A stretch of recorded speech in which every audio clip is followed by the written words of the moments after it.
I know my real life Crazy Dave. All right, they can hear both of us, and Hopefully. all right. Oh, you know what? I didn't crop it. It's fine. There's not really much I can do because this game was before HD on most games, so we're just This gonna game have, was we're just gonna have to deal created with before we're gonna have to deal with the square.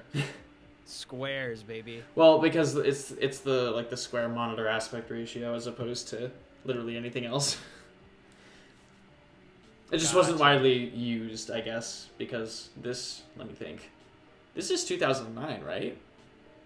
Don't say that, dude. Don't do that I to me. know. I don't want That's to. so cruel. I don't want to.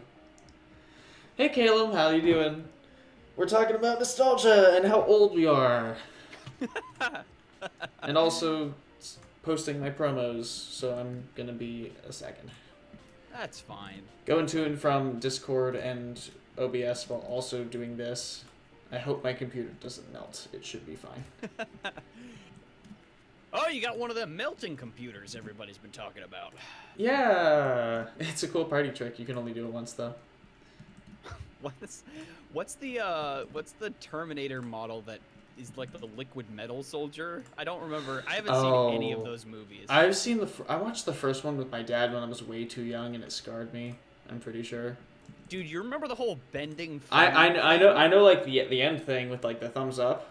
That's what Yeah. that's what I remember the most, honestly. I just remember that scene. Bending phone thing. Bending phone. Where people were talking about because of like the durability of cell phones. Well, they're like, people oh, were it talking bends. about people were talking about it as a feature. Like, dude, it's awesome. It like conforms to your body because it's in your pocket and it bends. And as a non-Apple user, I was like, I don't think that's a feature. No. I don't think that's a good thing. It's not a bug. It's a feature. I have the Crescent Moon iPhone. Now my one of my boyfriends has this like. He has one of those like new phones that can basically close. So it's kind of like a more square shaped phone. You can put it in your pocket, and it opens up. And it's kind of like he liked it at first, but now he kind of hates it. But he does have the cathartic ability to like hang up on somebody because he can just like close it. Dude, I miss. Okay, so because I do miss being able to hang up on someone like that. Yes. So here's the thing. I'm watching through Better Call Saul right now, and since it takes place in the early 2000s, everybody's got flip phones, and I freaking love. You're right. Like characters where they like break the phone over their knee after like a secret conversation. Like the flip phone. I love the flip phone. It's like I used to have one. Pocket.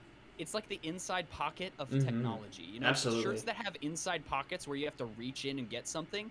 It's an unnecessary step, the flip phone, but yes. I love it. Me too. I love it. Hey, Hemlock and Gangarette. Yes, there's a lot of light. You're right. I'm going to close the blinds a little bit. Joshy, how are ya? It was your birthday today? Oh, happy late birthday. Happy birthday. Doesn't help that I mention that your boyfriend has no clue what I'm talking about. Even though he's only a few years younger.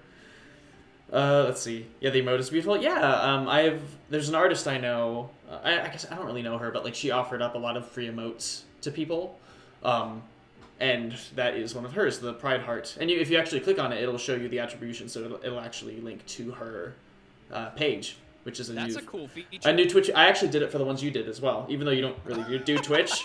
Like, so if you've gotten any random followers on your account that you don't stream on. One day, dude. Anyway, at the very least, I want to give credit where I can, and I'm glad that Twitch has added that, which is really cool. And it looks like they added custom tags as well, which is really fun. It is appreciated. It's all good with the light. Yeah, okay. So we're playing Plants vs. Zombies. I got Max with me today.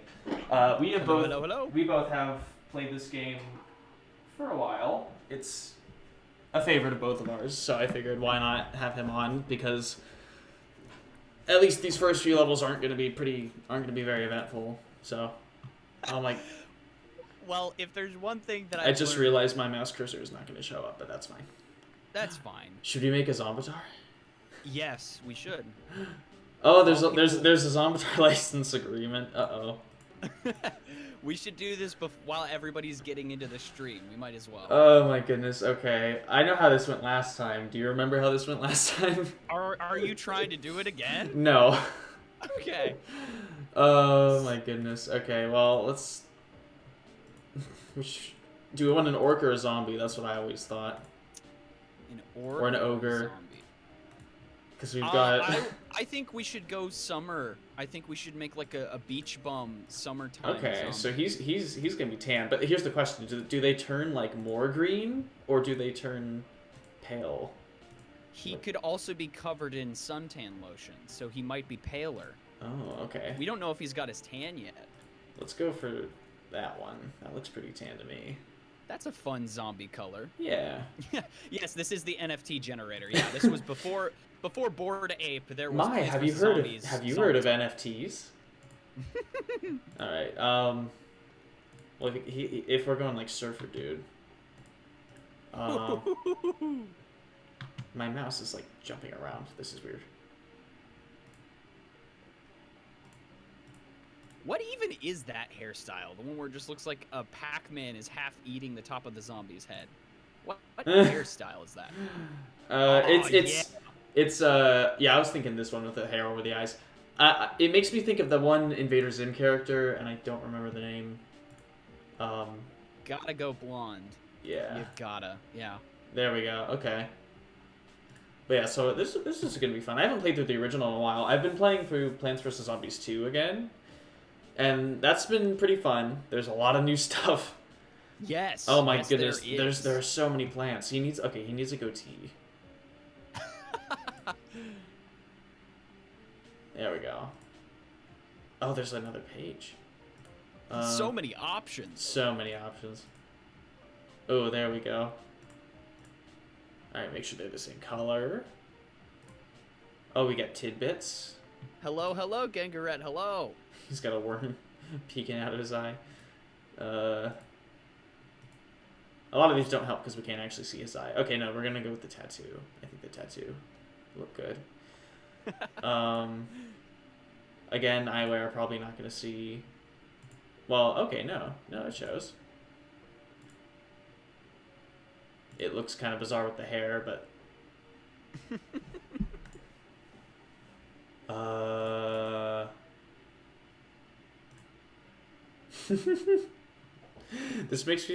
so far this look is just like 90s punk. He does give off like a member of Korn, like yeah, playing the drums or something. Mm-hmm. Definitely has arm tats. Definitely has a freaking wallet chain. Yeah. All right, but yeah, act normal. All right, let's go with this. Purple glasses, of course. Wow, I didn't know you added an emote of my body type. Okay. These don't reflect in game, but like what? Yeah, we've discussed how that's so weird. Like, I don't understand why. The clothes don't actually change anything.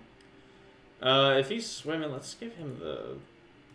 It's a crying shame that there aren't like there's not like a Hawaiian shirt option. Right. Gold teeth or like bits, whatever. Earrings. That's what gotta go earrings. Earrings? Okay. Yeah. What color are we doing?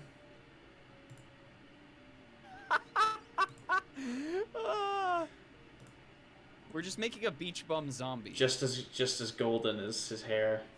Yeah. And then hats. Yeah, my mouse is going all over the place. I have no idea what's happening. Well, I guess that'll just make for interesting gameplay.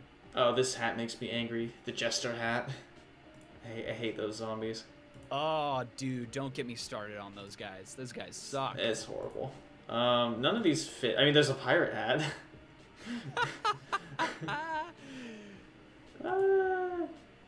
I mean, for a beach bum, you could also go the with bandana doesn't look bad. You could go with the wide-brimmed hat with all the little dangly things coming off of it. If you're going for like a beach bum party dude. Oh, the bandana is good though. I like the bandana. Let's go with that. Yeah. That's a good choice. We'll do like a green to match to go with the purple. There you go. Clearly, I've thought about this a lot. Were you up late last night trying to come up with what we were gonna do for your zombitar? Yeah, this guy's gonna go up on the roof. just where we want him. The best levels. Yes, all done. Let me have it. Best levels, best And music. it has been saved to my desktop. All right, let's start the game. Now that we're ready. Now that we've done the official thing. PopCap Games presents. I'm doing well. How about you, Gangaret? Oh, I'm so hyped. So excited. But no, PvZ2 has some, like, insane difficulty to it. Even the base game, but, like, the newer challenges they've added are absolutely ridiculous. Like, Yeah, the power creep is real. Beating the second game on the phone, like, I did that last year, and that was a lot of fun replaying back through that. Mm-hmm. It's got some really fun ideas. And just, like, a lot of really cool plants, as is. Yeah. Agreed. Had the introduction of a surgery class. It'll be hard. Oh, my. That sounds like it could be fun, though. I mean, I've never had any urge to do that sort of thing, but anatomy is fun. I have to click on everything individually. Just remembered. Let me turn the music up a little bit.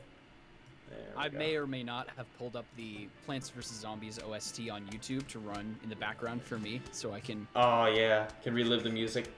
Laura, Yes. Laura Shigahara did a really good job with the soundtrack. Ooh, and this, too. The seed packet jingle. Oh. There was a meme about that at some point, right? Someone mentioned there was like a seed packet I think song people would meme. have it to things sort of flying away into the distance. I think people would add that sound effect. That's funny. I love that. It's perfect. Yeah, but it's just like so smooth. Is that song from the game? Yeah. Yeah, this is the game. That little jingle. Mm-hmm. This game was so freaking good. It's amazing. Which it's so funny, actually. I was watching back through, Avery, and I realized that sort of the impetus for the podcast that you were on sort of started with us doing kind of like a podcast episode of you just playing Plants vs. Zombies. That's true. And we used I remember you used the music from the Neon Mixtape tour for part of that one. Because we played this game for, what, like an hour? And just recorded it? Yeah. That was fun. It was fun. And I appreciate that memory because I think it was only after we did that I realized, dude, I could absolutely do a podcast and enjoy it of just talking for like an hour. Podcasts are so much fun. Well, I mentioned it. The episode that you were on, we talk about so many different topics that the little YouTube chapter headings just go crazy. Oh, really? That's crazy. Because I added all the chapter headings. We Gotcha. talked about so many different topics that there are so many chapter, like, separation things. It's I so love great. that. Yeah, well, and it makes me think of the radio show that we used to do because, like, that's You should talk about that. That's basically the same sort of thing. Because we published it basically as a podcast anyway. Oh man, I'm gonna like freak out when we have to do Whack a Zombie. It's just clicking all over the place.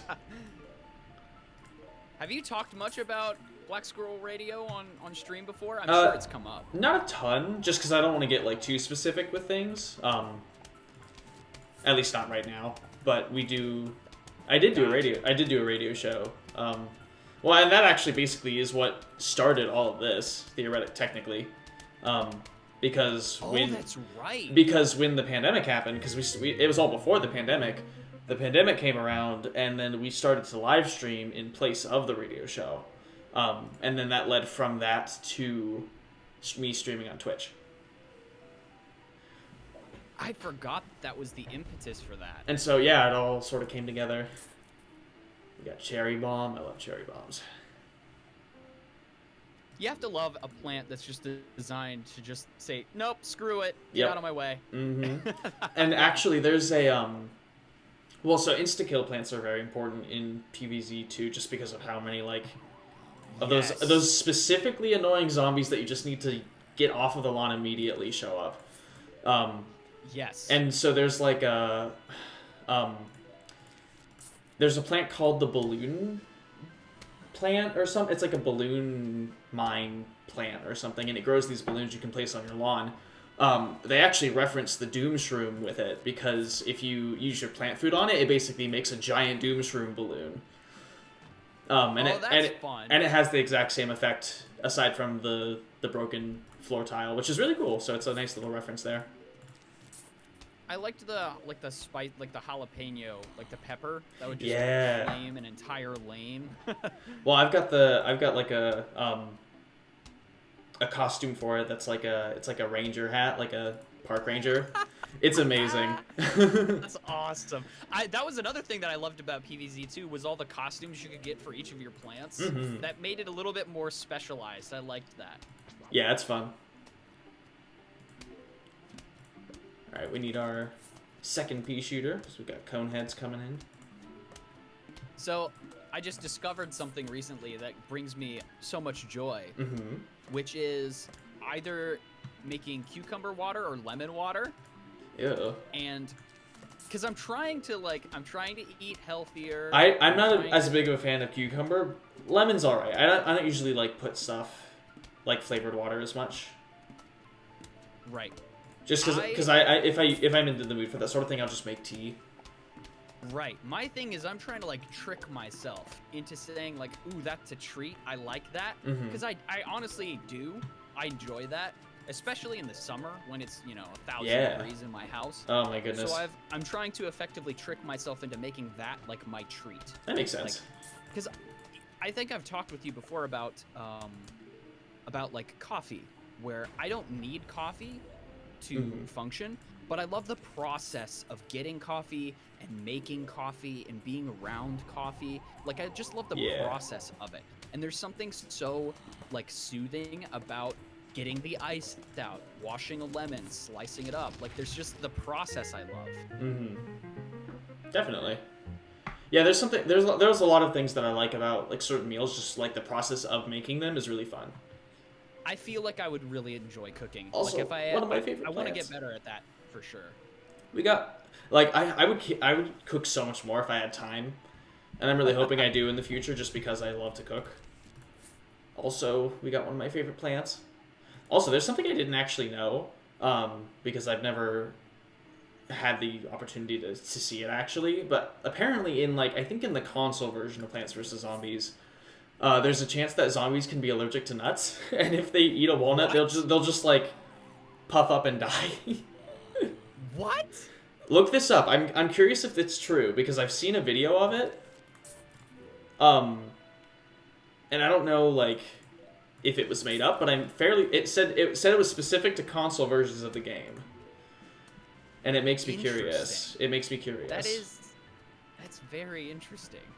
That some could be allergic, which would make sense technically, because if humans could be, if that's how this works. I don't know. You can mix cucumber with lemon. I've never tried both. I was gonna of them say, together. I don't think I've ever seen that before. I'm always down to try things though. Something interesting that just happened the other day is I finally figured out what my next album is going to be. Ooh. And like what it's going to be themed around. Which is just like cucumber water. Yeah, cucumber water.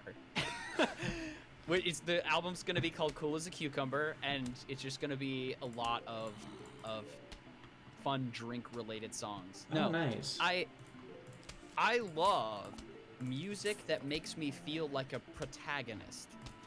Me too. It's songs that don't even necessarily have to have lyrics. They just make me feel like I'm an important character accomplishing something, whether it's like a montage or something clever. It's kind of hype.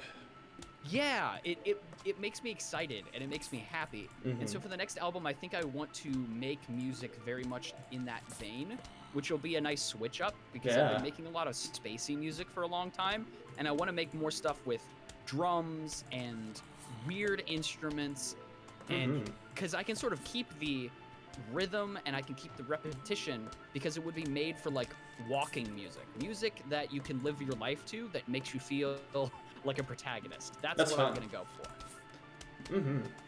Water of cucumber with lemon is actually good. Okay, nice. Well, maybe that's something you can try. Have you ever had basil lemonade before? No. Basil lemonade. That is freaking good. You make just regular lemonade, and you put a little bit of basil in there. You get the basil-y smell, but with the sweet lemonade. I do like basil. That sounds nice. Knife the Rainbow, hello. How are ya? Hello. Oh gosh, I gotta tell you, dude, if you don't have this stuff, I don't know where my mom gets it. There's hand soap that has it's like a garden herb soap. Ooh. So it smells like basil, and it is my favorite soap we've ever had. That sounds nice. So I just buy like the generic, whatever. I'll find excuses to wash my hands with the stuff because I just love the smell of it. I do buy some soap at the farmer's market too, but mostly for the shower. You missed this game? It's so much fun. Hey, welcome in, welcome out. Max, are you in chat right now? I can be. I was gonna say, could we get some shoutouts in? Bear Pair, hello. Remind me again, exclamation X yes. SO or yeah, exclamation okay, SO, and then you at the person. So could we get one for Bear Pair Gaming? We got a gardening tool, one of the most useful items in Zelda. See that there's a little badge next to your username, that paintbrush. That means you're one of the accredited artists in my channel. Also, you're playing Xenoblade? Yes! Oh my goodness, Xenoblade is amazing. I'm doing well. Also, I'm really excited to play Xenoblade Chronicles 3 more. I'm still on the first chapter because things are hectic and I had to move, but I've just been so busy. You could just call me Crazy Dave. Listen, I've got a surprise for you, but first, I'll need you to clear your lawn. Use your shovel and dig up those plants. Hey, Brackish, what's up?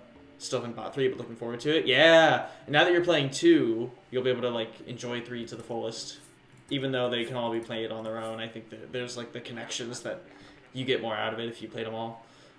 We all know that Avery's the shoe-in for when they make the Plants vs. Zombies movie to voice Crazy Dave. I think that's official. I think we just need to manifest that. Amazing. Oh yeah, Torna is so much fun and also really sad, but it's really good. Did you get a haircut? Yeah, I did. Yes, thank you. Also, we're bowling with nuts. I'm excited. We're gonna go bowling and Avery's grandma's gonna beat us again. Oh my god. She's wonderful. That was an amazing I love that. trip. Yeah, so it was my 14th birthday. For those who, I don't think I've ever told this story. So, my 14th birthday, I had a bunch of my friends over and we all went to stay at my grandparents' for a long weekend basically, and we went bowling it was some afternoon, and my grandma beat everybody. She destroyed everyone. It wasn't even close. No, it was amazing. Do you remember the parking lot of the Pizza Hut that we ate at was completely flooded? Yes, it was flooded, and the rest of the weekend was great, which was really good. It was not a rainy weekend, but for some reason that parking lot, the first day we were there, it was rainy, but the rest of the weekend was nice. We're trying to enjoy our pizza. We're looking out at the window as the water levels are rising, and we're like, are we gonna be able to leave? Well, out in that part of the state, that probably would be an issue at certain parts of the year. That was so much fun, and we recorded some birthday party stranded on roof of Pizza Hut. We recorded some content. That's what I'm gonna call it. That's the only way of putting it. That's the scientific term for it. I've been watching a lot of videos on Gary's Mod and just those. Specifically, the mid-2000s, so we're talking, Plants vs. Zombies, Gary's Mod, Roblox, and just, people using that nostalgia, not only to tell stories, but also just visiting those games again. Because I never played Roblox when I was a kid. Yeah, you were Club Penguin, right? I was a Club Penguin person. I saw a lot of games, and I tried to play many of the games made on Roblox, but I never really understood how it worked, because I never had an account or anything. But there was this, there were a lot of, it's not analog horror because it's, the more modern, I think it's called digital horror, is, the new sort of genre they're calling it. But it's basically, horror stories based on the nostalgia of those games, because now nostalgia's getting more into, the 2000s. And so there was, this... that makes my skin crawl when you say that. Right? It's so the fact that what we grew up with eventually will become analog horror is just like so uncomfortable to me. Right? It's true. And so there's like this horror sort of story, or like they're usually like video series that people. It's like old Minecraft uploads on some old YouTube channel that are like that have that sort of like, oh, something's off here, and it tells a story, and there's some really interesting ones. And so I've been like watching some videos on those recently at work. See, I mean, working productively, of course. I feel like I would enjoy making video, like essay type videos, but like the amount of research and editing that has to go into one of those is just so daunting. Oh, that stuff is not easy. Like documentary style is a lot of work. Right. But I love watching those sorts of videos, though. Like, me too. I legitimately enjoy that sort of stuff. Like, you know, a video is well produced and well narrated when it's like 3 hours long. Like, I watched like a 2.5 to 3 hour long video essay on the first chess computer that like beat a chess player, and developed an entire storyline in my head for a different project. But that's another story. That's cool. But the history of it was so fascinating to me. And I was just sort of thinking about the education system in general, how, like, if I had to watch an essay on literally anything else, but it was required, I would drag my heels and I would hate it. But the fact that my generation will voluntarily watch a video essay on chess computers is also just super cool to me. That stuff is super interesting. Yeah. I don't know. It gives me some level of hope for our future. Right? Oh, that's fun. We're not all layabouts, you know? No, definitely not. Some of us lay about and watch videos. There you go. There you go. I love the nut family of plants in this game. And even in PvZ too, they had some really cool like variations on them. Yeah, the variants were good. Like the Chard Guard that'll like fling things back. And he like screams. Plates? Where are the plates? Oh, hey Kirby, what's up? This is something I don't know. This is something. Yes, Craigle, I do like nuts. Avery, explain. Could we get a shout out for? Hold on. Can we get a shout out for both Kirby and Craigle actually? Anybody, any VIPs or mods? So we were playing Terraria. And me... This is a good start to any story. Yeah, so me being the person who cannot speak properly, I was talking about pressure plates because there was like one of those boulder traps. And I said plesso plate because I cannot speak properly when I'm streaming. So someone who I was playing with is like, did you say pleasure plate? And so now... Pleasure plate is a term that we've created. Oh no! And so, bring your pleasure plates, everybody, because we're playing some PvZ. It's like a plate that just like it's just very satisfying to look at, you know. Can I just say? So the other day, I was getting some food that my mom prepared, and I put it in a bowl, and there were these weird little, I don't know what they're called. They were like Indian food, almost like they were like. Almost like egg rolls, but not really. They had like spices and vegetables. I swear this is related. The backbone of this channel. Oh my goodness. I took 3 of them and like arranged them in my plate next to each other, all symmetrical, so like it looked nice. And I just had a little moment to myself where I'm like, look at me. I'm such a freaking artist. I didn't cook the food. I didn't do anything. I just arranged them around. That's awesome. And I felt so special. I don't know. Oh, you know what? Maybe they were samosas. They might have been samosas. Samosa, nice. Trex Killer came in for the first time, chat. I was gonna say T-Rex Killer or Trex.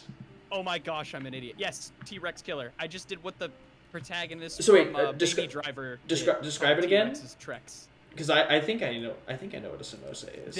They're like Indian food. They're little triangles. Yes, that is breaded, but they have, that is a samosa. Like, vegetables. They're like fried, sort of.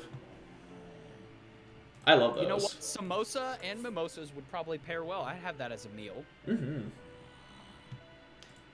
But yeah, so Kirby is he's a big fan of the pleasure plates. It could also be the ideal, like weightlifting amount too. Yes, true. The ones where it feels good when you complete it. Like that was the perfect amount. Absolutely.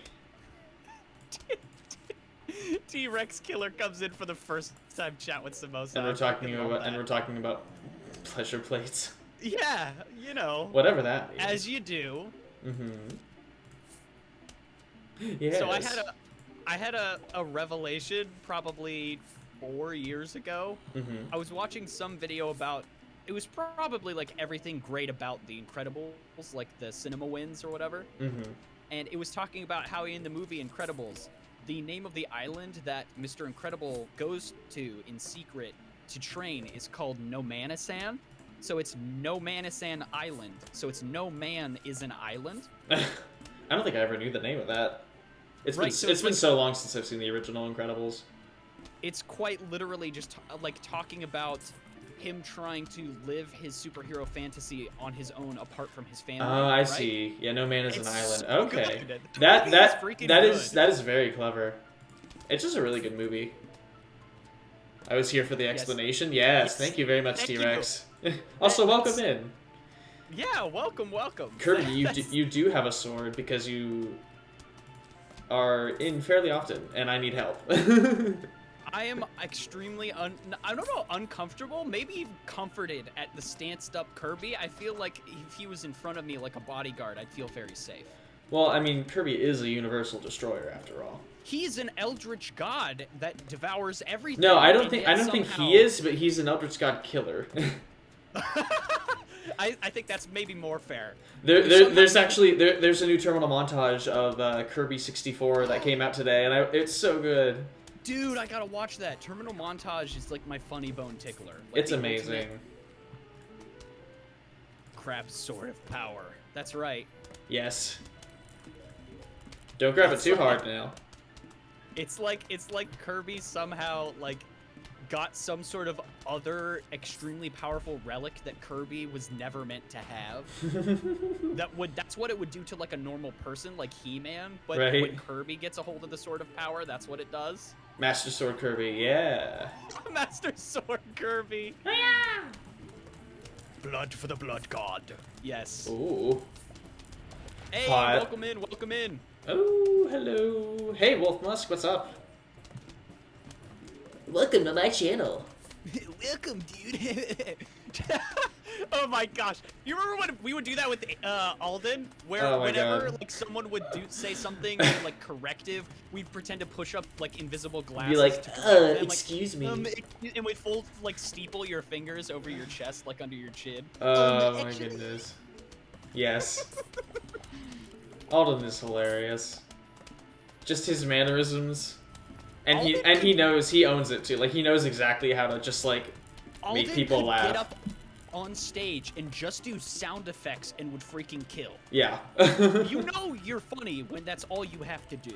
Mm-hmm. Andy told me about that and said there's a new possible sound alert from that video. Ooh, wait, from what video? I'm curious. Oh, in the terminal montage video?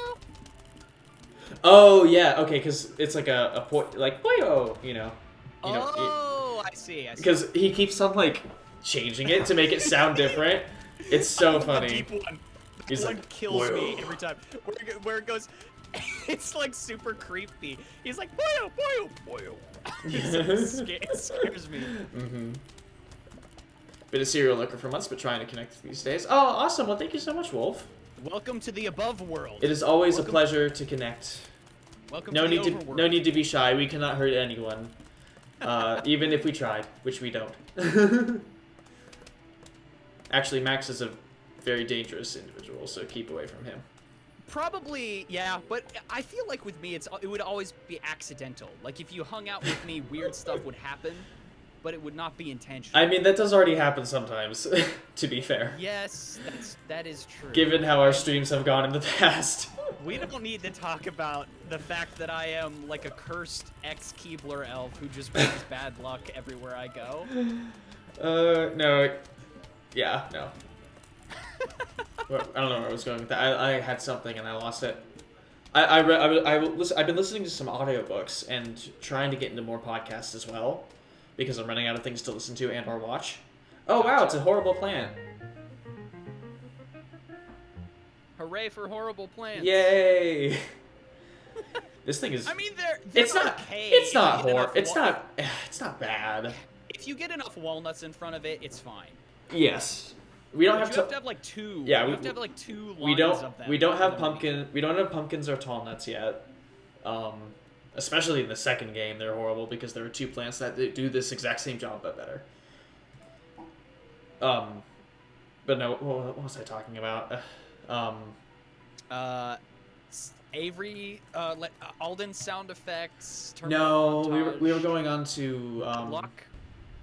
I was thinking about Kirby. Podcasts and music. Yes, podcasts and music. So there's a book that I listened to, an audiobook, and it's called Humor Seriously, and it's about like bringing humor and levity into the workplace as like a tactic to just like promote better work and just like better morale and stuff like that. And a lot of it makes a lot of sense, like just being more funny and having more fun.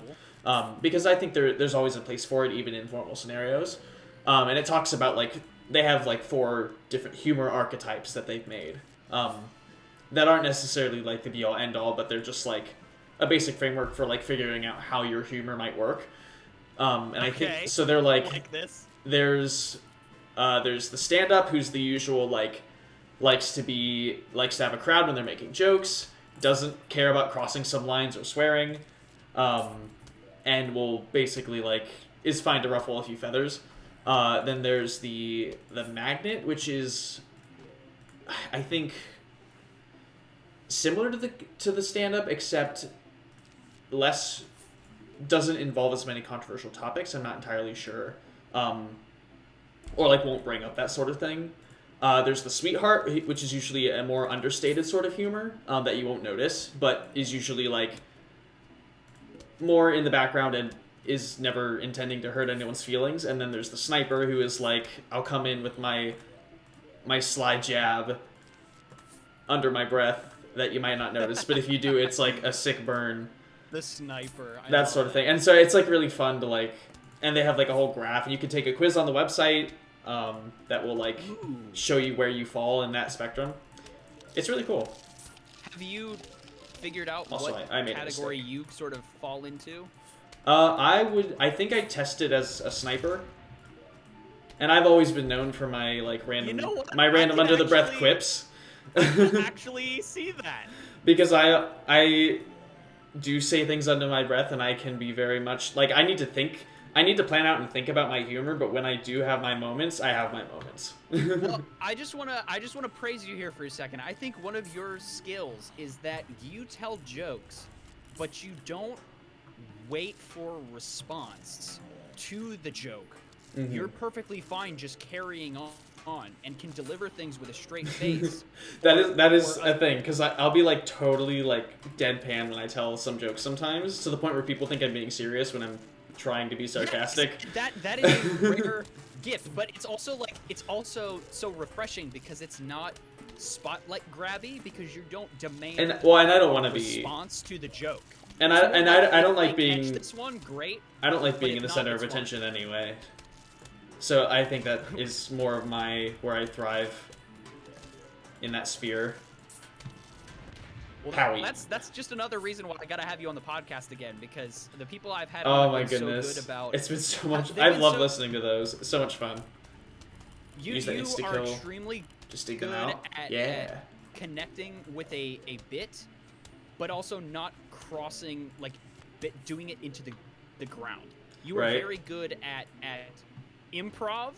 I just want to encourage you here, because I know beforehand, I think you underestimate your own talents. Oh, thank you.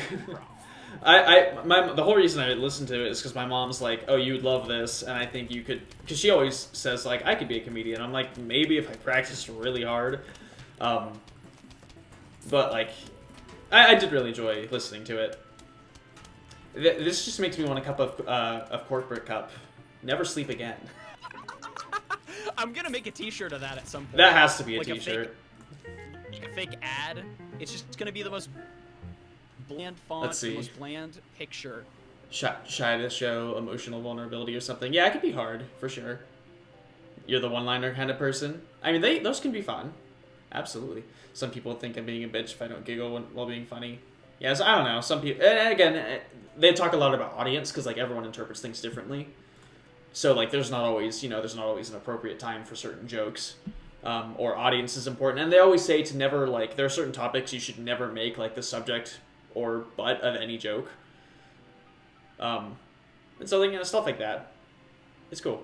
Well, this is just, I'd be interested to hear your thoughts on this, is just like when you get a larger number of people together, something that I just love is the vast spectrum of senses of humor and delivery and storytelling styles. I love the fact that there are so many different variables of how... How are you, Tetris? Like, because amongst all of my friends, such different senses of humor, and I love that. It's definitely very fun.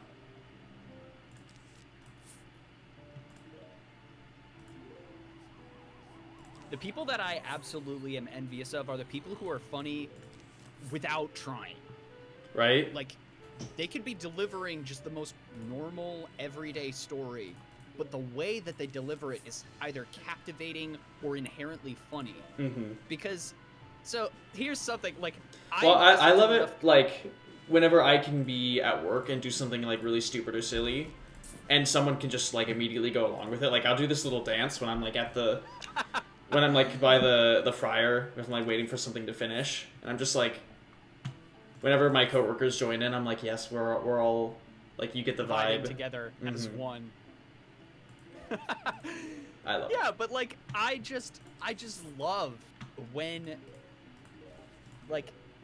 the people who just, they don't have to really try. And I think that's the difficult thing. Because something I've noticed over the years is, like, I've heard so many different, like, comedy bits and sketches where I sort of roll my eyes when certain topics, like, oh, airplanes, am I right? Like, I just sort of roll my eyes. Right. So what I want is a comedian to get up there and start complaining about, like, we complain about modern airplanes and flying on them. I want a comedian to go up there and just start, without giving an explanation, but just start complaining about airplanes from, like, when they were first invented. Talk about how there's no seatbelts, about how many people fall off and die. Like, you want to complain about something. How about olden day, like... Well, it'd be fun if there was, like, a... comedy sketches. It'd be fun if there was a comedian who basically, like... always went to a different show as, like, someone from a different time period and based their comedy around that. That would be really fun. That would be so funny. They could, because they'd have different things to complain about. You know, it would just be. I don't know. I just had this instinct. I remember. So me and a couple members of my family went to go see Brian Regan a couple months back, and it was a great show. Ooh, he was awesome. Nice. But the headline, like the person who started, who came on before him, younger guy. You could definitely tell he didn't have as much material because of the long pauses in between his bits. Like, he didn't quite have it down yet. Like, he didn't have enough material. It's not the guy's fault. Like, when you're a professional comedian, you've been doing it for a decade, you have so many stories in the clip that you can just sort of naturally flow into one another. Definitely. He didn't quite have his he doesn't have his transitions down quite yet. He was still funny. He was perfectly fine. But I remember, I think he started talking about airplanes, and I'm like, oh no, buddy, You're like, don't here do we it. go, Please, here we go. Please don't do it. We've heard this one 1,000 times. Right. Let's see. Yeah, I do have a dog tag, absolutely. I'm wearing my generic one today. Friend always told me I'm really funny when I'm not trying. But if I try, no. I mean, I don't know. It can be hard to balance, for sure. You got PvZ Garden Warfare. Took years to go on sale. Have you played? I've not played the Warfare games. I know that they're fairly some of them are fairly popular. Like, I think the original Garden Warfare was pretty well liked, but I have not played them. I would only play it if I was playing with, like, a bunch of my friends. I would not play it by myself. Same here. I don't usually play those types of games as is, but it's a really fun idea. Like, just by concept, I think it could be fun. Speaking of which, we freaking still have to play Sea of Thieves. I've got to get you to... Ooh, well, so I have that. I just need to make sure I can get it working. That would be really fun. I'd be absolutely down to make a video with you playing Sea of Thieves. That would be a blast. going from playing a PvZ2 level to this is amazing because the PvZ2 levels are like not even 5 minutes at their longest. Yeah, the PvZ2 levels are also super hard. They are. There's just so much going on at points. Right? It's just like insane to even process what's happening. Some of the enemy units are just so powerful that it's not easy. Those squids, Oh, the octopus dudes, which I can't even do. Send me back to the war era. I think those are probably the worst in that entire game. They're the worst. Well, because it's like second. if you get an octopus on your back row, unless you have something like a split pea or very few plants, like there's nothing you can really do. Yeah, you're like, screwed. It'd be nice if they give you the option to like dig it up, but you can't. The jesters are horrible. I hate those. Their Yeah, stupid spinny move. There's only a few plants can counter that. Yeah, I think we actually talked. When we get together, Avery, we literally cannot help ourselves from talking about PopCap and like it happens every time. PvZ game. It happens. Well, because we brought it up on the podcast, and that's what I think. That's what got me. That's what got me playing the game again. Well, because I was like, oh, I'm curious about like how the game has changed, and now I've been playing it since. Well, I want to keep following that rumor mill, and I'll keep you updated about the third game, because if that actually happens, that would be so awesome. Yeah, I've seen some videos from it because some people have gotten access to it, and it looks like it's not promising right now, but we'll see. Oh, we're going to the conveyor belt level. Let's see. I wish we normalized not doing point blank jokes. I was like, what is that? Folks don't realize how much friendly fire there is. Yeah, let's see. Yeah, D-sides jokes, which is not really harmful. Yeah, like, there are some things that you don't want to, and as they discussed in Humor Seriously, it's like, certain topics, especially things like race or gender or whatever, should never really be the subject or punchline of any jokes, just because you're inherently using someone else's identity as, like, a point for humor. Well, I just have, like, so much respect for comedians who... Because, obviously, like, I love clean comedy. That's not everybody's thing. Right. But I have a lot of respect for people who are able to be funny without doing it. Because of just the amount of effort that it takes. Absolutely. Because some people will just laugh when someone curses.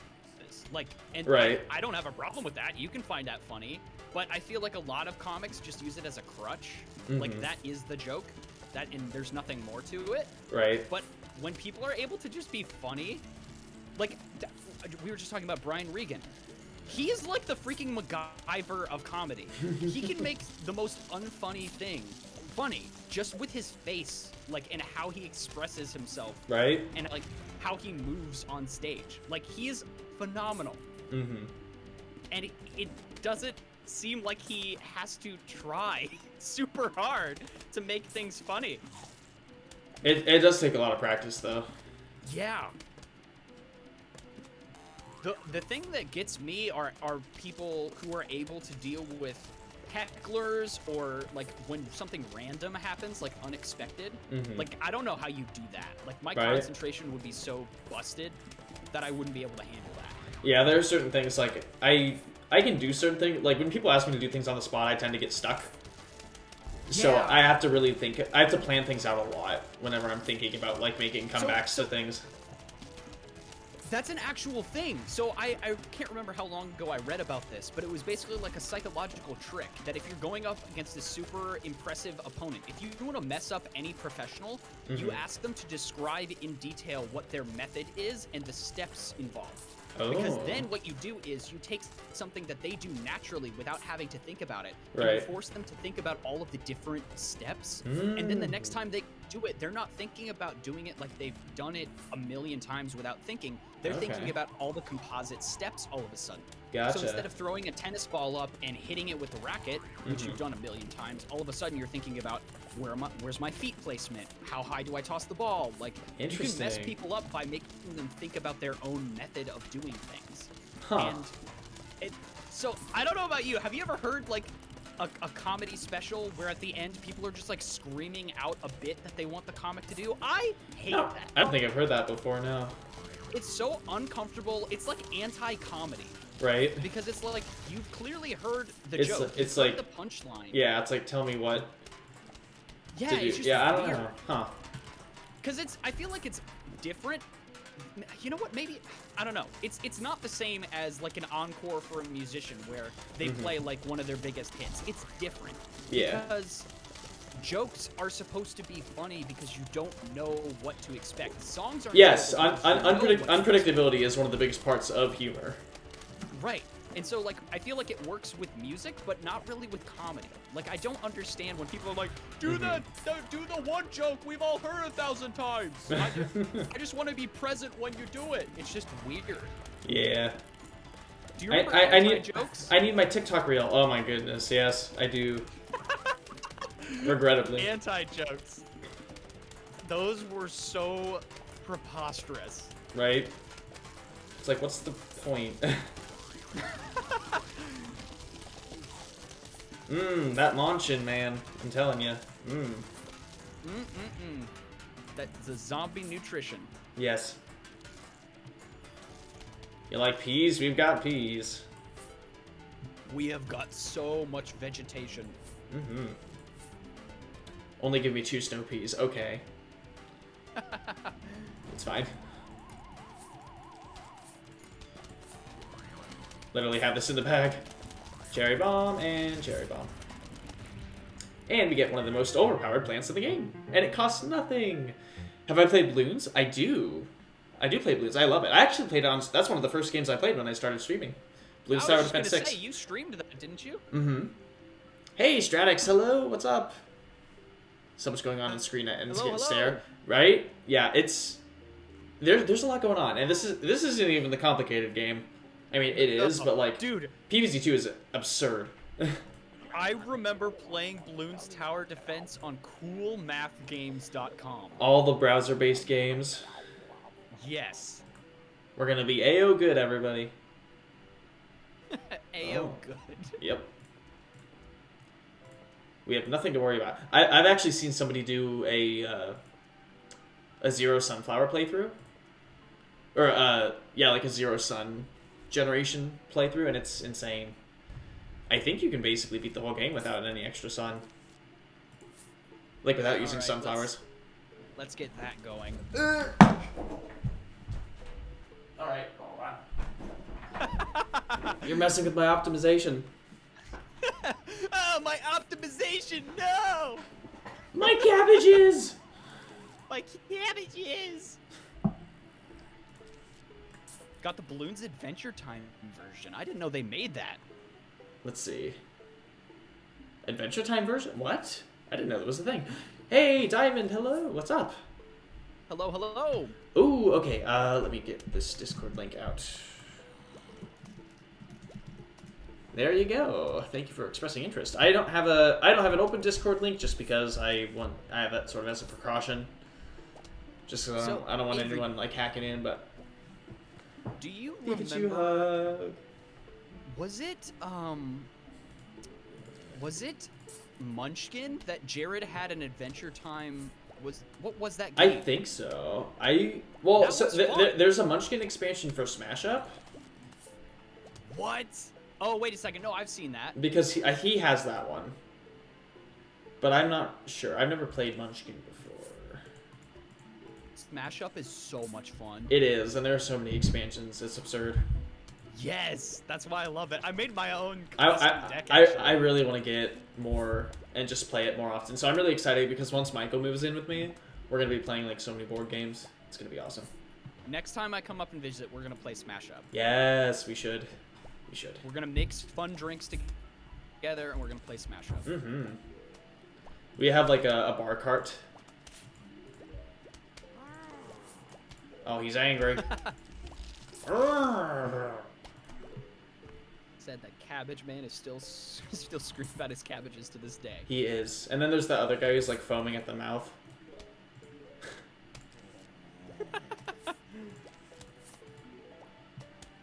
Do you remember last time I visited when we were playing that one game with the wooden blocks in the courtyard? That random guy that was oh my goodness, he's like building, trying to he's like, what hey, what are you playing? And I'm like, it's called Cube, and he's like, Cube? What? What? What's that game you guys are playing? Oh my goodness. He was like a mile away. We're just screaming in this courtyard. It's called Cube. Cube. Good times, dude. Yes, that was awesome. So Michael and I actually we got a VR headset. We splurged and we got, so I've been playing Beat Saber. It is so much fun. Oh my goodness, I can't wait to see what else I can play because like if I can get it working, playing FNAF on that thing on stream would be amazing. Like absolutely terrifying, but it would be fun. It's the scale that makes people freak out. The people I've seen play it all of a sudden get really wigged out at just the size of the animatronics. I was gonna say because they're probably huge. Yeah, they put you so much lower than they are because they're supposed to be massive.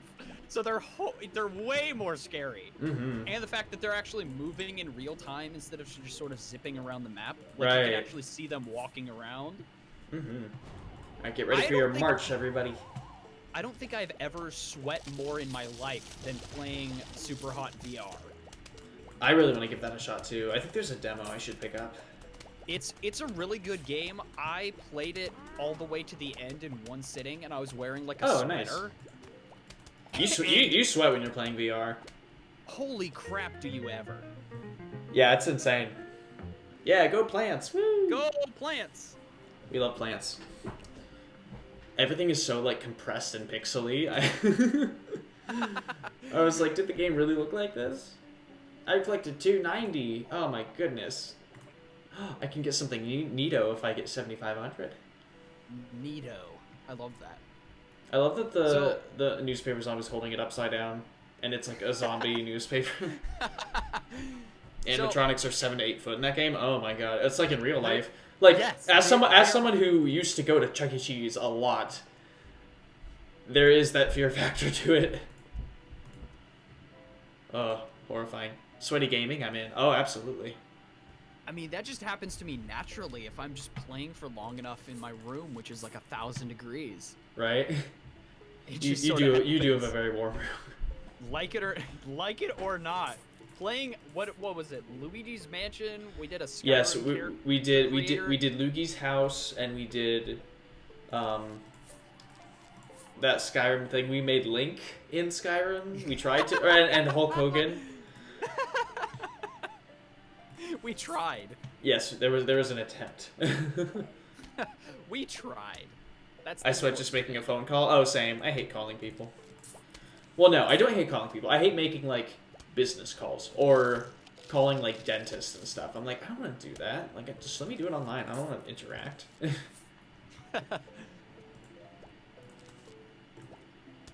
So I am almost done playing through the Cuphead DLC. Ooh, I really need to get that. Immaculate. As expected, it's phenomenal. Mm-hmm. And I really hope that those brothers who started that company just keep making games. Right. Like, I don't necessarily want another Cuphead game, but something else. Yeah, I don't want them to get stuck in that rut. They don't seem like the kind of guys that would milk it. Mm-hmm. And I think the DLC is sort of proof of that because they charge almost nothing for it. That's awesome. It's very much a victory lap for them. And yeah, the music is really good. I've heard. Oh, the music. Oh, gorgeous. If you have not played Cuphead, it is one of the most satisfying and rewarding games you will ever play. Like, there's nothing like beating a boss in that game. Any boss, as easy as some of them might be, does not matter. The reward factor is so good. Yeah. Yeah, and the music is a definite bonus. And as an artist, as someone who draws and sketches, I was just mesmerized by the entire concept of a game animated like rubber hose animation. I just thought that was so cool. It looks so good. Yeah, no music spoilers for him because he's gotta play that game. And Yes, I just, I do. I really do. if you weren't the kind of person who enjoyed challenging games, I know you wouldn't like it. But since I know your personality, Avery, I am that person.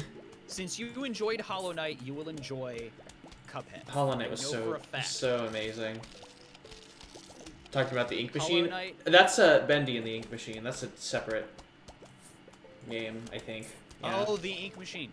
So that also was animated. Lots of the animation style was based around the same era of cartoonism.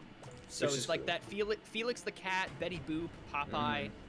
It was like all the characters had no bones because they could just shift into some other thing all of a sudden to express something, and it was just super cool. I cannot imagine animating that. Oh, me neither. I could never. I never. I just realized you can deselect your plant by right-clicking. Oh, that changes everything. 10 out of 10 gameplay. 10 out of... You know what? I was gonna give it a 2, but now I'm thinking 10 out of 10. I can right-click. Hell yeah. Heck yeah, that's my favorite feature. Yes, we were talking about Cuphead. And it has the share game function? Ooh, very nice. So, me and my buddy Zach figured out how to not cheat the game, really, but when someone dies in the Switch version of Cuphead, you can sub them out, like take their controller off. Oh, so they can have 0 lives, they can be dead. You disconnect the controller, reconnect it, they come back in with only one. They only come back with 1 life, so like, it's sort of a cheat, sort of not. It's just really unfortunate if your buddy dies way early on in a run and you're doing well, and you don't want to have to restart. It's definitely a nice exploit. Very nice. Zio, hello. How are ya? Oh, not that one. Hello, hello, hello. Powie.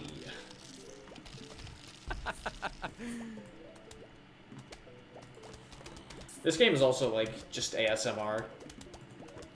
It's got some really good, it's got memorable sounds. I was talking about this the other day with some people about like the Lego Star Wars Complete Saga sounds. Oh, yeah, like the studs.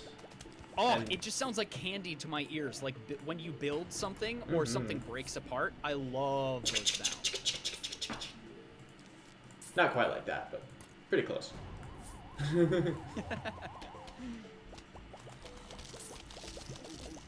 Go, my mushroom minions! Do what you've been doing all night. Leave, you unholy goblins! Yeah, stud collecting, the sounds of the tinkly sounds of the studs when you collect them. There we go. That is a definite good sound. I love that. Yo, we got fumes! Hey! And this annoying dude, the screen door. Almost Wolf. Alright, let's see, we got, yeah, cherry bombs. For the chaos.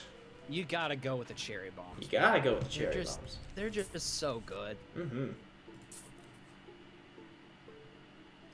This is probably my least favorite of the level themes, but it's still decent. Moon grains. Hydration. Yes, please. Hydration. My favorite. My favorite Pokemon. I was just gonna say it sounds like a Pokemon. Hydreigon is a Pokemon. We have to do another one of those Pokemon drawing videos. Oh, we should. Fun. We should. Also, thank you, Diamond. Thank you. Or like, I just want to have you like look at a Pokemon and guess, or like guess what it's, give it a name. Oh no. So basically, yeah, what we did, where like I give you a name of a Pokemon, you have to draw it. That was so much fun. I can't wait to start watching more Drawthy videos, because now that I'm like, I'm getting into that again and I can watch them at work. I'm just like, because they're like 45 minutes long and they're pretty good. They're just so much fun. Yeah, they make good content. They've been consistently making good content for years. Yeah, it's awesome.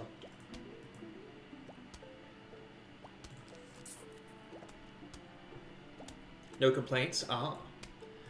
Yes, we love a good musk. I'm sure these mushrooms smell pretty funky.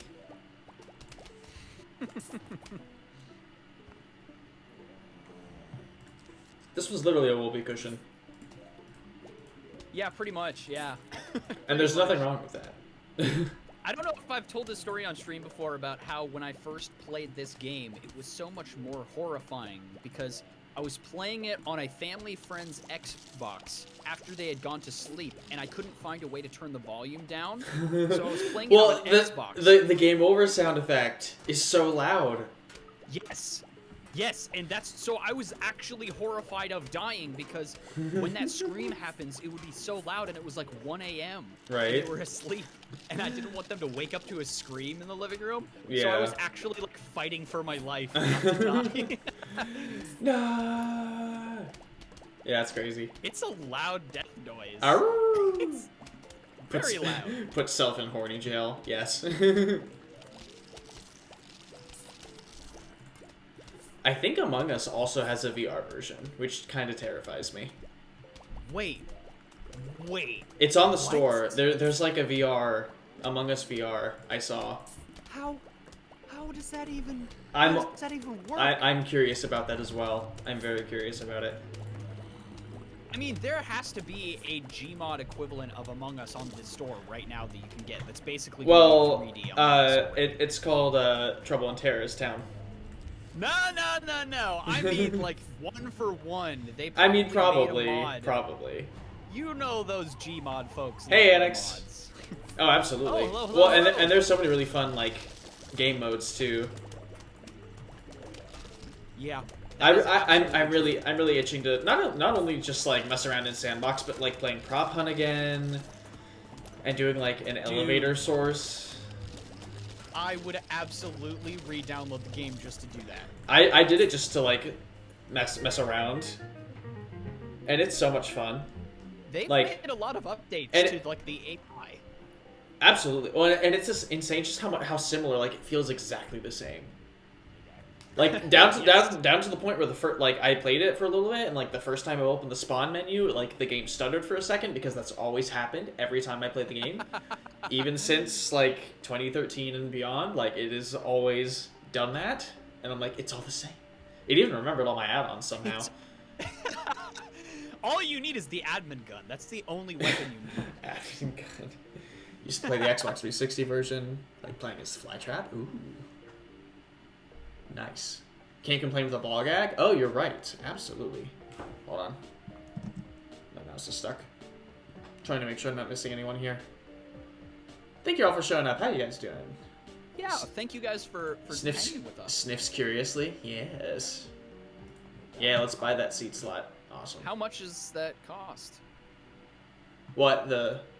$750? Yes. This is the hyperinflated future. Inflation, am I right? Mm-hmm. I was always curious about why the sewers were glowing in this game. Right? I always wondered what that was about. Maybe that has to do with the origin of the zombies. Who knows? Wait a minute! No! Is that? That might not be an actual joke because it sort of looks like it goes under the graveyard. Yeah, that's. I mean, I wasn't joking. I think it could be. That's. I've never thought of that before. Oh, we're talking about ball gags. What is going on? Speaking of burrowing, we won't be seeing that guy for a while. And that's fine.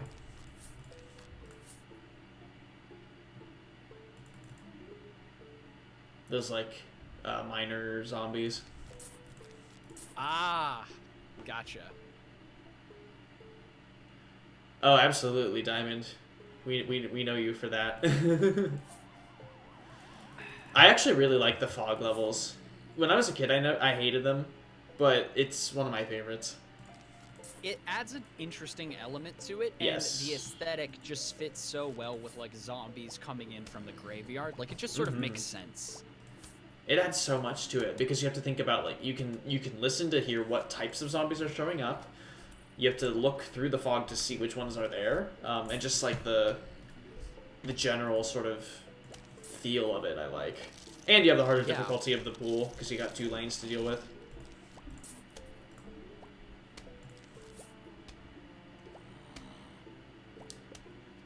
Work's been stressful. I'm sorry to hear that. Limit yourself. Yeah, that's never fun. I'm taking a lot of time to focus this month as well because I've got classes starting soon. So I just have to like double down and make sure I can focus on getting like things that I need to get done and finished.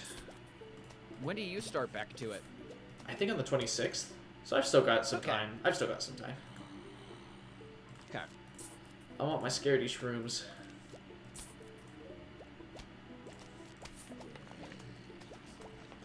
Let's get that money, because destroying graves apparently gives you money in this world. So, I found a new song last night in my year-long quest to find new songs every week for Spotify. Because I've told you about my lyric tag playlist and all that nerdiness. Yeah. So I was basically looking for a song that has the word image in the title to add to the playlist. And I found, I believe it's a Japanese song named Image. And there's no English words in it, but it just freaking slaps. And so I found a Japanese song. It like sounds like an early 2000s like rock intro to like a show, and I love it. It's so good. I played it like 7 times at work the other day because it was just like, it made me so happy. I looked at the lyrics and they were cool lyrics, but like the overall vibe of the song is just so dang happy. I'm like, this song is amazing. The Resiverse. Ooh. Very cool. I haven't played any Resident Evil games. I think there are some that are VR as well, which makes me curious, because I haven't played many horror games and everybody wants me to play some, so I'm just like, should I? Oh no. I treat horror games like spicy food. I know how I would react to it, so I avoid it. I think it'd be fun. I just need to figure out what I'm gonna play and how. I mean, there's even things in freaking Portal 2 that made my skin crawl, and that's not even necessarily a horror game. There were just not really, but yeah, well, introduced. Yeah, there's some freaky stuff. Freaky stuff. All the audio tapes of like Cave Johnson, like listening to recordings from the past just creeps me out, but I like it though. I do like it. That comforting uncomfort. Big Gay Bear 69, love the username. How are ya? Welcome in. See, it's your first time. Welcome in. Everyone has their first time. Don't worry. No need to be nervous. Heck! Earlier, someone talked for the first time just to correct me about an Indian food I couldn't remember the name of. T-Rex killer. So there you go. Thank you very much, T-Rex. We are forever grateful. Why did that remind me of the freaking green aliens from Toy Story? You have saved our lives. We are eternally grateful. Right? The claw. The claw. That's such an amazing movie, especially for like the first like fully CG sort of like computer animated. Pixar is an amazing studio. Oh, yeah, it was amazing. It was amazing. I love the Toy Story movies. Specifically 1 and 2. Those were my favorites. I think they peaked at 2. Yes. But I'm also old, so... 2 is really good. People are welcome to discard my ancient opinions about Pixar and Disney. No. I think they peaked a while ago, in my opinion. So did I. But I'm still here. Haven't we all? I peaked earlier in the stream before anyone got here.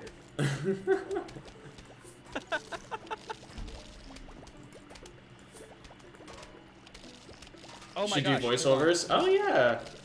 I think you. You've actually been really. You can make some pretty good voice recordings.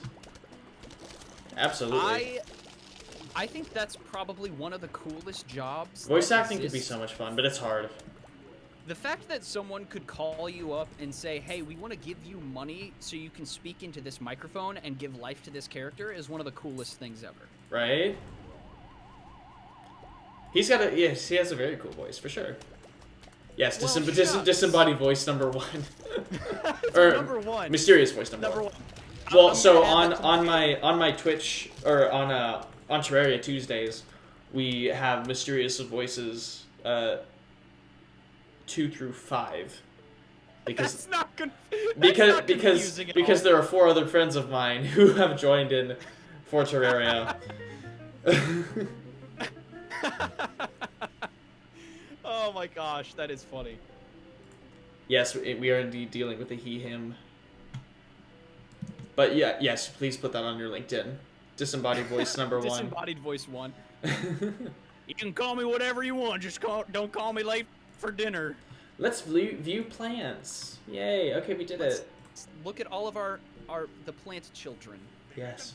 All right, whack a zombie. Let's smack some stuff. You guys ready to hear me Whack clicking a a lot? Just sounds like a Hitman DLC. My chat. Zombies. You're I like go a link. zombie assassin. Right? See, at least it shows the mallet. I was gonna say, I'm like, it would be really awkward for them to not see my mouse. Also, you're noticing how my mouse kind of just like jumps around? It's a little floaty, yeah. This is bizarre. I'll figure it out. So while you're doing this, anybody in chat who was just super nice to me about voiceover and my voice, I just want to thank you, just so that way we don't move past that. Just want to give a quick thank you to everyone who said that. That's very kind of you. Bereft of life. Oh. Yeah, for some reason, every time I hit a zombie, it, like, moves the mouse somewhere. This is weird. Hey. So, in order, let's see. Hi, Annex, and hi, Wolf Musks, and let's see, hold on. Did I miss anyone? Okay, good. I just want to thank everyone for saying that. I didn't want to come off as like, that's not a big deal. I really appreciate that. That sort of made my day. So he has done some sort of voiceover things for me before. And they're very good. Technically true. Yeah, that's right. It was not something I asked for, but in the best way possible. It was a surprise. A very pleasant surprise. Well, and I still listen to that very often. Oh, that's so nice of you to say. Well, it's the juicy lore for the world. It's that lore. A shiny diamond. Woo!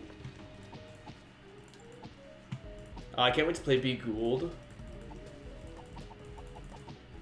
So, I had to explain the absent department store thumbnail to someone who was on the podcast, because I was trying to explain to them about, I have all the guests picked where they want to have the podcast episode in. Yes. And then they were like, what was the last one? I was like, yeah, that's a department store. And they gave me this look, and I was like, let me explain. there is a reason, and it's hilarious. I love that took like 3 seconds for you to come up with. Oh, absolutely. You're like, okay, where are we doing this? And I'm like, obviously in the absent department store. That was... Gotta make another t-shirt for that, too. Mm-hmm. Oh, for sure. I have so many t-shirt designs that I actually need to just shut up, sit down, and make. I want to make one for Barnabas, like a line work, like black hoodie with just Barnabas on the front. Oh my goodness, Barnabas. What a dude. Really? What a dude. Doing one of those, doing a legit like soda mix video would be amazing. I mean, that'd be fun. You did one. We did one last time I went up there. That's true. I mean, it wasn't like the traditional sort of one, but yes. All right, yeah, we got it was our... unorthodox. It was definitely unorthodox. It was still very fun. I love that video, especially the thumbnail. The thumbnail's so good. Dude, I freaking love making thumbnails. Like it's a very fun art. I love it too. I sometimes enjoy making thumbnails more than I do the videos themselves. Like I love making the thumbnails. It's the finger with the questionable soul. Did you mean to say Ginger? Because my phone does that too. I was having a moment. I was like, another inside joke. How are you, Puppy Pound? No, my phone will do that too. That was like an AI generated, like, my brain just like malfunctioned. It's the finger with the questionable soul. I was like, what? I have a video in my watch later that I can't wait to watch. It's like someone had an AI write a Zelda creepypasta, and I can't wait to see what it came up with. Dude, I need to have you on one of my AI dungeon videos because I want to make another one of those. Ooh, yes. I feel like that would be a perfect fit. Back to making gear. Let's see, maybe my finger My finger does have a soul. I mean, it could. It might. It very well might. Hoy! How are you, Google it, noob? Welcome, Google welcome, it, welcome. noob.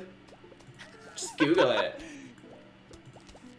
I don't know why I bother asking questions out loud anymore. So many people just roast me and just be like, it's too bad you don't have a magical rectangle in your pocket that could answer that for you. Right? I'm just like, I'm I scared. enjoy asking the questions. I'm I'd scared of rather just rectangles. ask them. It's like, I'd rather almost not knowing is almost more fun, because that's where comedy can happen. You know? Right. Let's just theorize about it. Alright, we're just gonna leave this guy here. We're gonna stall out for sun. Oh, the reverse mushroom things are so good in this game. Mm-hmm. The hypno shrooms. Don't ask questions with me around. I'll just do a kappa. Nice. You know what I ought to do, since I have to listen to my own soundtrack while I'm watching the stream, is I should just pull up like the Doom soundtrack. Just something entire, just a complete tone Tonal switch whiplash. from what I'm watching. Right? Absolutely. Mm-hmm. You can basically do all the night levels with just puff shrooms. Honestly, they're pretty versatile. Mm-hmm. And spammable. Not no to one do they nerf them. Yeah, spammable definitely. Okay, I just had a thought. Okay, Avery, if you had to list some of your favorite words, just how the words sound. Okay. I'll give you a minute to think about it. I'll give you one of mine. Quintessential. Like just our favorite words based on how they sound. Just words that you like the sound of. I love the sound Oh. of the word quintessential. Quash. I love that word. Quash! That's a great word. I love the word quash just because it sounds funny. Words that sort of, what is that called? An onomatopoeia, where it's like a word that sounds Signifies like a what it sound. actually is. Yeah. Yeah. Quash Oh, we're is done. like a very... I was like, What- the level's over. and it's done. We got the scaredy shroom. I like this one. Daddy is I a feel good like sound. I feel like I never utilized that guy. I never Scaredy I never did when I was younger because I sucked at this game. But I'll use them. Wow. Okay. All right. All right.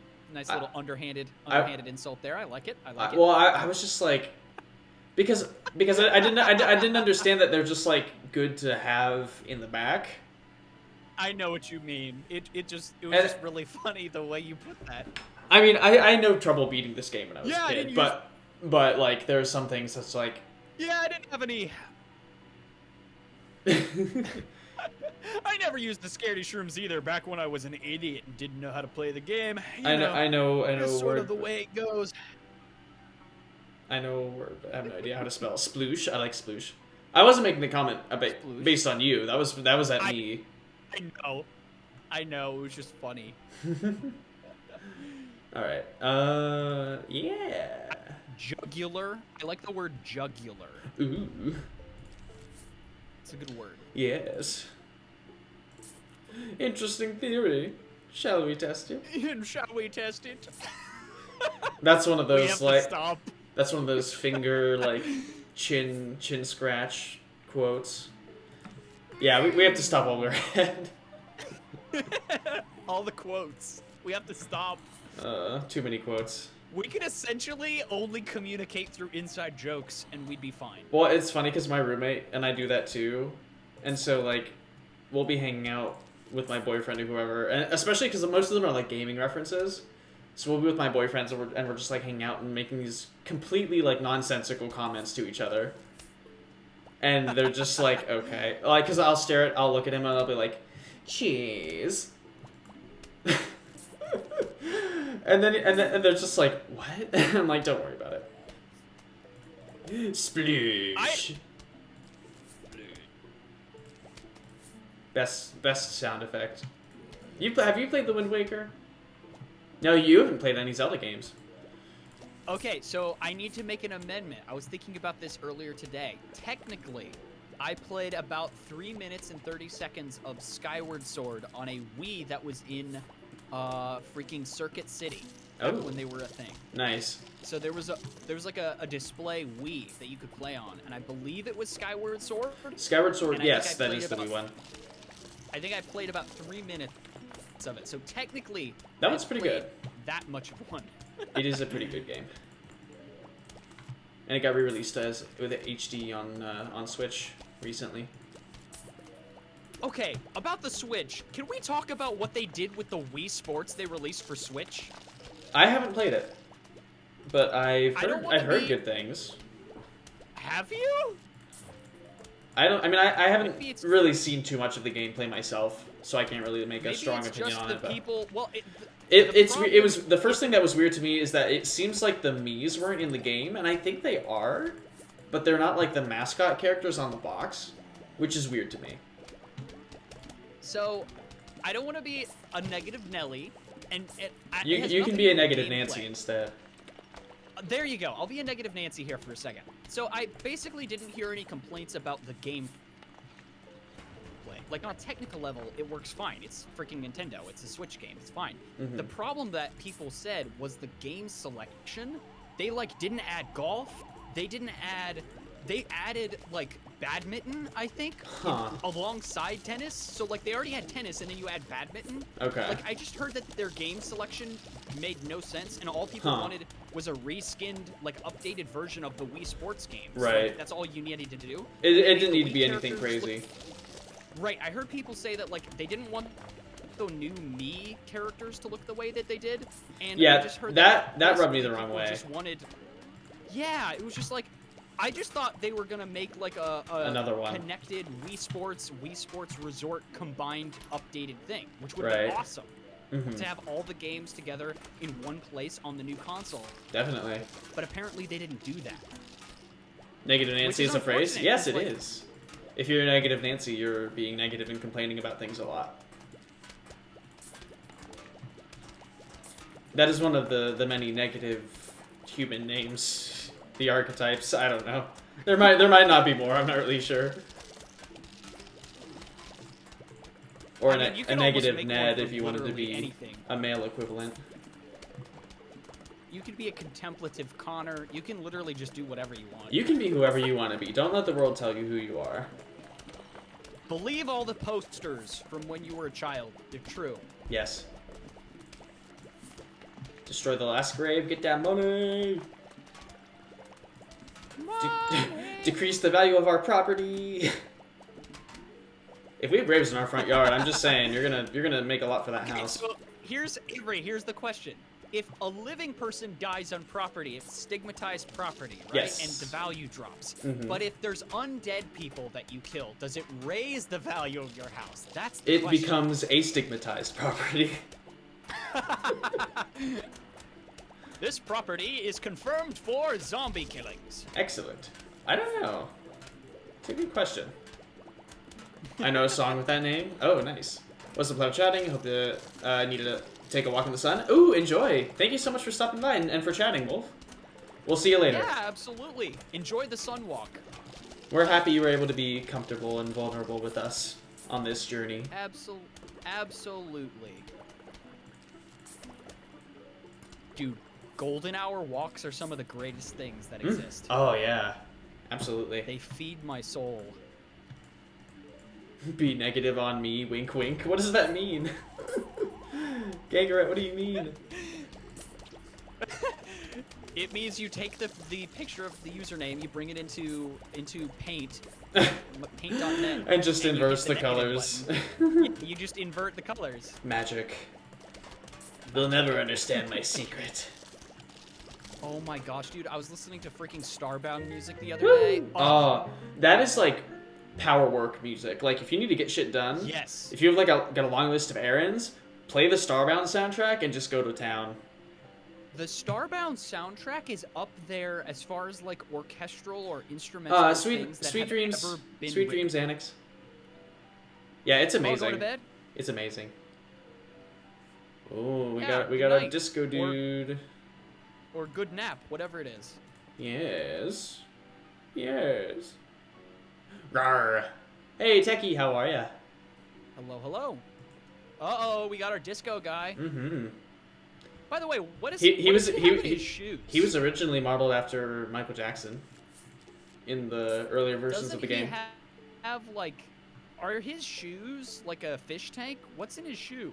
What do you mean? I'd have to look at him. Listening while driving home. Nice. Zombie. The disco zombie has like something in the shoe. Oh. I'll have to look and see. Taz Devil, hello! Okay. Or Taz Dev. Hey. Or I guess it is Devil. Welcome, There's welcome. an L. Welcome, how are ya? And thank you for the follow. I see those are Matashine's emotes right there. We love Matashine. He's a longtime watcher of mine. That's right. Mm-hmm. I know that username. I feel like Captain Yes. America over here. I get that reference. I The get that fact reference. that is now a reference is so meta, and I love it. Right? Crazy. It's just crazy, man. Did I tell you about the... Okay, I definitely gushed about this in person. I don't know if I've talked about it on stream. Don Quixote is a freaking meta book. You have, yes. Don Quixote. It blew my mind, the tongue-in-cheek comedy that Cervantes wrote into that book. Oh, it's so Andy. meta. Okay. I was gonna say Andy and Matt have some very similar emotes. That's the Tonberry, isn't it? I like the Tonberry. But yeah. I think you brought this up last time we were chatting. It is sort of like all over the place. I don't need to go off on an entire tangent, but I could go off on a tangent. Because, okay, so I don't know if you feel this, and you probably... Oh my god, you're right. There is a fish in his shoe. think there's a fish in his shoe, right? There is. I never noticed that before. That's so weird. Fun facts. I thought they were just like shiny metal on the bottom. What the heck? I guess it's just supposed to be like, since they're so tall, they're like fish tanks. Like the platform shoes are so tall. That's funny. This game does have a sense Okay. of humor. I like it. So yeah, I'm gonna talk about Don Quixote for just a minute here. Sure. All right. Sure. Of all of the books that are considered to be classics or required reading, because I feel like a lot of people, and maybe this is just me, but when I had to read like famous books or books that were considered classics, I always hated them. Like I didn't enjoy them. Like I didn't understand why they were as popular as they were, other than people just sort of telling themselves that it was good, or their predecessors told them that they were good, even if they hated it, right? Right. And so I read Don Quixote because I was always intrigued by this sort of tragic character, because that's who I thought he was because of the windmill story. I thought the story was about a sad old man who's a little bit crazy in the head and has all these idealistic visions about how the world should be and about chivalry and about protecting people, and he's completely outmoded. He is Right. useless. Like, there's no castles anymore. There's no knights. It's a dream that people tell him he should give up on, but he doesn't, right? That's what I thought the story was. Gotcha. It's a freaking comedy, and I didn't know that. And Yeah, it's I've hilarious. been told Like, that the it's like jokes- it's kind of just like wild and all over the place, but I've never read it. It's there's so much in that story. Nice. Because it's a longer read. I'm not gonna lie. There's no rose-colored glasses about it. It's a longer read. But one of my favorite aspects of the book, and this is where it gets into the meta quality, is the fact that between Ooh, when Cervantes lucky. wrote the first and the second halves of the story, I'm glad I basically read it. Did you see someone else that? tried to. What was it? I got a diamond from that last grave. I'm glad I waited to get that one. Oh, nice. Sorry, I had a commercial. I was watching like 4 ads. Oh, gotcha. Yeah, people have been So- saying there's a lot of ads recently. I've tried refreshing the stream a couple times to make sure I was caught up, and every time I refreshed, there was an ad. Mm-hmm. But If you right click and I'll hit wrap reset, this- if you hit reset player, it might reset it without needing to reset or to load the ads again. Okay. I think that's to an know. option. So, basically, someone tried to steal Cervantes' Don Quixote and Sancho character between when he wrote the first story and the second story. Because one of the rising actions in the first story is that Cervantes and Sancho were going to this tournament That in Dunsparce Zaragoza. mode is so cute. Oh my god, I love that. Wait, what? He's got a Oh my gosh, Dunsparce. that is that's Dunsparce. It's your Oh my man. God. It's your man Dunsparce. Yes, it's my boy Dunsparce. It's your boy, Yes, not Sancho Panza. not to be confused with Tank Boy. Yes, no, Tank Boy is awesome. We love Tank Boy. So, basically, Don Quixote and Sancho Panza are supposed to be going to this tournament in Zaragoza, which is a place. That's the entire point of the first part of the story.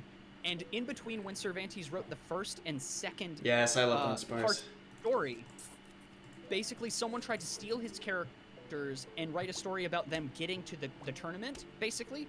And so just to spite that author, in his second half of the story, basically Cervantes uses his characters to sort of mock or scold the person who tried to steal his characters by having them go somewhere else to basically invalidate his fan fiction, essentially. I love that. Like, oh, you had my characters actually go to Zaragoza like I said we were going to happen? You know what? No, we're going somewhere else. And it's just like so meta, and I love it. Spiteful rewriting. Ah, it's so good. I could gush about Don Quixote. It's a good book. The fabled reverse fan fiction. Yeah, honestly, like, of all of the classics that I've read, that's probably been my favorite quote-unquote classic to read. Nice. Okay, Fahrenheit 451 is my number one. Ooh, Fahrenheit is Don really Quixote, good. I read that. second. I read Fahrenheit in middle school. It's a good book. Mm-hmm. How do you feel about stream of consciousness writing? Because I know it's not everybody's jam. I haven't read a ton of it, but I think I've enjoyed it. It's a little bit like breathing a different kind of oxygen. Yes. Because when I first started reading Fahrenheit 451, Oxygen my brain diet. didn't know. Yeah, it didn't. Know what to do. It is very bizarre because you sort was of like altitude sickness. It's hard to sort of feel like where you are. Like it's hard to place yourself. It's very hard to place yourself in that world in the first place. And so there's like this amount of discomfort you have to just get used to. And I feel like that's how a lot of dystopian books are, but yeah, it's a little bit like a halfway point between spoken word and fiction, right? The way that he writes, because you're reading uninterrupted thoughts that the characters are having. And I really like that. It's really hard to write that properly, but it's really good. Yes. Like I like to write like that if I can. When you can make it work, oh, it's so good. Zio Reimer Don Quixote. Don Quixote. Don Quixote. Favorite book is the cooking book. Also same. Love that. Dude, I love that. I love that book. The third act of the cooking book is like so totally awesome. Oh, when that dough rises, Spuds. started. Chapter 7, Spuds and Studs. Oh yes. Steamy. Don't even get me started on the chapter about rice. Oh my gosh, what a read. Fucking love rice, man. It's the Top superhero tier. that gets introduced in the cooking book is Rice Man. Oh, I was saying like rice, comma, man, but. Oh yeah, I know, but you just created something. But that Rice reminds Man me of is a concept. We'll take that somewhere. Also found a weird napkin holder of Gengar. Gengar is one of his mean, favorite Pokemon. You gotta have it. Yes. You can't not have one. Now I just need to find a matching bayonet. You know, you've probably seen Gengar. I don't know if you've seen what a bayonet looks like. If you want to look that up. Hold on. I'm gonna try and spell it without knowing anything about it. Oh, I was so close to spelling it right. It's a cool Pokemon. They're both cool. Gengar is a favorite is a fan favorite. Combination of two, right? Sorry. Yes. So Gangarette is two different Pokemon in one. I love the zipper mouth. That's a really cool character design. Basically, the whole idea behind Bayonet is it's basically like a doll that someone has thrown out, and it's like comes to life out of spite. What are those things called again? Yokai? Kinda, yeah. So it's like a spiteful toy that's been discarded. I hate those words together, spiteful toy. Right? I don't. Well, we've all seen many a horror flick. Well, dude, I'm telling you what. I think I told this like freaking Toy Story. It comes back to Toy Story made a generation of hoarders who can't get rid of anything because we've impugned, like, not impugned. What's the word I'm thinking of? We've given, like, personalities and life to these non-living objects as though they're feeling. This will be heard. Like, getting rid of stuff was so difficult when I was Send it cleaning on out my Discord? room, because I had Nice. also, like, guilt. Right. I was like, I can't get rid of you. At the very You'll least, hate me forever. it'll treat kids to, or teach kids to at least take better care of their toys. That's true. Let's see. Was We it we the would line like of to Woody? visit for a midnight snack. How does ice cream and brains sound? Sincerely, the zombies. I'd go for some ice cream. I've Well, never yeah, they eaten end- brains before. At least you know they're sincere. That's important. Right? Absolutely. You know, I appreciate it. The world's changed. You don't get enough sincere Oh zombies. yeah, here we go. Epic music.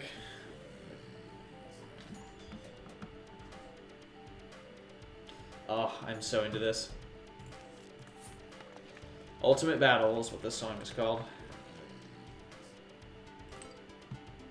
I'm just watching you dance silently to nothing because I can't hear what's going on. Well, you would like this song, but thankfully you actually know what this one is.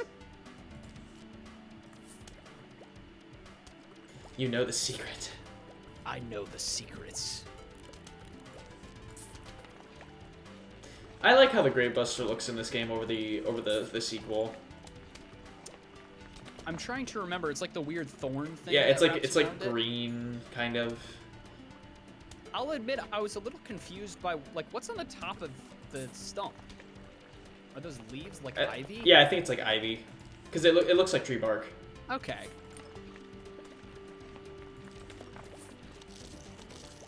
The design makes more sense for something that eats graves, where it kind of Yes. looks like a stump, but it also looks like a skull. Mm-hmm. That's some good design right there. I love design. Honestly, yeah. That's half of what I watch these days. Is like just like design videos and. That's half the reason I'm on Instagram at all, is to just see other artists' character designs and just be like, wow, that is a good design. Mm-hmm. Yeah, lots of cool stuff.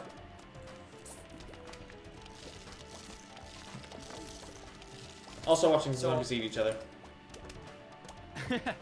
I recently, so last week we went to like a couple antique places, and I took a picture of a candle stand and like a geisha mask, like made of porcelain, because both of them just spoke to me as like design objects, and I combined them into this character. Nice. Where it's like this metal, like brass female face with these big draping like sleeves with this long neck, and she's holding like an incense and like a bowl of incense and a huge candle that's like melting over her hand.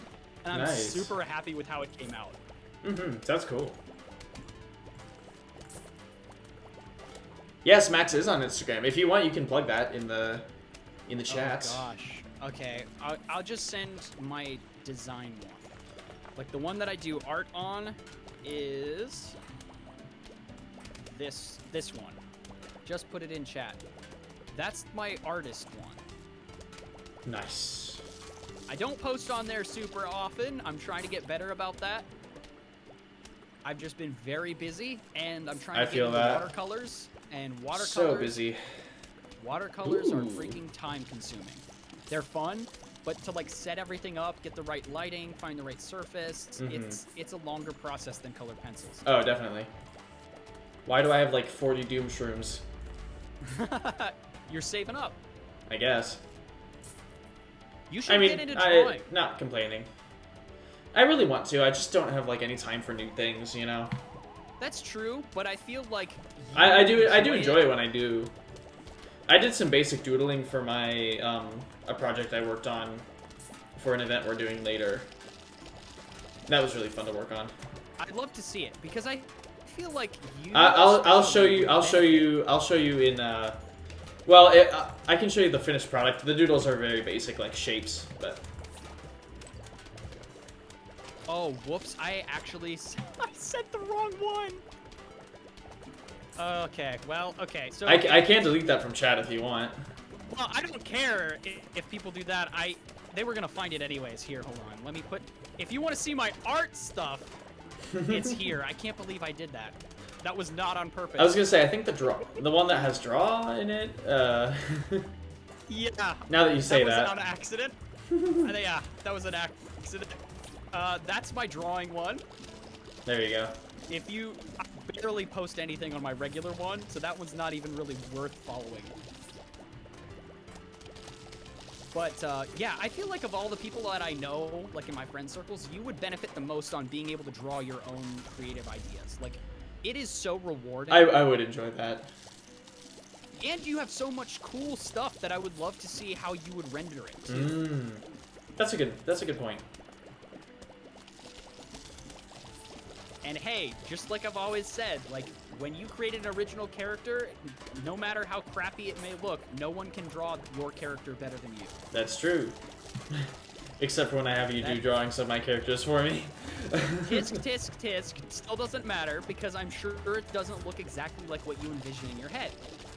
Well, I guess that's always gonna be decent point.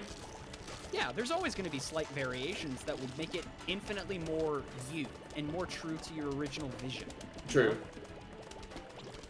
Which is why being in like mixed media, like writing stories and being able to make art is so cool, because you can sort of, you don't have to jump across that creative gap to get somebody to see what you see in your mind's eye. It's so that's true. Easier. And you have so many freaking cool and awesome characters that I would just love to see your drawings of them. That's one of my favorite things to think about, is the characters of that world. And just like designing them and thinking about like how their relationships work, what they want. Yeah. It's pretty gay, honestly, though. Dude, I think maybe I talked about this last stream. I'm just obsessed with any cartoon or game like Smash Brothers where you just have a bunch of characters together. Well, and that's how I feel like it kind of is, because they're all different stories and characters, but they have this interwovenness. Just imagining you drawing certain characters who remain nameless, like together in the same panel, or like interacting, or talking, or laughing, or fighting. Literally any combination of your characters together on the same picture would be so cool. It makes me want to do that now. Hey, we got a pool. This is our backyard. I almost completely forgot about the pool level. Oh, this is where the game actually gets like kind of hard. I mean, how far into the game are this you is gonna get on this one stream? There's 50 levels, and we're already 20 levels in. Oh dang! That's what I mean. Like this, I could probably do this and like most of the mini games in 2 streams. And I already do have a couple things planned, so like I'm not really complaining, because like I'm really happy to be playing this, but I know it wouldn't be like forever. So I'm excited to see like what else I can add into play. So we need that one for sure. We can use these again. Yes, yes. Also, we get the car key soon. Yes. So we can shop for his Twitty Dinkies.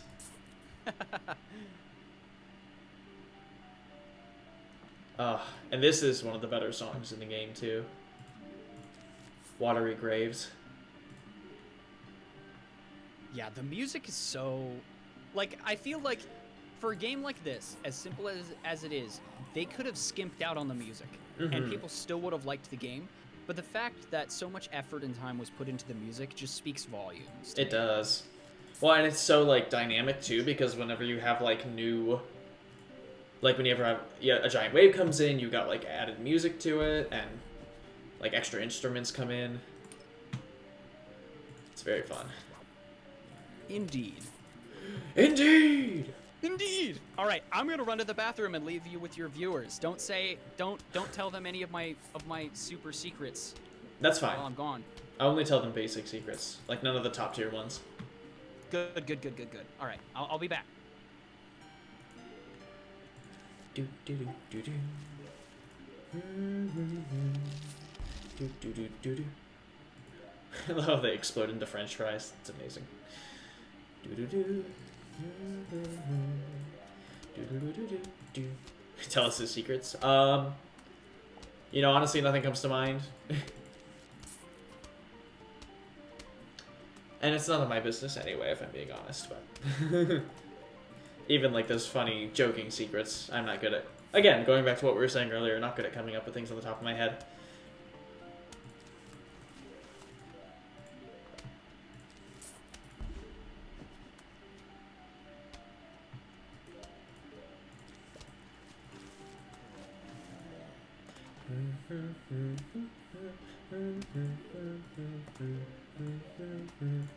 Oh, my humming is in sync with the music. It might not be.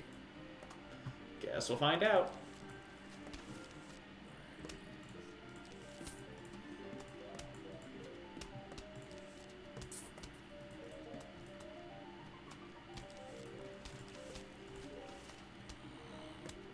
Nice, nice.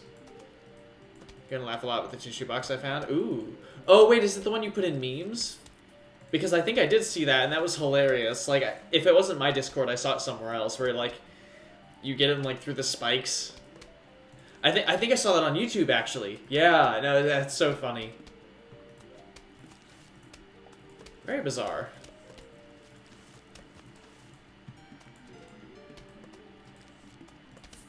Yes, I did see that. Someone posted it on YouTube, which is a weird sentence. Posting as if as Twitter, like a feed, which it kind of does now, which is also weird. There we go. I'm making good progress here.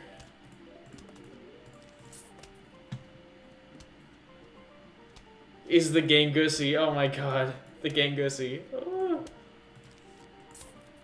That's cursed, but I love it.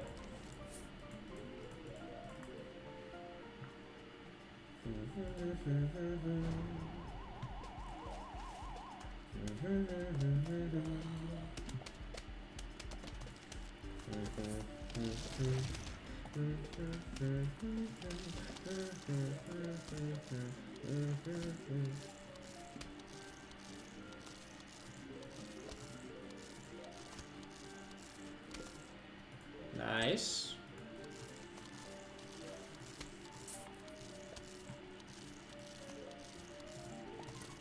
Good stuff. Ooh, yes, we get you. The squash, one of the most powerful weapons we have, or plants. Extra seed slot? 5,000? Yes, let's do it. That diamond helped, because we were able to get an extra slot with it.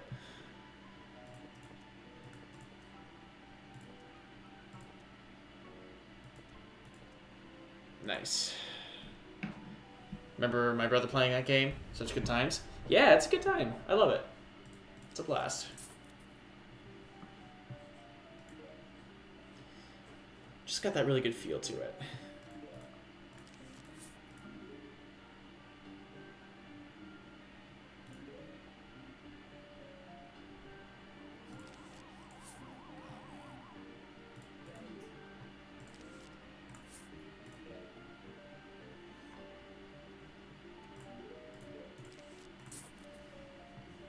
I love the way the plants dance too.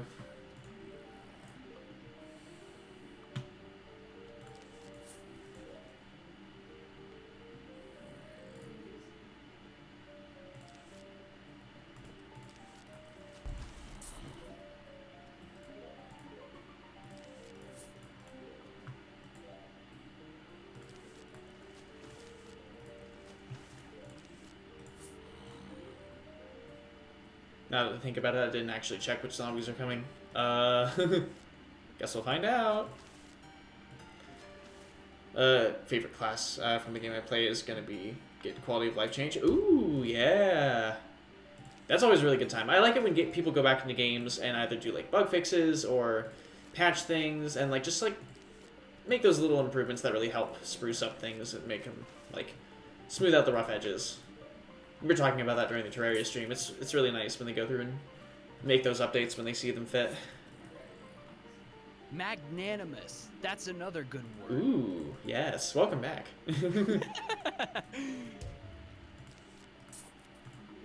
I love magnets. Magnetimus. Yes. Another Pokemon. Let's see. Well, you got Magnemite, Magneton, and Magnezone. Magnezone is a Pokemon? It is. Is it just a large plot of land covered in lava? It looks kind of like a UFO. And Magnemite is like an iron ball with 2 magnets on the sides, and then Magneton is 3 of them stuck together. Because a lot of Pokemon in the first generation are just the same one, but there's 3 of them now. You've got Dugtrio and let's see, Doduo and Dodrio. Doduo is the first one. You know what? If it ain't broke, you know. If it ain't broke, then add 2 of them. Yeah, exactly.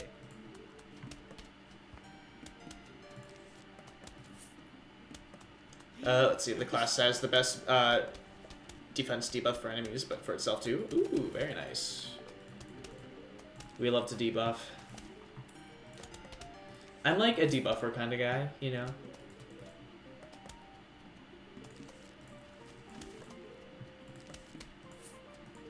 We got the Squash. One of our favorites. There's a joke in there somewhere about an RPG where it's like modern day and the person applying all the buffs to its team members would be like a personal trainer. That'd be funny.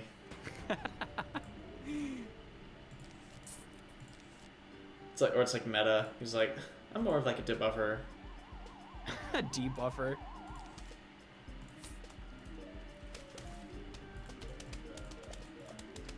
All the sun. Give me all of the chlorophyll power. Yes. Leave you in a hole in oven. Yet again, another T-shirt I'm gonna have to make. I can just imagine the text like it gets bigger the more ease. Yeah, yes. No, you're absolutely right. It That- would be like a blurry frame of Alden falling through the air. Oh my goodness. It would be white text and it would get smaller to bigger and it would stretch up and out. Part of me is like, is this just like not super funny and we think it's so much more funny than it is, but I think it is really funny. I think the juxtaposition of us talking about whatever the heck we're talking about with just Plants vs. Zombies footage is the thing that's funny. Well, and what I love about playing games like this is it gives me so much room to talk about things. Yes. Because we can just sort of like hang out, you know, because it's pretty easy to manage what's going on. And you're extremely skilled at this game anyways, so that also helps. If you were crummy at the game, this would be much more stressful. Right? If this was PvZ 2, it would be a different story. That's the problem with having me try to co-commentate on games that require a lot of your mental energy.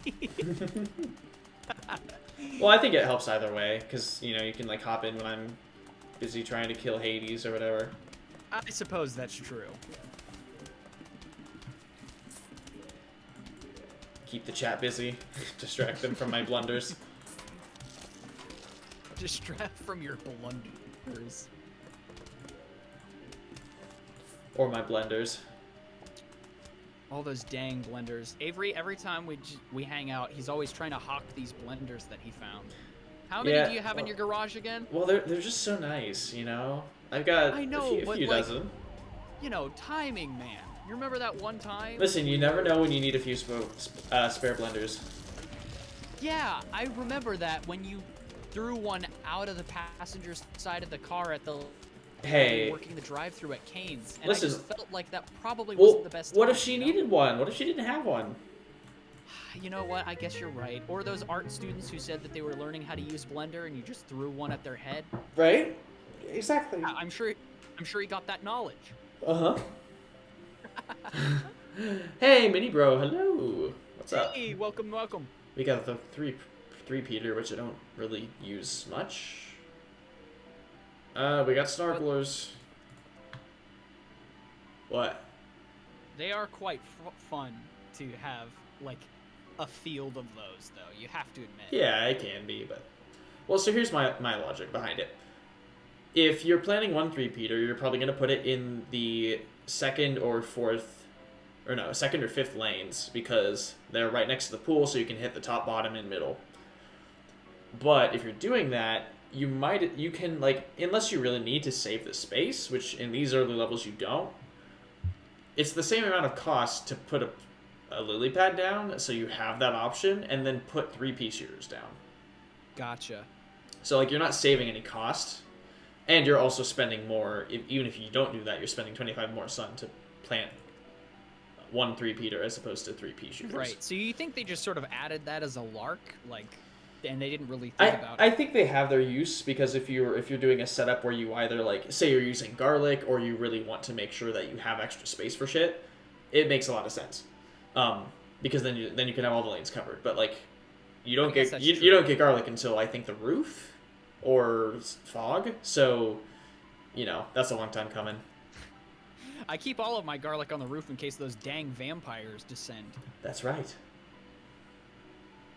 So I will not be picking it. Hey, Chris. Hey, welcome in. And Jeff. Jeff. I'll take Jeff for 500. You can't do that to me. You're gonna be giggling for the next 7 minutes. You should have joined for my Earthbound stream, because there's a character named Jeff in it. Oh, that's right. I'm gonna put this mine right there so that I can stall for sun for as long as possible. By the way, why did I never notice that this level is at a different house? Well, no, it's the same house. It's just the background, or it's the backyard. Because they give up on the front. Okay, that makes more sense, because so you have a day and a night in the front of the house, and then a second day and night on the second. Backyard. Yeah. Okay, that makes a lot of sense. Mhm. For a minute, I was just like, wait a minute. When did this pool get here? And why is the... I never realized that either when I was a kid. The starting area for the zombies is different. That freaked me out for a second. I was like, wait a minute. Yes. Having 2 rows of sunflowers helps so much. Yeah, if you can get this makes such a big difference from the first. If you can get that going early, that's so nice. Mm-hmm. Well, that's why I start out with the insta kills, because you can just, like, cheap take care of so many of them. Yeah, there's nothing like that smug feeling of, like, putting one of the potato mines, like, way down the lane on, like, one of the early zombies just to stall. Yeah. At least in the... You can especially if you know, like, the timing for them too, because it's really easy once you get it. As long as you place them 3 tiles away from where the zombie is, unless they're moving faster, right, it's gonna guaranteed work. So it's gonna guaranteed work, which is a sentence I good do say, because speak proper. I good do say speak proper. Much I do. Indeed. Hey, you know what? At the core of communication is if you can just get your point across. Doesn't matter the form. If you can get your idea across, that's all that matters. Indeed. Indeed! Indeed! That's a Xenoblade reference. Is it? There's this, like, it's not even, like, a big meme or anything, and I wish it was. I think within the community it is, but there's this, like, one character, and there's just some clip where some character says something, in his response he's just like, Indeed! It's just really funny to me, and some other people. Sometime soon. And that's also one of my favorite words to say is indeed, as like an exclamation. Indeed. Yeah. Indeed. Sometime in the near future, I'm gonna have to have you on for an AI dungeon video, because I think you would really enjoy that. That would be fun. I haven't messed around with that extensively. Which is good. Probably, yeah. Oh my gosh, it is a trip. Right? Those videos are so much fun to edit. Ooh, I bet. You know something's good when while you're experiencing it, you're just thinking about, oh my gosh, this is actually going to be a pleasure to edit instead of a burden. Right? How have you been, Chris? And Mini Bro? What's up? Yeah. But now you're saying... Well, yeah, sometimes you just record something and you can just feel... Oh, he got in the pool! Our zombie got in the pool. Oh no! Well, he is the swimmer, dude. That's true. I meant to say swimmer guy, and I said swimmer die, which is what he did again. Die. That's just a Freudian slip. Indeed. Sean Connery, hello. How are ya? He's got plants on the brain. Hello. I do. The Cornipult, I think, is probably my favorite plant hey. in the second game. Yeah, the Cornipult's really good. Very useful. I mean, in general, it's good, even in this one. Yes. I love it. Once you get all the catapults, you're just like, well, no more pea shooters, I guess. Yeah, pretty much. The cabbage pults are pretty great. Mm-hmm. I would win entire rounds if you could get the Just having access to that delicious butter. Yes, the cornipults, the cabbage pults, and then the like the peppers, like the hot pepper pult things. Yeah. Ooh, So the pepper if you pults. could get just a line of each of those, it was done. You're just golden. Yeah, the butter's a really good stalling tool, especially against those gargantuars. Because you need to pull out all the stops in the second game. Yes, really you do. Need every potential opportunity to stall. They throw everything at you. Yes, they do not hold back in that second game. Which I feel is appropriate because... They gotta step it up. It's not that Yeah, they gotta step it up because, I mean, I don't feel like the first game was like the... I don't feel like it's the easiest game in the world. It has some challenging mini games, and like the survival mode can get pretty tough, but the base game is not super hard. Pretty plug and play. So long as you understand the concept of creating rows of defense and like utilizing the walnuts and everything, then you're and not picking Chomper. Yes, and not picking Chomper. Sorry, sorry, yeah. Chomper. Chomper It's mains. That's the way it goes. Who do you main in Also, PvG? Being able to that could actually be a question. That could actually be a question for that's an actual question. Garden Warfare players. I like the look of the orange, the citron, like the robot orange. Yeah, the citron is awesome, and it has one of the best plant foods in the game.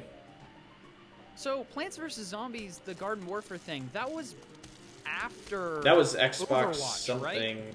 I don't know. After Overwatch, right? Because it's essentially Overwatch or TF2. I'm not sure. I think at this point I'm gonna stop picking the cherry pult, or the cherry bomb, just because it's kind of unnecessary. Because I'm dealing with things fine, and the other insta kills are just cheaper. Right. And since you have a lot blocked with the pool. Yeah. Yeah. Yeah. We got pole vaulters. We were at some family gathering recently, and we kept on doing this thing where we would say, well, I guess it's time for us to go. We'd walk 10 feet away and then get caught, and then it never ends. Again. And I don't remember who started it, but every once in a while we just go, well, and be like, the longer the well is extended, the more like the urgency to leave We're like, we need to go. Yeah, so like the longer it stretches, you just go, well.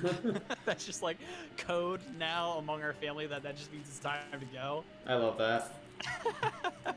it's I love that for it you. Works. I love that for you. I hate when people say that. I'm like, what? I love the look of the kelp water. Yeah. For the tank. What are they called? Bramble something? Tango kelp.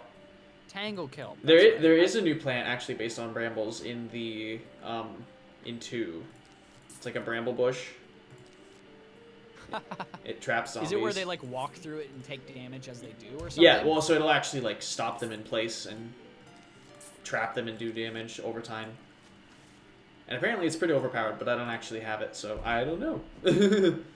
I liked using, in the second game, you could use the walnut combo, but then you could also put the spike dudes that hug the ground, like on the tile in front of the walnuts, so the they spike just weeds. Have to stand there. And well, just you can do that in this one too, although sometimes they don't line up properly. Oh yeah. Well, so sometimes you'll do that setup, but then like it just won't be close enough for them to take damage. Oh, that's no good. Yeah, it's really sad when it happens. I'm like, come on. Yeah, especially for like the pirate levels. Oh yeah, with those imp barrels and the cannons. But it's so satisfying when you hit one of the guys who's swinging on the ropes with the corn thing, and they just fall into the water. Well, and it's funny, like, because sometimes they'll just mess up their swing and fall into the water.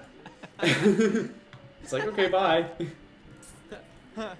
Also, one of the most powerful plants in the game is the blover, because there are so many instances where any zombie that's in the air will just get immediately killed by it. So, like, zombies swinging on the ropes, zombies that are being like shot out of cannons, anything that's hovering, anything that is Some of the anything that's thrown by a charred guard can be blowered away.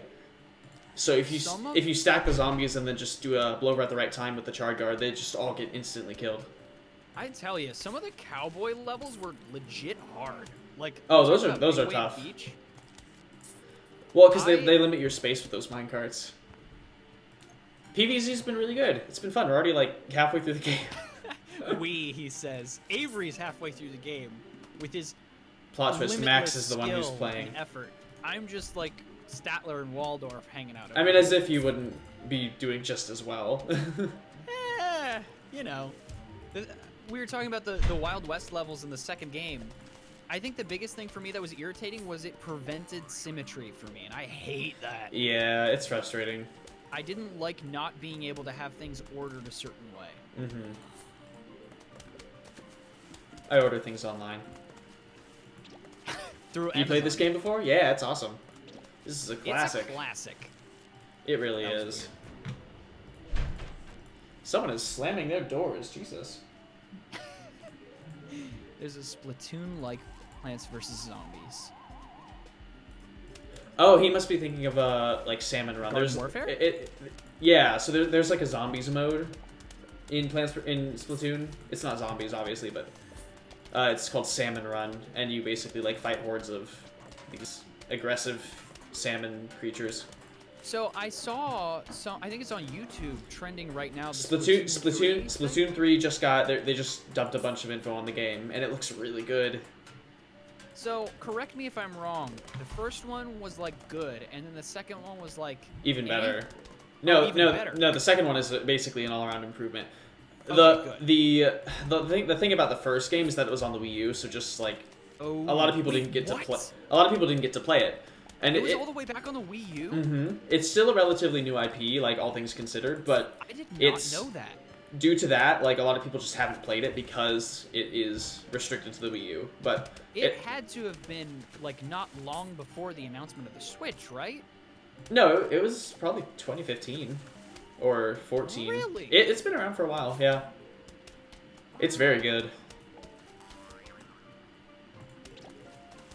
I was yeah, Splatoon 3. I'm so excited for 3. I remember I had you play a level, right? I think one time you were over. I did well. I think I did a boss fight. Yeah, you accidentally picked the boss level. I was talking with a buddy recently about like how basically even when you're not involved in a fandom, how it's sort of interesting to be an outsider looking in. When something goes really well for like their franchise, you sort of celebrate with them. Mm-hmm. But when something tanks, you feel like such secondhand, like, oh, like you just feel so down for them. You just feel so bad.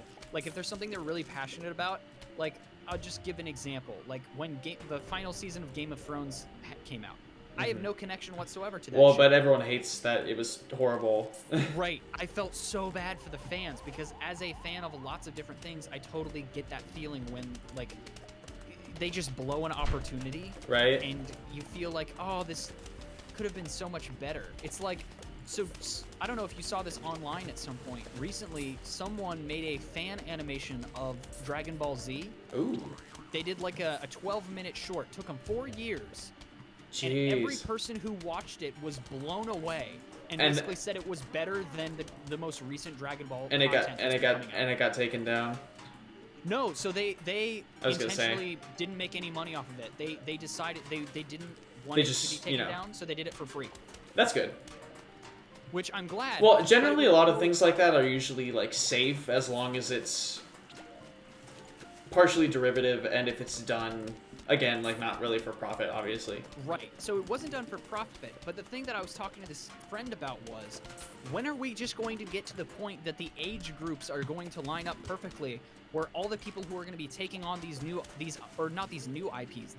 IPs are all going to be fans of the original content because the fan stuff's better in a lot of cases. It really is. Yeah. So like when are people going to realize maybe we should put like super fans in charge of these franchises instead of having it be run by like disconnected committees. That's not a or bad no idea. connection to the franchises.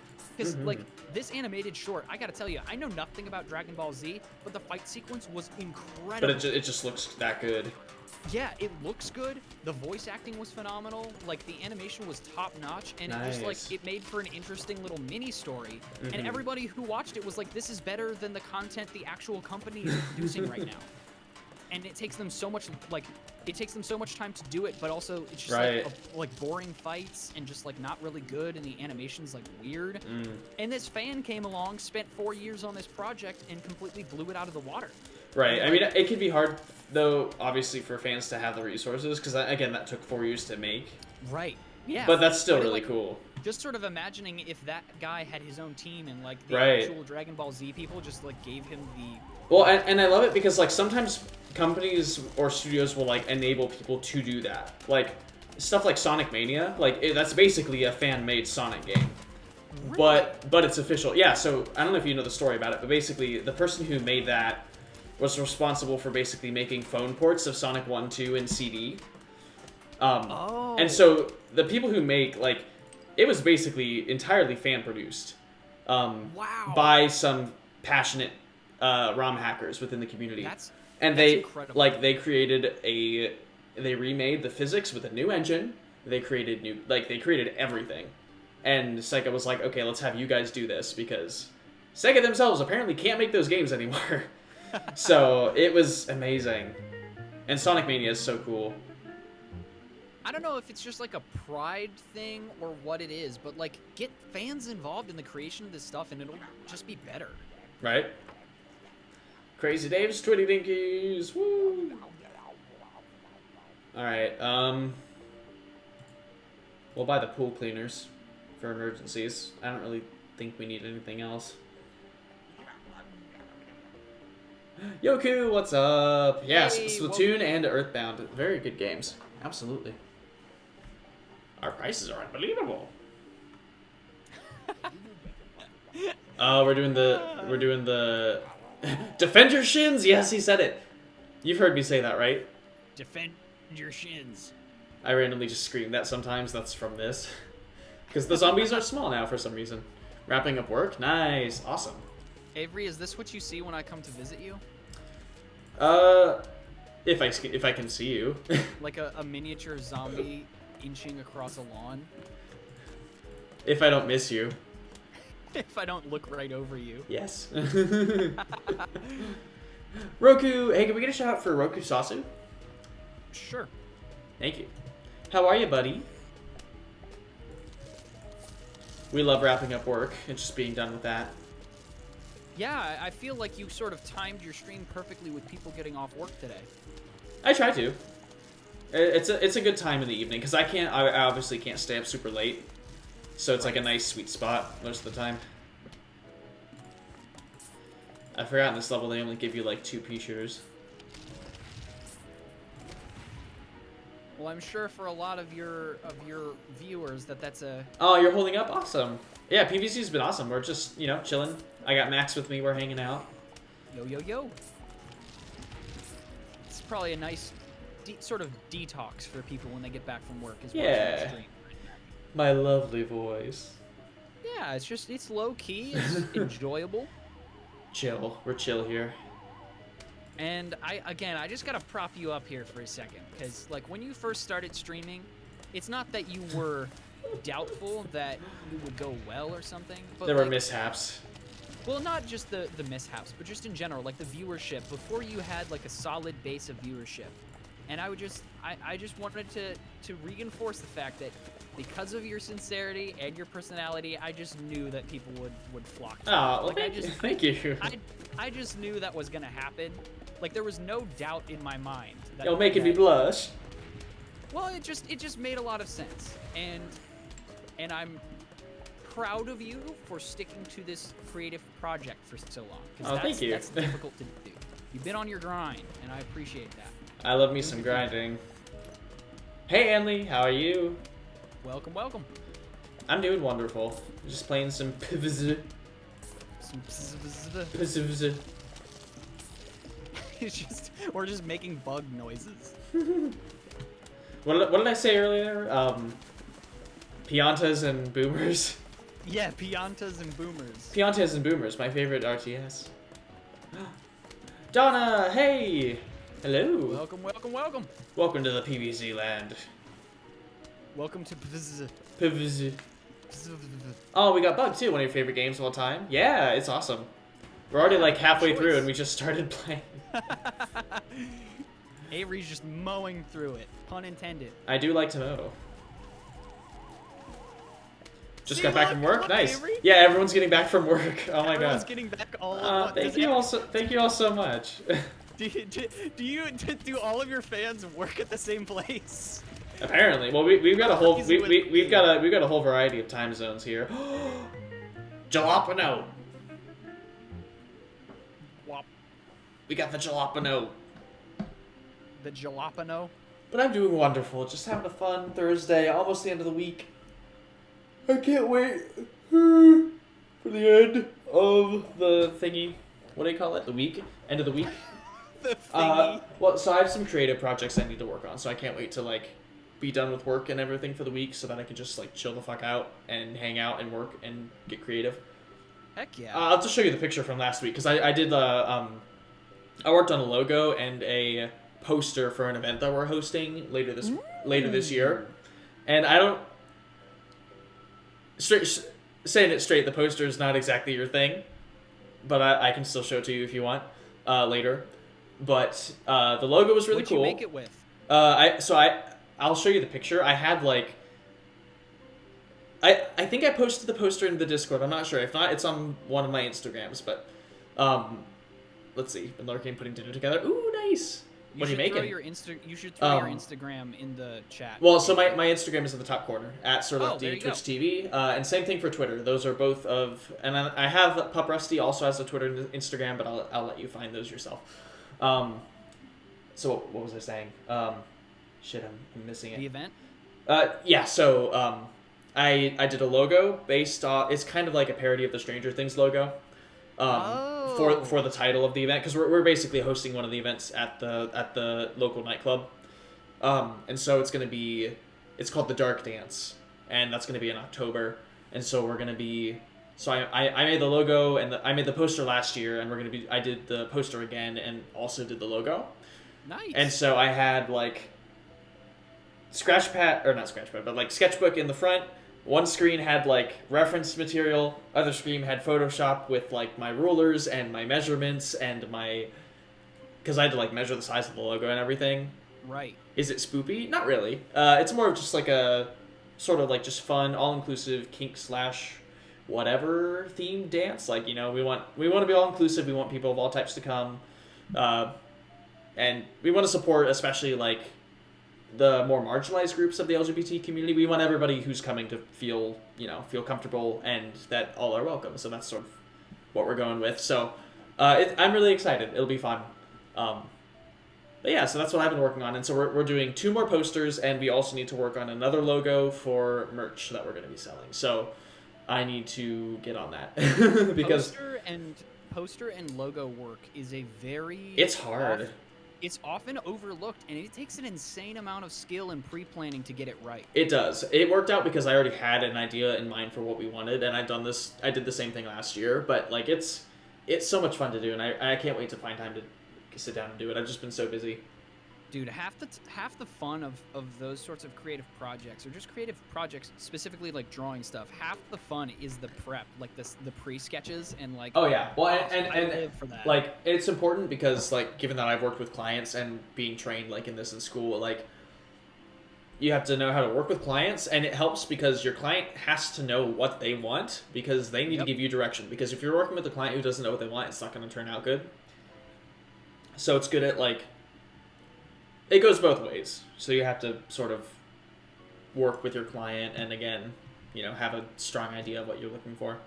And, of course, you can only refer to them as the client. Only the client, yes. That's required. Mm-hmm. Let's see. Yeah, this went fine last time.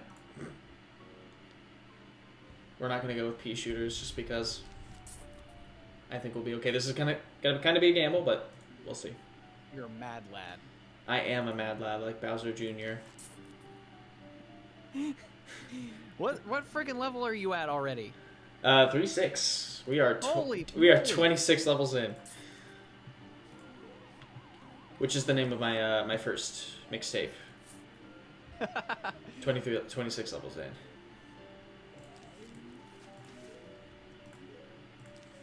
I told you about. I'm not even done with the current album. Or the idea for the next one. That's I was like gonna my, say, that's well, my, I don't know I don't think I know the current one you're working on. I don't know if That's you my told me about that curse. one. It's the same with D&D characters. You have It's like an idea, and you're like, oh, I already have another one. Right. It's like I'm trying to focus on what I'm doing right now, but it's so difficult because when you're like a restless creative and you just have ideas constantly, Mm-hmm. trying to like organize them or make yourself wait to work on them is so difficult, dude. Definitely. I need to find more time for my creative stuff. It's hard. I'm sure that once And you're out, especially, it's a little bit yeah, easier. I was gonna say, especially as a student, it's like, oh, I have no time. Okay. Yeah, And work, it's- because, you know, eating is kind of important. Well, it's overrated if I'm honest. It Just go really outside is. and It really is. Just Timothy photosynthesis. Green. Photosynthesis. Yeah, exactly. You just go outside and spread your arms apart and just sort of soak in the sun, and that's enough. Alright, now if we hear a car starting up, we know what to do. I'll get the pepper ready. Let's go. I hate those things. They call it a Zomboni, right? Yes, In this game? the Zomboni. You got to. It's clever. I may or may not have pronounced that way for the real machine, thinking that that's what it was called the first time I saw it. I love that. For the longest time, I called saxophones because I missed the vowel. Wait, what did you call them? Saxophone? I thought it was an E instead of an A. and I was a kid, no one corrected me on it, so I just like thought that's what it was. No one corrected me. Yeah. I'm like, uh-oh. I'm like, well, here we are. I'm sure there have been plenty of those over the years. Oh, absolutely. I mean, kids, Those- kids don't know how to read. I don't know how to read. Again, another thing. I just so guess. overrated.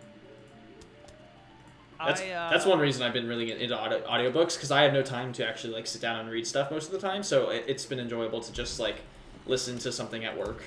Do you listen to like, is it like Audible that you listen on? Yeah, because we have Amazon Prime, and so we get. Oh, okay, that's I don't know if we get credits because we have Amazon Prime, but like every few months or so, my mom gets credits for audiobooks, and so like she let me redeem one for a book recently. That's cool. I'll have to. Are you on Goodreads at all? I'm not actually. It's 30 and can't very read, helpful. right? I feel that, Donna. Can't read. I understand. There are some days where I have to like take a couple different runs at a sentence and be like, whoa, whoa, what did I just read? Hold on. Right. Back up. Goodreads is really good for tracking all the books that you've read and like your own private ratings for them. Okay. Other people can see what you've read, what you're currently reading. I want people to see my hot takes. Well, you can also put like want to read like a list there, and it's really helpful for sort of keeping track of things on your list, because I get books recommended to me all the time, and so it's nice to actually have a place where I can add it to a list of things to read if it sounds interesting. But also just like knowing how many words a certain book is, or not words, pages. Like it keeps track of a lot of different data. That's really cool. Gotcha. And I don't know where I was going with this. I like that. I recently got into that mainly just to read everything I have on my shelf, because I had to literally tell my family, stop getting me books. Right. Like, please stop. I don't want to be one of those people who has like 30,000 books and I've read none of them. So I'm currently reading the last 2 books on my shelf that I haven't read yet. Ooh, I'll be fully nice. caught up. I try to do that with games too. Like I try not to buy anything that I'm not gonna play. I try to play every game in my library. Even though it's kind of tough these days. Yeah, there's too many games, man. It's Many like a games. good problem to have, I guess, but... Yeah, for sure. He used to kill the monster. Right? It's like, what monster should I kill? The one that the quest is named after? Probably. Probably. Perhaps. How puzzling.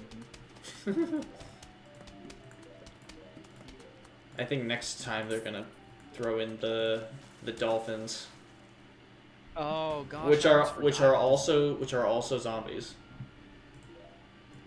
The zombies We themselves don't are ask dolphins. questions. No, we don't. We don't ask Questions? What are questions. We don't- those? What are those? Someone has to have made a horror concept of like a zoo getting zombified, right? Probably. Surely that's a thing. Because that would be horrific. Yeah. Oh, like zombie animals. Yeah, if you had to go through a zoo in an apocalypse and all of the Ooh. animals were like free and Mhm. zombified. That'd be interesting. We got spike weed. Spike weed every day. Spike weed every day. On this level, I'm not gonna pick it just because we already know what works, and I'd rather just spend 25 more for a jalapeno. Good plant though. Phenomenal plant. Truly terrific plant indeed. Yes. Have you got a Almost chance to did play, pick sunflowers. Ah, truly bold. It's Have you fine. had a chance to play Luigi's Mansion 3 yet? I played the first like hour or two of it, but I still need to play more. My roommate has it, so I'll probably play it whenever he gets here. Yeah. No pressure whatsoever, but I think It looks really I think good. you'll enjoy it. I've I heard think really that- good things. That it was sort of a course correction from the second game, which That's good. I really liked the second. I've heard positive things and negative it things had- about it. Yeah, there are things about it I don't like. There's even one aspect of the game that I'm not a fan of that got carried over, which is like the collectathon aspect of like finding the gems. That's Gotcha. not my favorite, just because I don't feel like it serves much of a purpose, really. Okay. I guess for bragging rights, but that's Yeah. about it. I love Like, I can bragging understand, rights. but when you put a tryhard like me in a game and put a bunch of gems that there's a certain number of them, you sort of force me to like tear up entire rooms just looking for these gems. Right. And it just becomes like a mad scramble to collect the thing. Which, you know, some people like that. That's not my thing, usually. Well, it But isn't like I your said, thing I'm also until a you get tryhard, it. so. Yeah, it's true. Honestly true. I can be too. Yeah. Sometimes, depending on the game, I like to do for 100%, but like a lot of the time, I'm like, you know what? No, I'm good. I like to 100% certain things, but Yes. not everything, if that makes sense. Like, when I played through Superland, it has a select number of chests in the game. I wanted to find all the chests. Do I need to Nice. find all of the secrets that are hidden in areas in, like, out of bounds? No, I don't Yes. feel like I need to. I know that. I did that. Yes.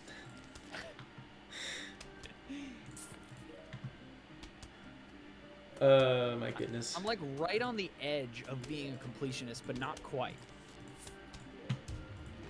I'm on the verge.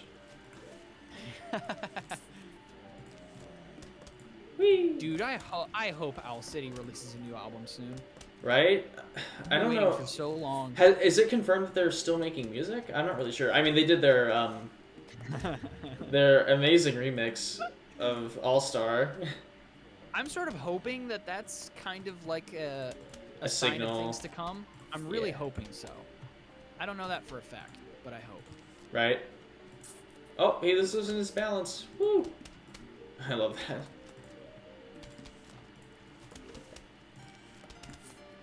Get unalived.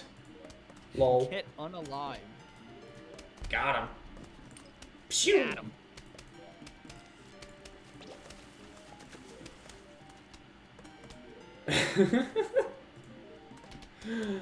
So there's this this SMT spin-off. It's like a cross between Shin Megami Tensei and Fire Emblem. So it's like one strategy RPG series and like JRPG series. Uh-huh. And there's this one mascot character called Jack Frost, and they say like he ho in there like as like a leitmotif or not leitmotif in like a. It's like a slogan that they say a lot. So like they'll say something and say like he. Catchphrase? Yeah, they'll say like he ho at the end of stuff a lot, or just like he or ho. And so there's this one shopkeeper Oh, no. who dresses up and I don't know if it's in the English dub, just because it's like, not because it'd be controversial, just because it just like sounds funny. But there's like a shopkeeper, and if you like talk to her and she'll like say bye, she's like bye bye ho, and she's like she's modeled after one of the Jack Frost characters. And it's just really funny to me, like just the way she says it. It's that meme of that, like the gif of that guy doing a double take of like, excuse me, what did Yeah, you call me? exactly. Oh, I love it. Just got an ad for pizza now. Oh man, now I'm hungry. Dude, I am it's contagious. low-key starving. When this stream's over, oh, I'm gonna go get some dinner. Don't let me prevent you from eating if you want to go do that. No, I can wait. I can wait. Patience is a virtue. I was gonna say I'm here until 8 o'clock, but I'm probably gonna make some soup. Oh, you're gonna stream till 8?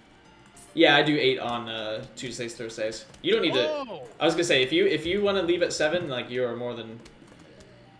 I legit more than welcome. thought it was till 7. I mean, are you just gonna? You're gonna be able to one-shot this in the stream? No, I don't think so. We'll see. If you're going till 8, I mean, the odds are in your favor at the pace you're. I'll probably be able to go through the fog levels at least. At least. Because we'll probably finish the pool here pretty soon.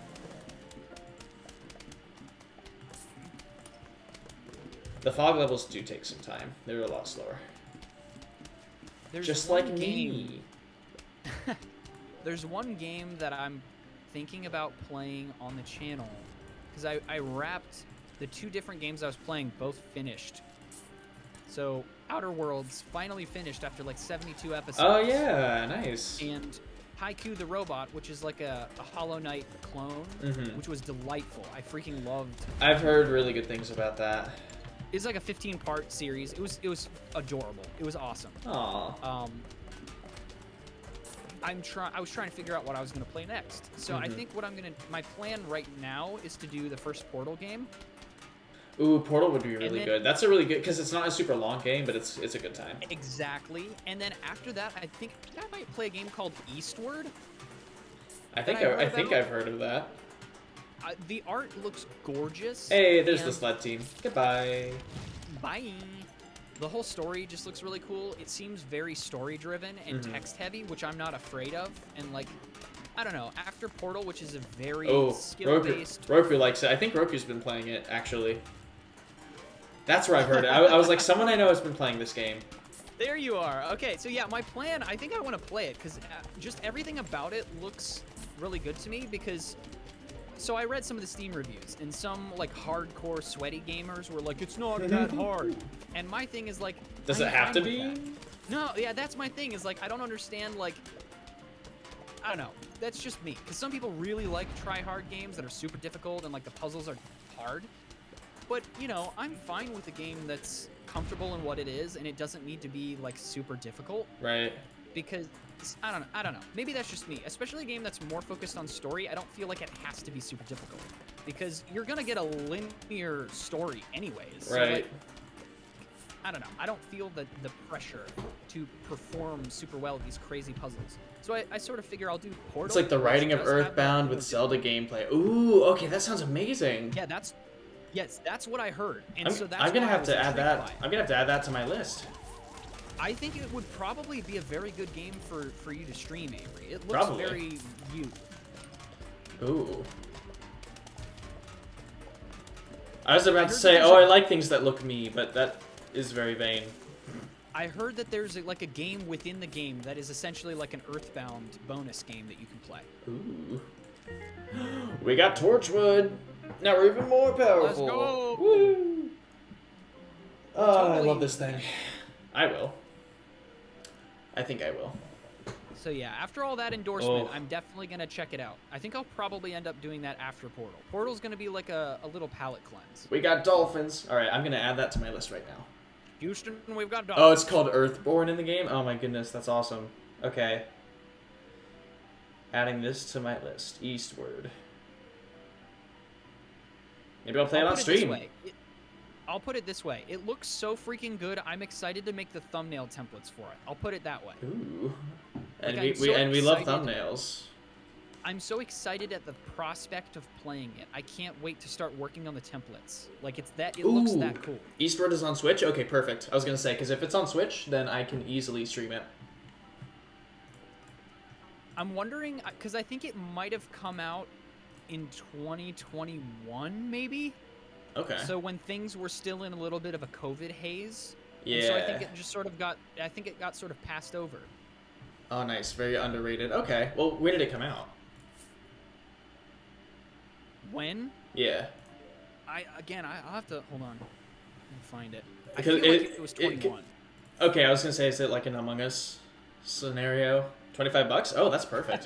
Well, I was gonna say, because so my roommate and I just got an Oculus Quest 2, and so like I'm looking for VR games to buy and also like normal games to buy, but at the same time, don't have a ton of expendable income right now, so I'm trying to just like be careful with what I am getting. Right. Because Hey, we split the cost on the headset, so, and it came with Beat Saber, and I fucking love Beat Saber. It's so good. I'd love to. I would love. Oh please, yeah, it's so much fun. I would love to give next like time streaming I would stream Beat Saber for hours. I will embarrass myself. Try to play it next time I visit. It's also, so much fun. You know me. You've seen me play wiffle ball. You know how hard I go. I'm gonna break something. Well, luckily, it's not about how hard you're swinging. That's thankfully. true. It's true. very elegant. So Yeah, no, Beat Saber is amazing. I can't wait to mod it and get like custom songs in there. Like I want to play Beat Saber to fucking like Owl City songs or something. Oh, dude. So for those of you who don't know, Avery and I were in gym class together, and Oh we would yes, play, like, those were the baseball. days. So fun fact. So like when you're homeschooled, gym is the best class. It is the exact opposite of every other gym class. It's so much fun. So many fun games too. I nearly killed the catcher who was standing behind me with the bat because I hit it, and I'm so unused to actually making contact with the ball because I suck at baseball that I like freaked out and took off towards first base and like flung the bat behind me and almost killed. Was it Colin? I don't remember, I think he was crouched on the ground, and if he would have had his head taken off. We all have our moments. I almost chopped down a tree when we were playing fucking like disc golf. Oh yeah. Because I throw it with power, not necessarily accuracy. That's true. I know a furry VTuber who streams Beat Saber for like 8 to 11 hours. Wait, I think I know who you're talking about.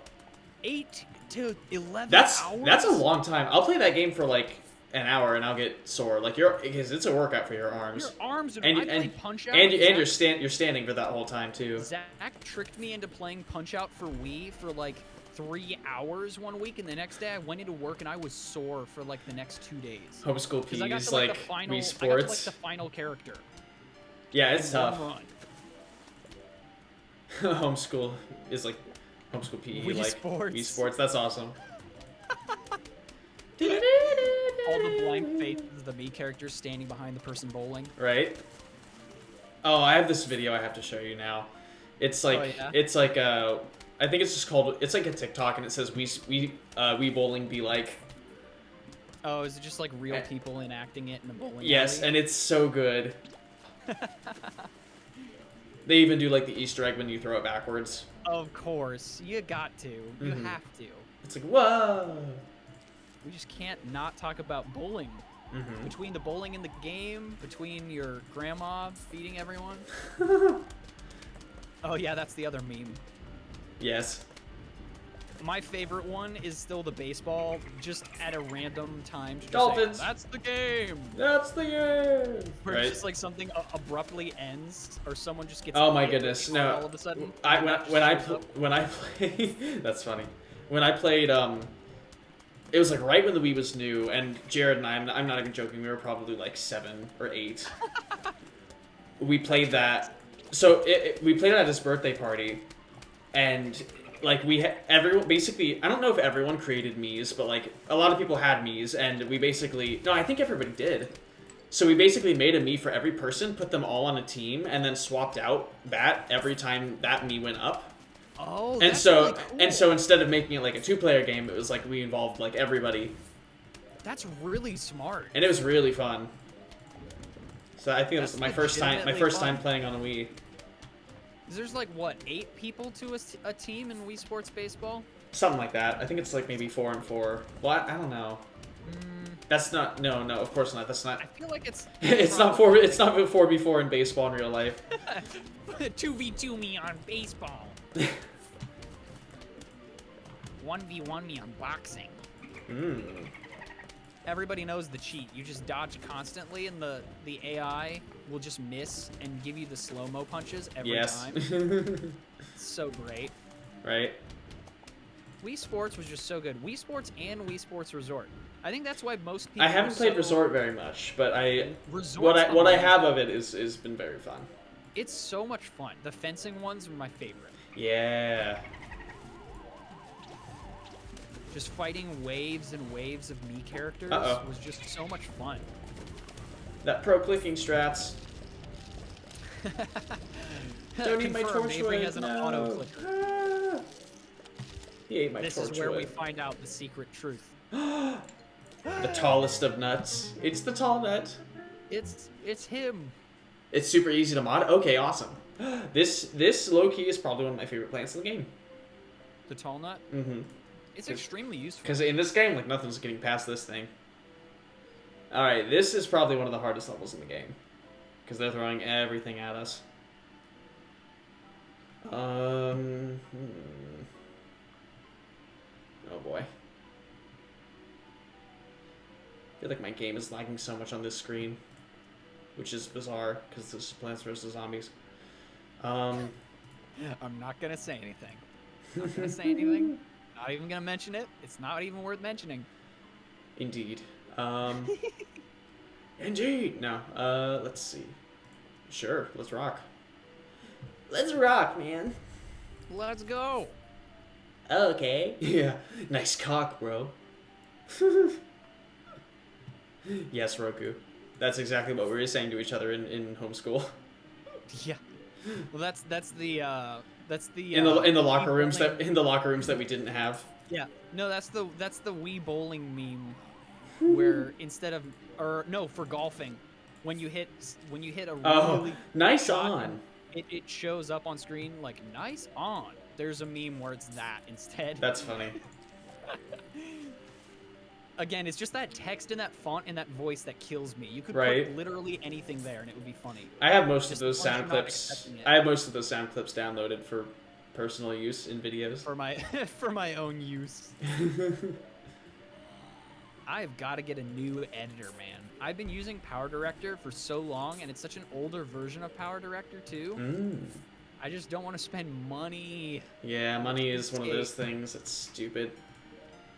If and when I surpass 1,000 and I can actually start making money, then I feel like I could justify it. Honestly, I feel like given the amount of stuff you're making, because there's a steady flow and it's good, like, I think eventually, like, you just keep it up and it's gonna happen.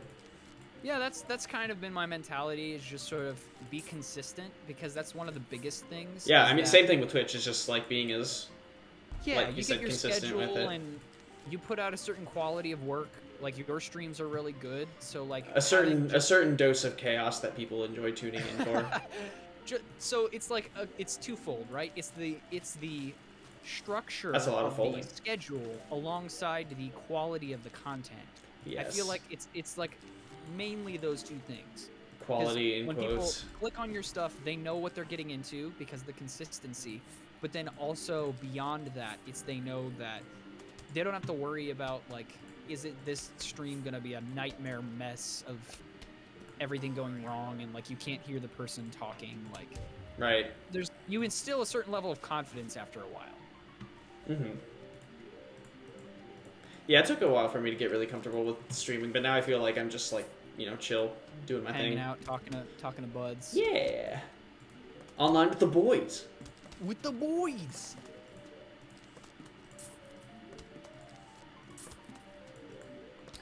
All right.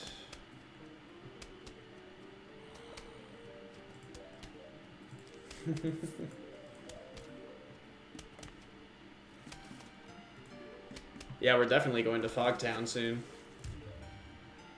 Yeah, I was just you're going through this game so fast. Well, I mean, it's not like I could go any slower, you know. I mean, if I got a game over, sure, but like this, it's a pretty set path for a lot of this.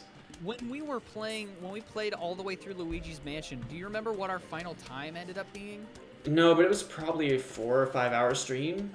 Because I don't remember. Looked it up, or you looked it up, and you saw what like the fastest speed run of Luigi's Mansion is. It's like and 2 hours. Like, insane. Like I don't know how you do it. I think the only difference was that we went for getting all of the booze. That was it. Mm-hmm. And we finished it pretty. We were pretty efficient. Like you could hear us spam clicking every time there was dialogue. Like we went fast. Yes, we did.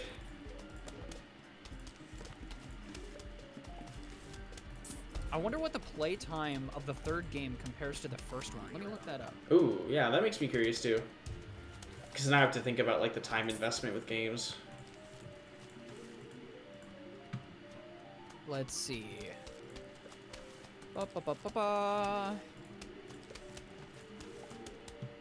For main story, the average is 13 hours and 14 minutes. That's not bad. There's a lot of content to that game. Mm-hmm.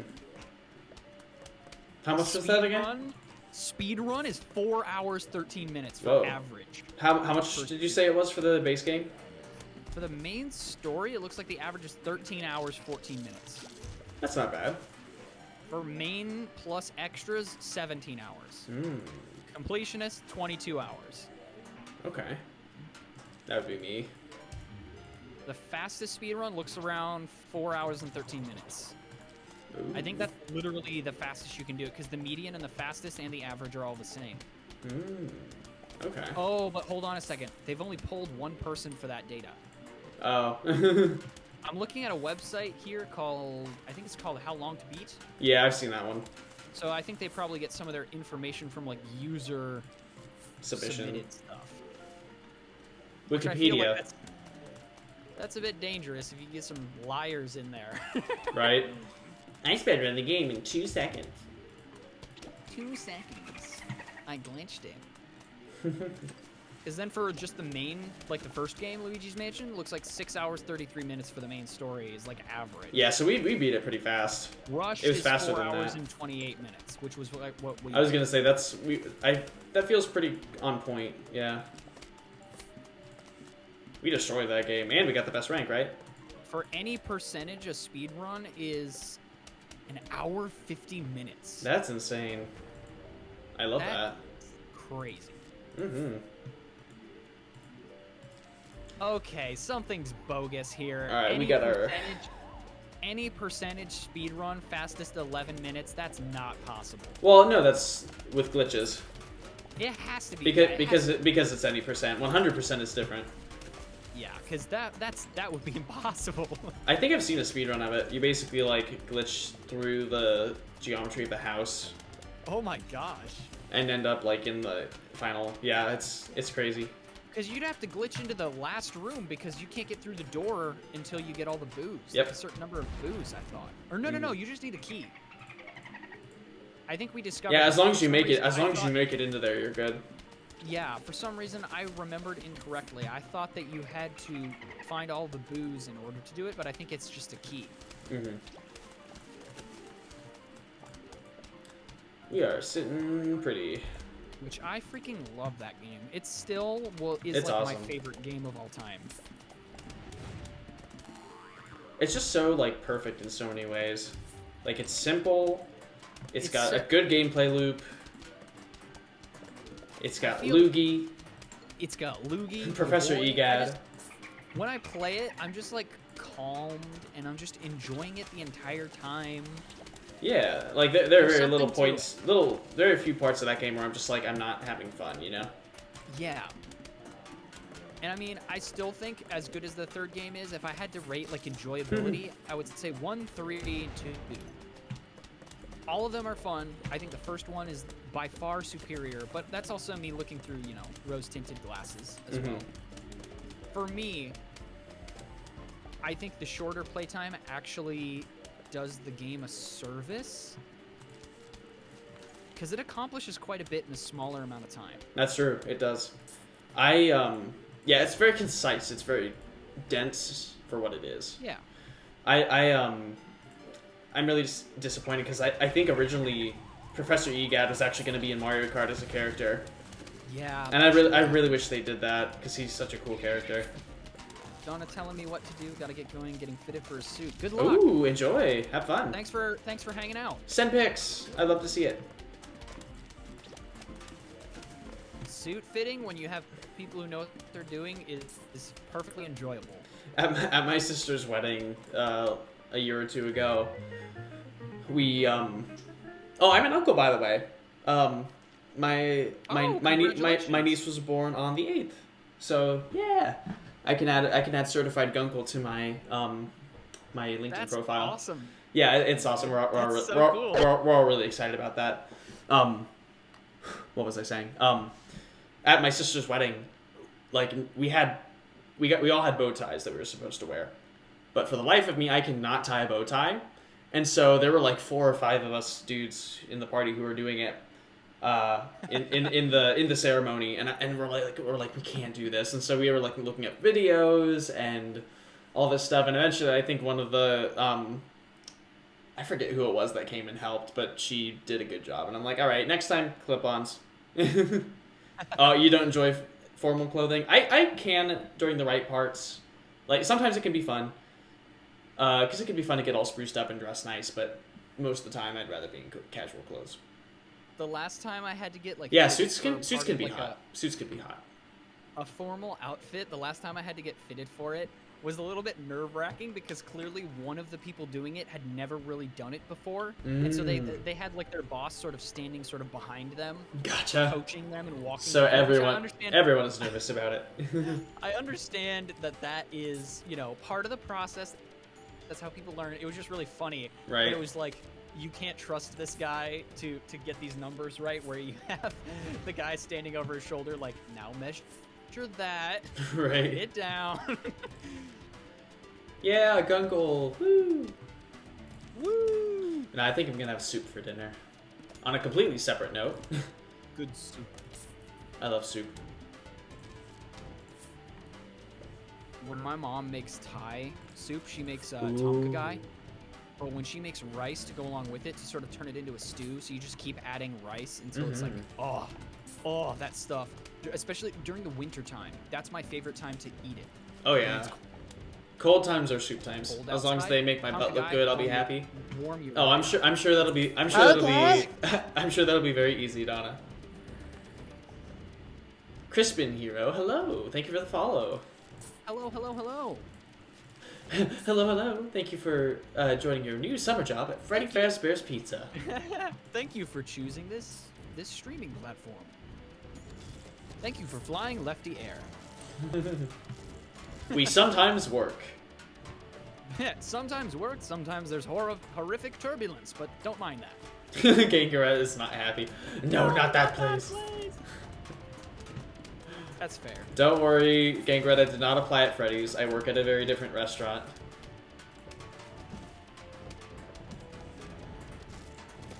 You ready to tear shit up? Let's do it.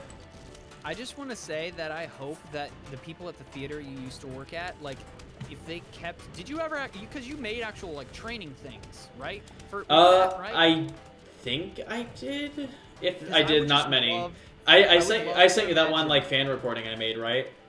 I would love to imagine that for like the next decade. They're playing that. You just have to listen to your Five Nights at Freddy's theme. Oh my goodness, that'd be amazing. Like they have to, like not an option. They have to sit down and watch it. Right. I would love that if I was. That would be cool. Job and they had like a theme instructional video. Right. Of, like Freddy Fazbear Pizza. That would be amazing. Mm-hmm. The tallest of nuts. The tallest of them allest. Five Nights at Lefty's. Five Nights at Lefty's, baby. Well, Lefty's already a character in FNAF, actually, so... Oh my gosh, you're right!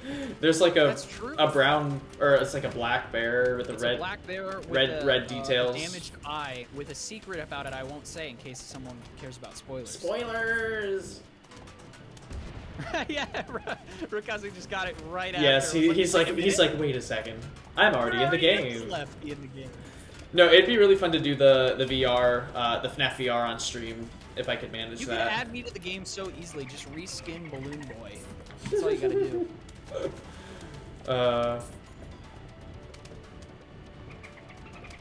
That's funny. Just get a bunch of like voice clips of me instead of the hello. Right. Like you just put in random other voice clips of me saying like completely mundane or stupid things. Oh, of course. Like, oh no, he's getting closer. It's just me ranting about how good Don Quixote is, and the closer it gets, the more you have to worry. Oh, that's funny.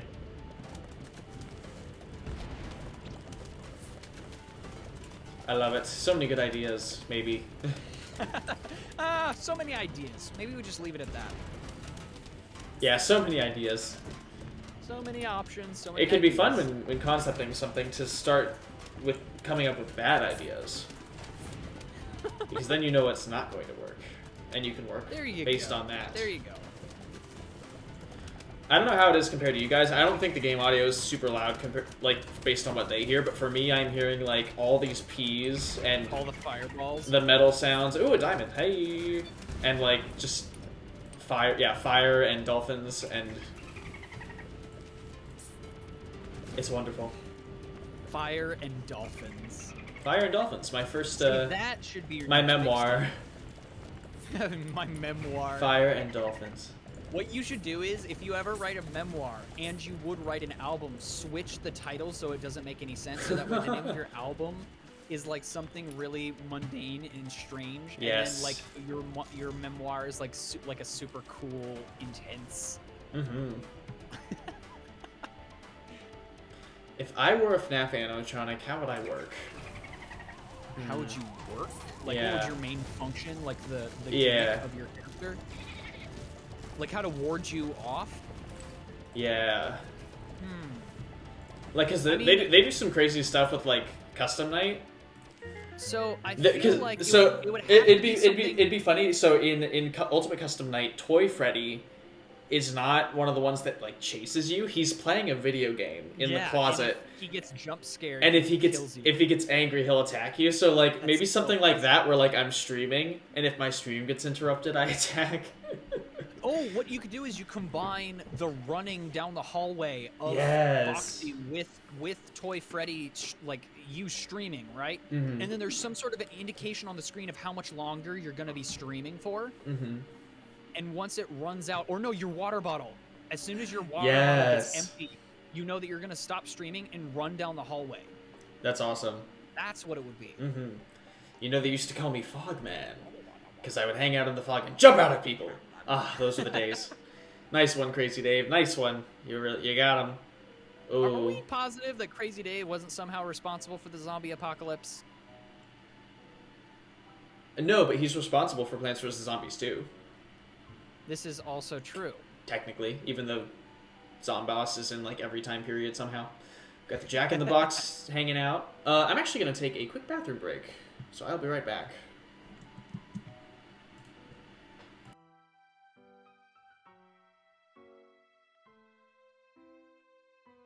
I was going to take a back room break and go into a horrific dimension where there's a monster made of wires in a yellow room with fluorescent lighting.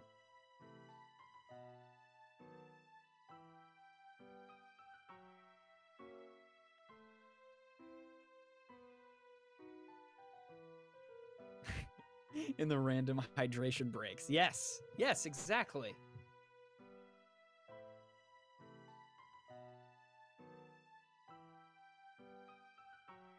So the question is, what do I do while he's gone that would be funny for him to see after the fact, but not ruin his stream?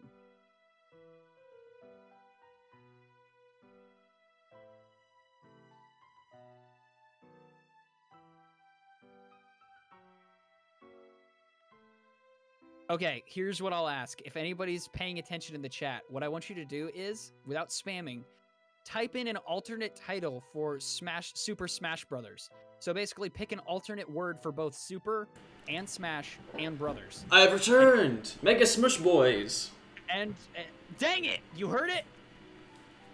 I just got back. Oh, that's right. Sorry, the camera's behind on the stream. I didn't know you were back yet. Yes. Whoops. I just hear you saying, like, things for whatever. That's true. You are a moderator, so you can do all sorts of crazy shit if you want. I was asking chat to give alternate titles for Super Smash Brothers because that always makes me laugh. Oh, I love that.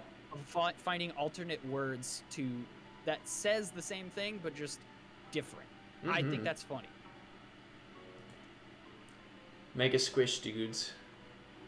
Ultimate Bash Brethren.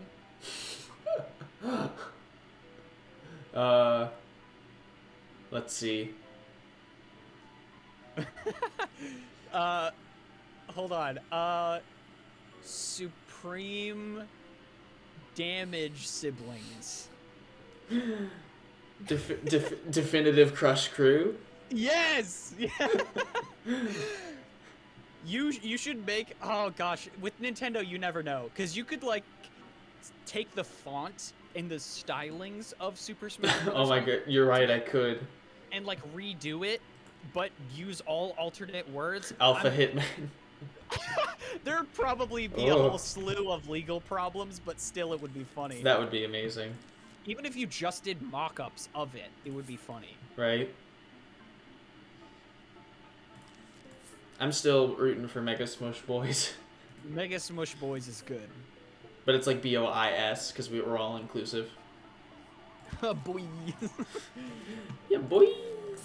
Alright, where are the zombies at? Because I see one. He's right there. I pointed to him with my mouse, but you guys can't see my mouse. Phenomenal fighting friends. Phenomenal. Phenomenal fight. You got the alliteration on that one. Yeah, there you go. I was like, consonants, but it's not. Well, is it? Is it? I'm not sure. I don't know. Oh, I love the music here, too.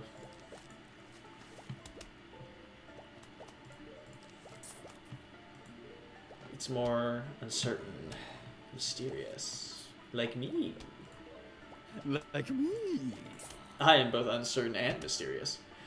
Hey, Delph, hello. How are ya? Hi, hi, hi. Hello. Welcome to your new summer job at the new and improved Freddy Fazbear's Pizza.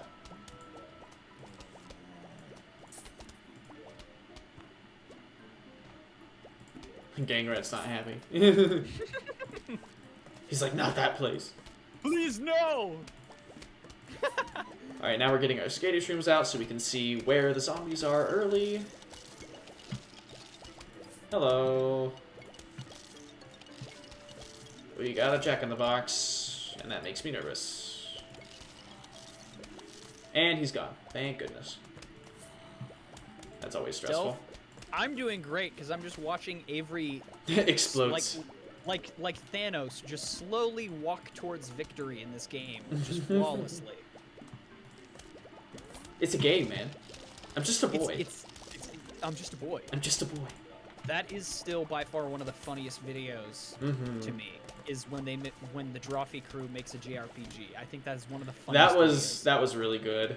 It's one of the best. I've been well. It's good to see you. A helicopter mom character who's just following the protagonist around, like, no, don't go in there, don't do that. Yep. It's so funny. We've all known those moms growing up. I just love the part in the video where they come to the conclusion that like everything's too difficult for the protagonist to handle, and they're like, the message of this game is that Chris should not be adventuring, like their character. Like, you stay home. Every single character or concept that they add just gives credence to the fact that he should not be out doing this. Yes. I love that. That's so funny. Hey, Fenris, how are ya? Welcome, welcome. Oh, we get plants turned immediately. I forgot about that. Well, there goes the difficulty. Not really. Are you gonna use it? Probably not. I don't think I really used it. Well, I mean, maybe, because there are a lot of plants that I just pick because I need to fill spots. Okay, that's true. We'll see. We're gonna get Hypno Shroom. We're gonna do Puff, Sun. Hold on. Let's revamp this a little bit. Scaredy. Sea Shroom. Everyone is here. Da-da-da-da-da-da. Okay. Oh, I'm excited. We're unlocking puzzle mode soon. I love Vase Breaker. Oh, Vase Breaker. I forgot about that. Vase Breaker's a blast. How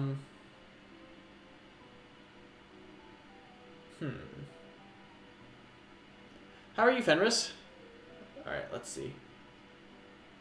He's a puppy pal. Ah. Why am I taking so long? Well, we're not getting any snorkelers, so I don't really think I need the Tangle Kelp. So we'll just do Doom Shroom, because why not? Because why not? Why not? For in a pinch, you can nuke the entire screen. Almost. It reaches, I think, 5 lanes. So if you put it in the middle, it'll get almost everything.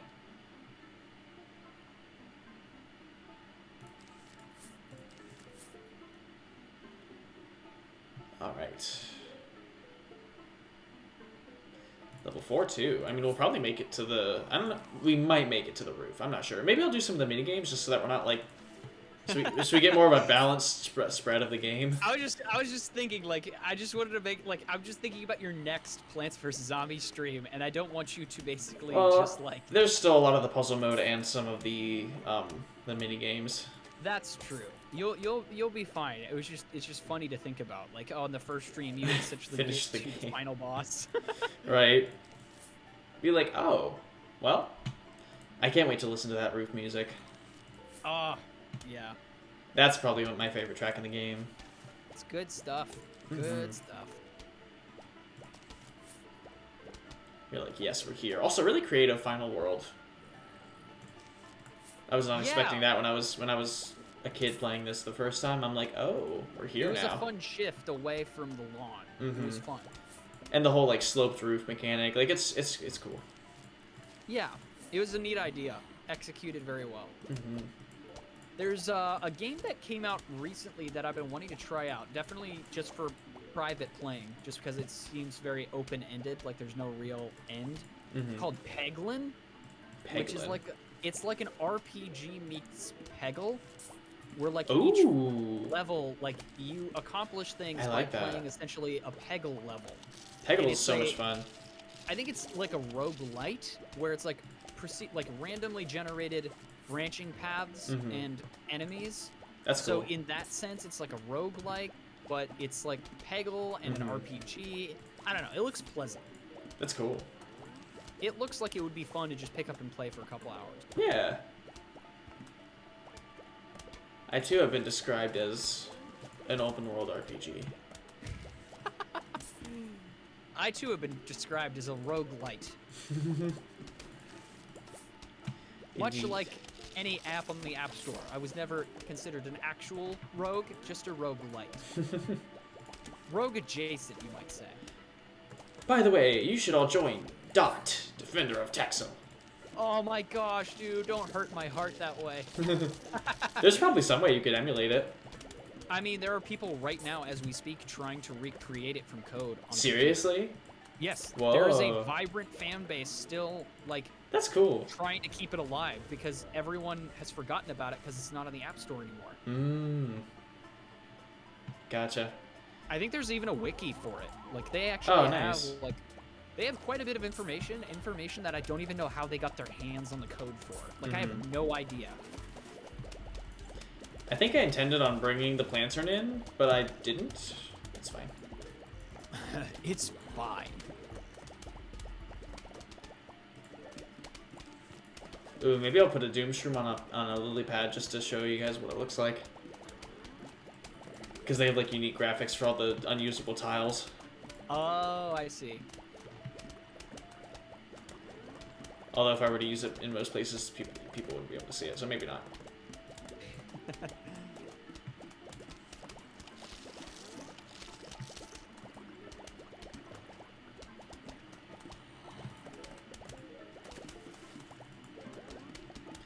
So now we know there are only zombies on the top half of the screen because the scaredy shrooms aren't firing.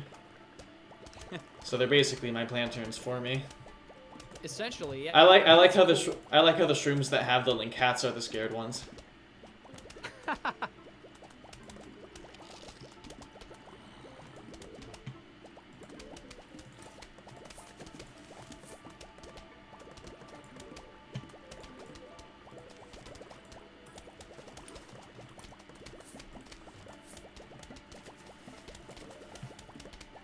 Get a little more firepower out here.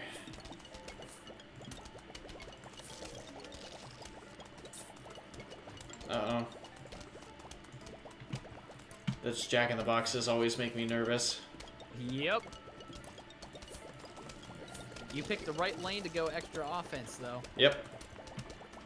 You are cruising through this game. Mm-hmm. Alright, last wave, last wave.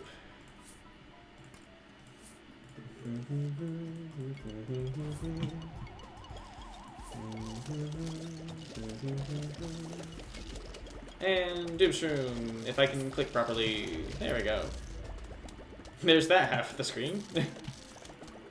Oh, you know what? I have a question to pose to the chat. Yes. It's literally just my favorite. Oh, question it's to ask another now. kind of bad plant. Oh, yeah, mixed feelings about this one. If do the shots pierce in this game? I don't think they do. I don't think they do. Yeah, I was gonna say if they pierced, it's a different story, but unfortunately, no. So this is just a very specific plant that has one use that gets completely mitigated by the blower. Yep, pretty much. You were saying? My question, which is what I asked you, I think, when you were on the podcast, because it's my new favorite question to ask people, which is, if you had a chance to visit any place that's normally populated full of people and have it all to yourself. You have asked me this before. Right, and I want to ask the chat this because I'd love to see what people's answers are. Ooh, this would be a good question. Like a question of the day. Yeah, so if you could have, if money were no object, and you could select a place that's normally like crowded with people to have emptied out except for you and maybe a select group of friends, what place would it be? So my answer was COSI, which is here in Ohio, which is like an educational center, which is a massive, awesome building that if I had it all to myself, but all the lights were on and all the machines worked, it would be super dope. Let's see, Mackenzie said a carnival, I think? Yeah, she did. She said carnival. I said like a museum or something. I had a really good answer. Right. I was thinking about it at work because I listened to the podcast and I had like a really good idea that I forgot immediately, of course. Museum is still really cool, though. Or like an observatory. Oh, yeah. It was an observatory. That was one that you posited, too. But I'm just curious, anybody in the chat who wants to weigh in, if there was one place... I don't posit. I only deposit. I only deposit. If there's one place that you could pick to have all to yourself, you and a small group of friends, what place would it be? A place that you'd love to just have no people there, all to yourself, completely abandoned. Where would that be? Because it is one of the cool... It's like one of my favorite questions to ask people now. That is a cool question. Also, I've been using that Wombo Art Dream app to make so it's an app? You can do it on computer as well. I was gonna say because I think I checked a website that said it would do it and it didn't generate any images, unfortunately. Oh, it's Wombo Dream is the name of it. Okay. Do you mind sending me a link for it? Yeah, I can send you one. I was gonna say because I just want to experiment with it. It's really, really cool. My only critique at the moment is the fact that everything has to be in portrait. So, like, since I make thumbnails with it, I like doing it horizontal because I need more of the scene to put in the thumbnail. So they added a feature which allows you to select basically like a landing pad photo that it will base the artwork around. Oh, nice. And you can basically slide a scale on how much it's going to affect the AI's generation of the artwork. So you could have it essentially create a one-to-one image based on what you give it, or you could have the connection be relatively in the middle. Nice. And So that just means that when I have a specific scene that I want to generate, I have to upload it sideways because I need the picture to be like linear instead of portrait. Gotcha. But the problem comes when if you don't have the settings set properly, if you don't have it super strict as to how it adheres to the image, it wants to pull in elements that are linear because it assumes that you uploaded an up and down picture. Right. So it can kind of screw stuff up. I wish that there was a portrait and a landscape option. Right. That's But it's still really always cool. ideal. It is a time waster though. It is so much fun. I'll just create random images for like a half hour. Right. I mean, that's fun though. It's so much fun. Even adding simple qualifiers to the text portion, like overgrown, spits out so many awesome pictures. I bet. They just keep adding styles too. They keep adding stuff to it. Unfortunately, some of it's no longer free, but it's good. Nice. You got a lot of zombos. Yes, we do. I'm like, are we gonna go through our first lawnmower? Possibly. That would be the first, wouldn't it? Dang. Nope, I don't think we are. Haha. I get all my lawnmower money. That's how I pay rent these days. Alright, and now we never need to use cactus again. One of my favorite plants. Oh, we got dolphins now too. Oof.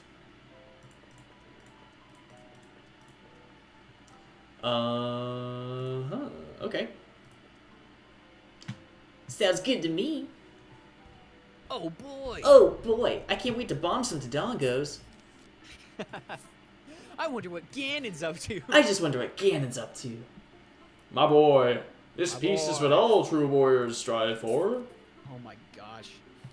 So what's crazy about that, like those memes, is that years ago, and I mean years ago, before that was like a meme or like I knew of what that was even from, that clip of him saying, my boy, was implanted in my head from something else on the internet, and I don't know where. Really? Probably YouTube poop. Oh, it was absolutely a YTP from like a decade ago. Because that's where those things really became popular. Good old YTPs. My siblings and I watched one on The Hobbit. And it was like one of the funniest things ever, even though it's like stupid, but we love it. So we'll just like quote it every now and then. There's a part where Gandalf is like just saying good morning. He's like, good morning. Which means good morning on this very fine morning. That is indeed a morning in this morning. Good morning. And he's like, he goes up to the door and he's like, Bilbo Baggins! It's so funny. It's so stupid.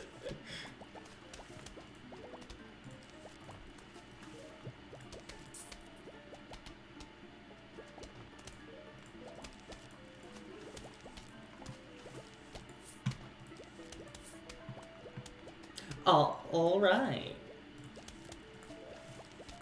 I had an English teacher who would always just like, every time the bell rings, she'd be like, all right. And I'm like, okay, here we go. Just excited for class to be over? She's starting up again. Her power button's been switched back on. Yep. How crazy would it be though, just mid-lecture, one of the professors just goes, like, shuts down? Like a spark. I think I've seen that. I think I've seen that happen. A spark just leaps off the back of their head and they just go, and that's why you're... I'd be like, I knew it. It was you.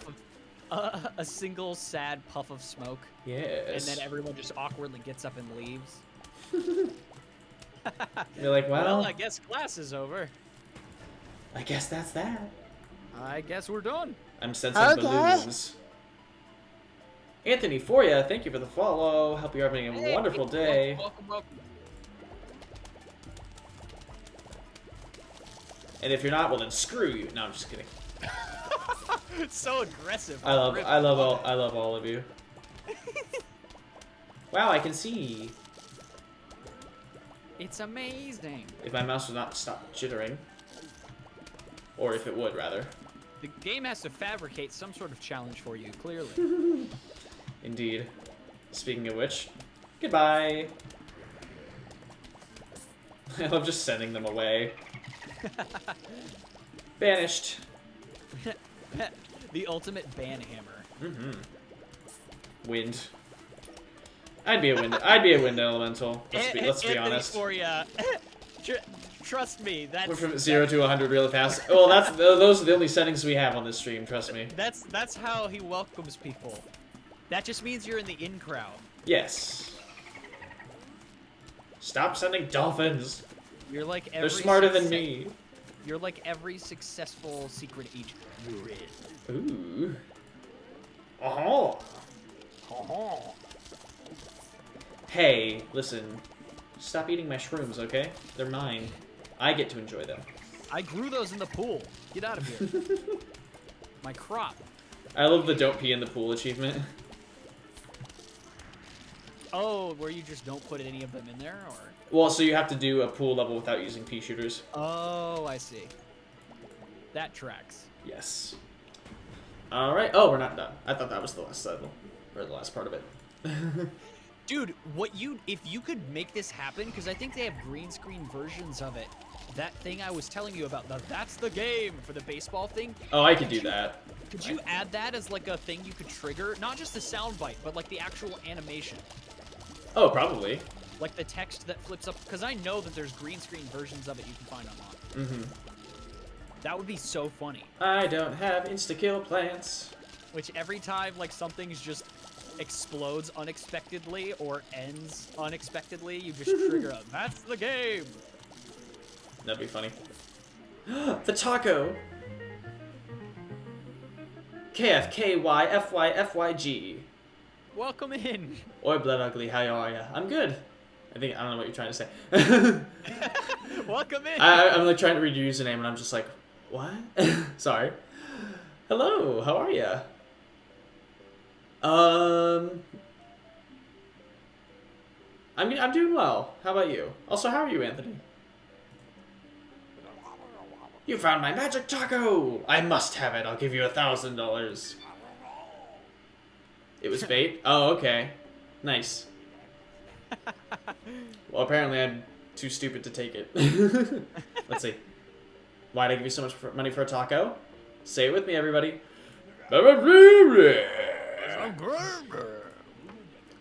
Take a look around the shop. I got some new items. Ooh. Again, when they announced the I could buy the Gloom Plants vs. Shroom. Zombies movie, we're gonna make sure that Getting ready to sleep? Ooh.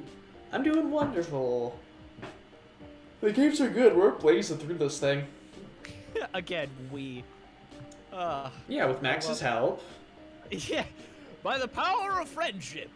Oh, we're doing Base Breaker. Me and my buddy Harvey, Flaxcaster, used to break vases when we were bored. Alright, I'm Harvey number 2, everybody. We're gonna get the Harvey Flaxcaster DLC for this game? The good music, too. The Flaxcaster DLC. It's a great name. I love that name. Eventually, we will find zombies.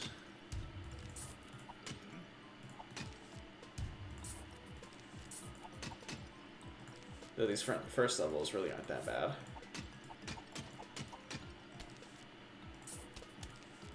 Done. Easy. This is, I think, 3 rounds long here. You got pretty lucky with those picks. Right?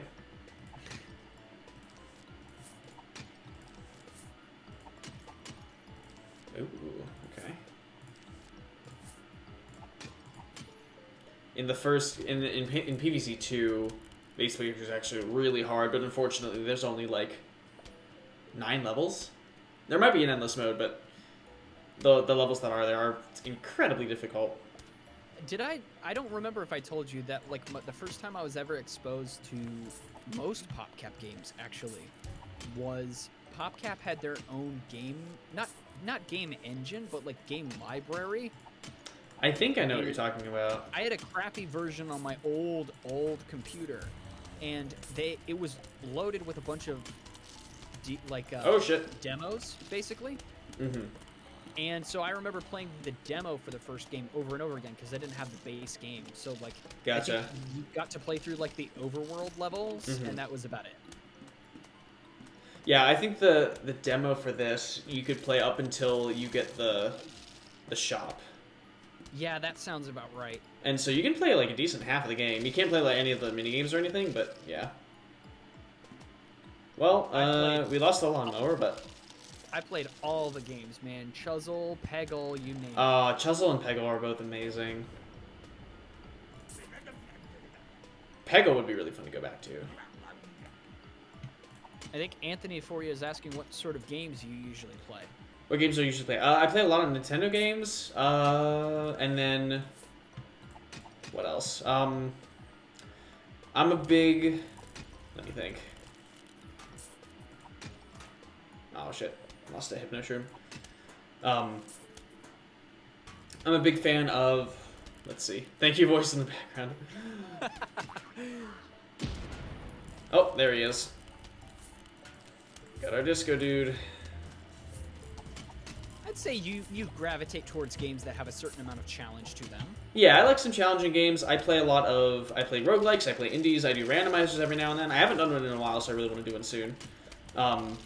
Basically, what you're saying, if you stick around, you're going to get a nice mixture of just about everything. Yeah, I play a good variety. I'm trying to think of what I've recently been playing. I've been doing Terraria on Tuesdays. We do... What else do we do? We just started PvZ today, and then on Sundays I do Mario Kart, which is open for all viewers, so if you want to do some fun Mario Kart shenanigans... Roll up your sleeves, get your racing gloves on, and go for it. Get ready to rage, basically. I haven't played any of the new courses because I haven't bought anything yet. They're really good. There's some pretty fun ones. Also, this abomination. The Split Pea. I actually like it, but I don't use it a ton. Because there's actually a pretty decent counter to these guys, which is much cheaper. One of the few things that I know about the new maps that they added to Mario Kart 8 is the fact that the Mushroom Gorge level is not one-to-one. It is different, yes. Which I'm fine with. I don't hate it. It's a little bit strange where it's like some of the changes to me, I'm like, why did you change that? Like, did it need to be changed? Like, I don't understand why, but whatever. It's Nintendo. They can do whatever the heck they want. Right. It's just strange. Indeed. Nintendo being Nintendo.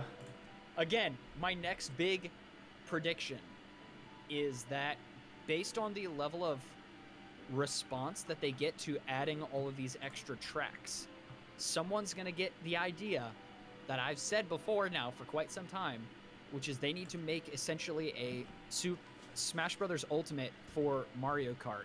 A lot of people have been talking about that. I think it'd be really fun. Put every single map ever created, like refurbish it and put it in the game. Oh. Because I think one of the biggest drawbacks to any of those games is always people play it like crazy until they're bored with all the tracks and then they stop playing. Right. I mean, I think that's going to happen regardless of the game's size. But it would still be cool to have, like... Because they could easily manage to put everything in. It would take some time, but... And I don't even really know what they're working on because we haven't gotten any Mario Kart in so long. And now that they're doing this, I think it's sort of confirmed they won't be for a while. I think unless they're secretly planning to bring back F-Zero, but that's probably not going to happen. I think part of it could be, and I'd love to hear you weigh in on this, it's possible that maybe they just realized that... You saw my Twitter and started sweating a little bit? Hey, nothing to be nervous about. Just Twitter. It's just Twitter. Just Twitter, man. It's just Twitter. But I think part of it could be the fact that Mario Kart 8 Deluxe looks so good that if they were to make another Mario Kart, it does look really good. Looking just about the same as this one. Maybe, yeah, I could see that. Because like, how do you make it look better than it does right now? It would have to be like particle effects, hardware, right? So like, puzzle mode. I don't know. If they do make another Mario Kart game, it wouldn't surprise me if whatever comes after. You'll drop a follow. Oh, thank you. It's always good to know where people are coming from. Yeah, thank you, thank you. Uh-oh. Well, I misjudged. It's fine. That's what this is for. That's why we have bombs. Yes. A good old squish. Squash.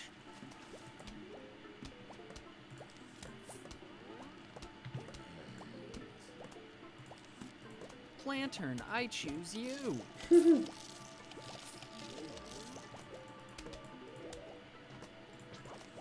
Okay, I am confused about something, and I hope that as the resident Nintendo lover, you will be able to shed some light on this, because I am legitimately befuddled by this. Okay.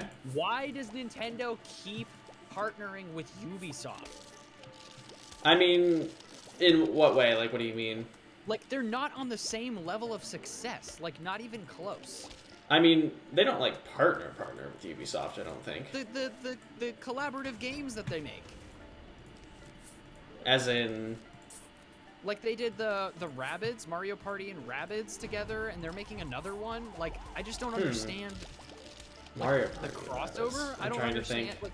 Because Ubisoft, with the exception of maybe, like, the Rabbids games, they're kind of a mess. Oh, that's... Yeah, you're right. You're right about that. I'm just a little bit confused why of all the companies... Oh, I was thinking of a different studio for a second. Yeah, I see what you mean. I don't know. It's just a little strange that of all the companies they would partner with is Ubisoft. Well, they've made some good stuff.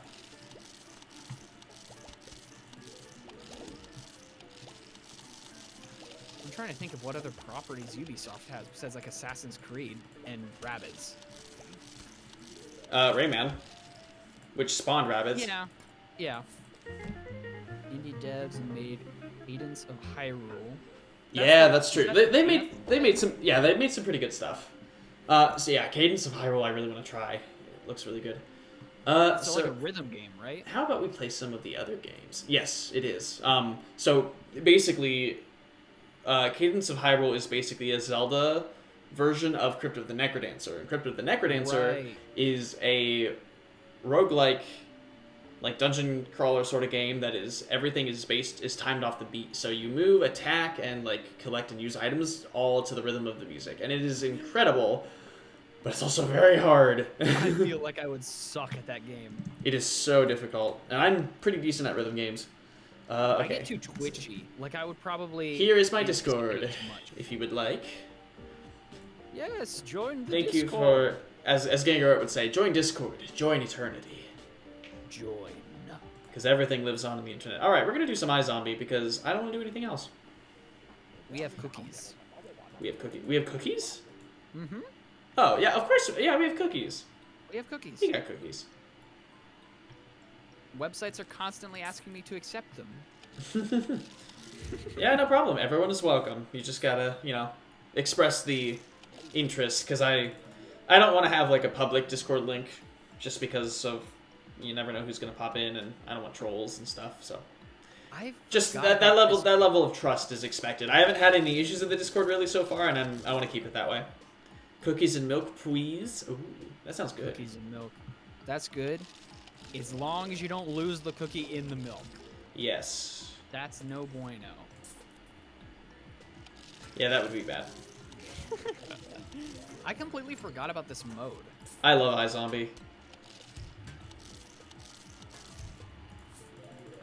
I think it's interesting.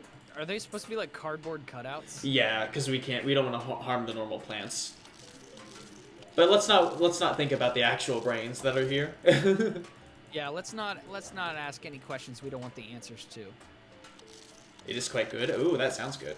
Or you had many cookies and the milk becomes more dense. You just make a slurry or a sludge where it's just like cookie mush. Yes. Now I am the football player. I remember when I was a kid and I created a chocolate sandwich and I just put like I just put chocolate syrup on bread.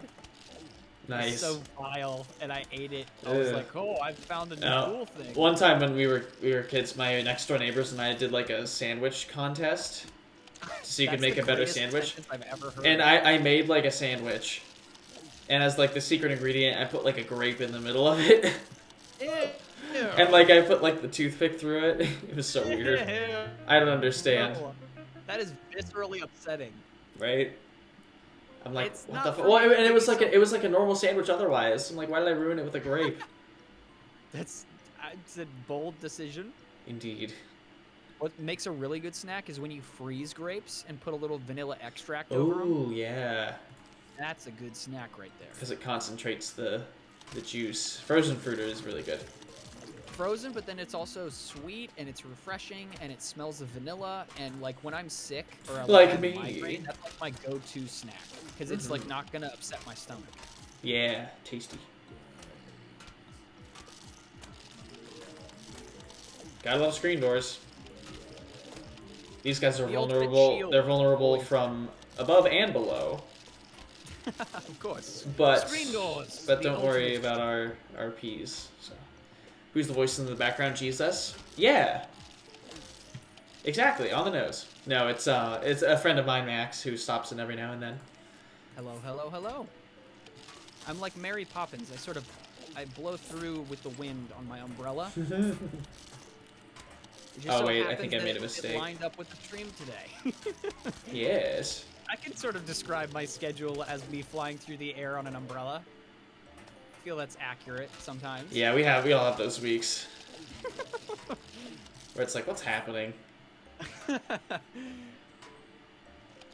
He's a very nice voice. Is he a streamer? He's not a streamer as well, but he does have a nice voice. You've been getting a lot this stream. Dang. Well, shucks. We've all been getting praise. Everyone deserves some praise. That's right. Well, you all are extremely kind. I'm not a streamer. I do make things. I was inspired. I think you were making gaming videos before I was. I was, but I have since not really done that a ton. I mean, I use my YouTube channel for like my stream uploads, but outside of that, I don't do a ton. Avery made some good stuff. I would enjoy doing more, but it's just a matter of like having time for it. I feel like you should try to get back into that. OnlyFans. Maybe in the future, but for now I'm good. Right. I'm good. All right. Can you dig it? Yes, I can.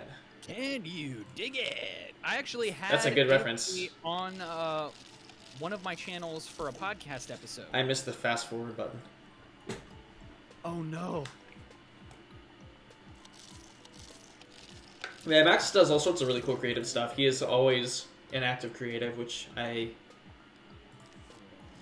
envy because I wish I could be as active. But Well, I think it's it'll mostly come in a matter- time. It's a matter of perspective because I think we keep the same level of busyness, but streaming takes a lot more time and effort than It recording a does. 20-minute video. Well, it's like it's interesting because it's like a scheduled on the spot thing, and it does take some planning. Oh, it takes. But planning. like once I know what to expect roughly, like what I'll be doing every time though. It's not gonna. The It's stream's been going on for like 4 hours. I rarely spend 4 solid hours on any of my creative projects. So it's like I feel at like, least all at once. right, exactly. I feel like it was more spaced out. You'd see how like it's probably about even or about the same, but it just so happens that one of your creative projects just requires a larger chunk of time. Right. Like I realize that about myself. My personality is like I give myself work for fun. Like my hobbies, I like to do that too. it's not my job at all, and it gives me work, but it's work I enjoy. And so that's like the caveat. That's the trade-off, right? Yeah. As long as you enjoy it.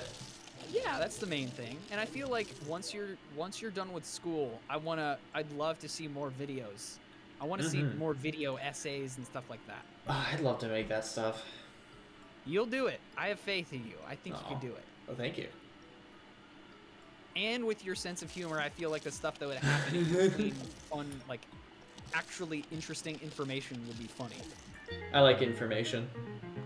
Well, you have a definite advantage when it comes to editing that I'm really bad about, since I am That's an true. old man. That's true. It's harder for me to know like memes and video game references or clips or GIFs or other streamer clips. Like you have an advantage there on the editing side, which you can be editing and be like, oh, I have the perfect meme for this moment. Like I'm trying to get better at that. That stuff isn't easy to do. And since you spend more time actively on the internet and interacting with people who are on the internet, I think you would thrive editing that way. Oh, thank you. Yeah, meme edits can be fun. When done right, there's nothing better. Yes. Oh, let's see. My age itself is unimportant. All you need to know is that I have the personality of an octogenarian. Yes. I love that word. It's a good one. It's better than curmudgeon. I had to stop using curmudgeon because that one carries some automatic negative connotations. Really? I mean, I think usually curmudgeon is used to describe sort of a crotchety old man. Like, I think it's usually used for, like, someone who hates new things and is very negative. Yes. And so I'm not. You I wouldn't describe can, myself as a curmudgeon. Anthony, you can go ahead and guess our ages. But of an octo what? Yes, an octo. To the left, to the left. This is where they add those like left-facing repeaters. Yeah. Octogenarian's my favorite Pokemon, actually. Ah, yes. Let me think. It's a really there are a few octopus Pokemon actually. Oh, a few. Yeah. So you've got Octillery, which is like a octopus. It doesn't look like a tank, but it's like inspired by one. So like it can learn like flamethrower, which is bizarre. There's Clobopus, which evolves into Grapploct, and it's like a martial artist octopus that'll like fucking come out of the water to punch shit, which is kind of cool, I guess. Lefty OnlyFans. No. I always wonder how is the fan of Lefty. Oh, trust me, you are all the OnlyFans. What's up, Chaos? How are ya? Hello. I do not have OnlyFans, believe it or not. I know, it's crazy. Here, Anthony, I can make it easier. I'll just talk like a super old man. I'm the gay person who does not have OnlyFans. Okay, we got a lot to deal with right now. I'll just talk like this for the rest of the stream. Beautiful. I love it. I love it. All right, I need like an insta-kill. That's ASDF, right? It is. I love it.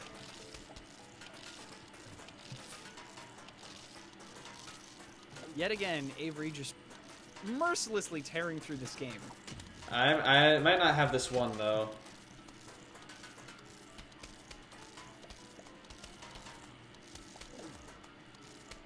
You'll never know now, will you? Yes, I am in my 20s. But I don't think the specifics matter that much.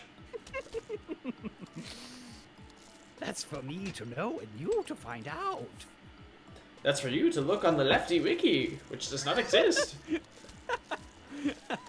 Wait, so go to the FNAF Lefty or FNAF Lefty. Yeah, go to the go to Wiki, FNAF Wiki. Yeah, FNAF Wiki. Search up Lefty, you'll find it. Hold on, here I'm gonna do that right now. I wonder if it's 1993. I mean, that was quite a year for sure.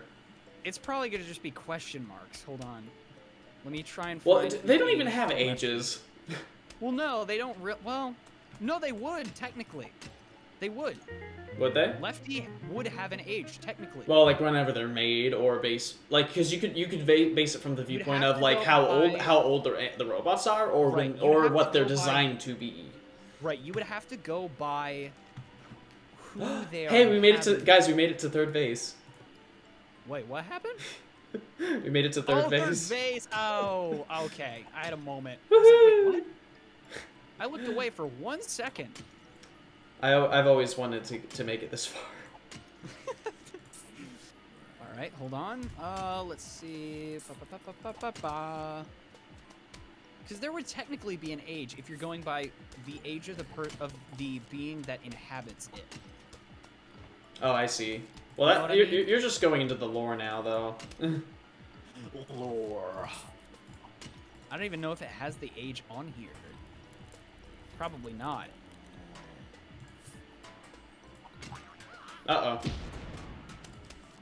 Every time there's Jack in the Boxes.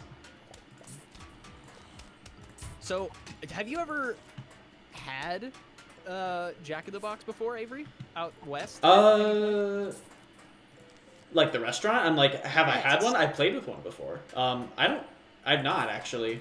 It's a restaurant. So, it is mind-bending. So when I went out to visit my cousin in Las Vegas, we went to Jack in the Box at probably like 11:30, 12 o'clock at night. What kind of food is They it? have literally everything. Did anyone try the Their chicken? menu, I thought the chicken was lovely. Ooh. crazy. Their menu must be primarily for like stoners or something. Their menu is off the freaking chain. Like you can get burgers, you can get tacos, you can get so many. Well, I was gonna say stoners get hungry. Hungry and for specific things. And I they've think got you Lefty covered. probably had between 1 to 20 years. Between 1 to 20 years since it was made. His search puppet. We don't know how long was that speech. Yes. Of course, we can always rely on Gengaret for the FNAF. I'm between 1 and 20 years, or 1 and 200 years rather, not 20. I'm older than 20. Let's see. Anybody try had the between chicken? one- I thought the chicken was lovely. Wait, what? Oh, Damn it. I see what you're talking about, Gang. You're right. You're talking about the lore. Yeah. I was like, what? What's Chaos talking about with the chicken? I don't What did know. I miss? I don't know. But Did the, anyone but try the chicken was lovely. Unless he's The talking chicken about. was lovely. I mean, there's no doubt about it. The All chicken right, this was is going to be our last couple of games. So let's do slot machine. Because gambling. lovely. It's a meme when someone wants to change. Oh. I think that's what you were, like. It felt like that's what you were getting at, but I'm not entirely sure. Okay. Oh, gotcha. Wow, we got a walnut! Yay! Okay. Okay, back to Chaos Vegas. doesn't like FNAF. Literally, Oh, okay. Avery, literally, when I landed in Vegas and got off the plane, the first thing that I saw when I stepped through the weird tunnel, Was like weed. the movable tunnel between the plane and the airport, was slot machines. Oh, that's awesome. They have I slot still haven't machines been in to the Vegas. airport. That's amazing. Great place for that, right? In Cleveland, I actually went to my first casino a few weeks ago. That was cool. How was your experience? I put like $5 into the slots and then left. I was like, All okay, I've been to a casino. Check that off the list. Closest thing to a casino I've been to is Dave & Buster's. I've been to one. Dave & Buster's is fun. I went once. Dave & Buster's is so much fun. Hmm. And honestly, I have the Now most that I'm like of drinking age, I think it could be really fun. Yeah, next time we go up there, we're gonna. So there was. Did I tell you Not about that I'm, player like, 1 and immediately player up, 2, but- the 2 drinks that Zach and I made for when we were playing Cuphead for the first time? Did I I tell you don't about think- player 1, player 2? No, you So did not. basically, we were going to go to a barcade, and Mhm. we got there. Oh, and it was those like are an fun. obnoxious Game of Thrones trivia night, and so we left. Mhm. And Zach was really bummed because he was super excited to like get drinks together at the bar and go play games. like Yeah. we've done once before. And so we just had my sister. We called ahead and had her buy Cuphead and download it so that way it'd be ready for us. We went to Kroger, bought up some booze so we could mix our own drinks at the house and sort of do our own barcade night. Awesome. And so we made like a red drink and a blue drink for Cuphead and Mugman, which are red and blue, like player 1 and player 2. Mhm. And so player 1 is one of my favorite drinks of all time I've ever made, which is orange cream Captain Morgan and fruit Ooh. punch mixed together. It is Interesting. truly one of the greatest things I've ever made in my life. Why is tastes it not a so casino? freaking good. Who knows? That's crazy. Player think I've 2 ever tried was that like before. a blue raspberry vodka mixed with like a blue soda. It was still good, but player 1, Mhm. that was good.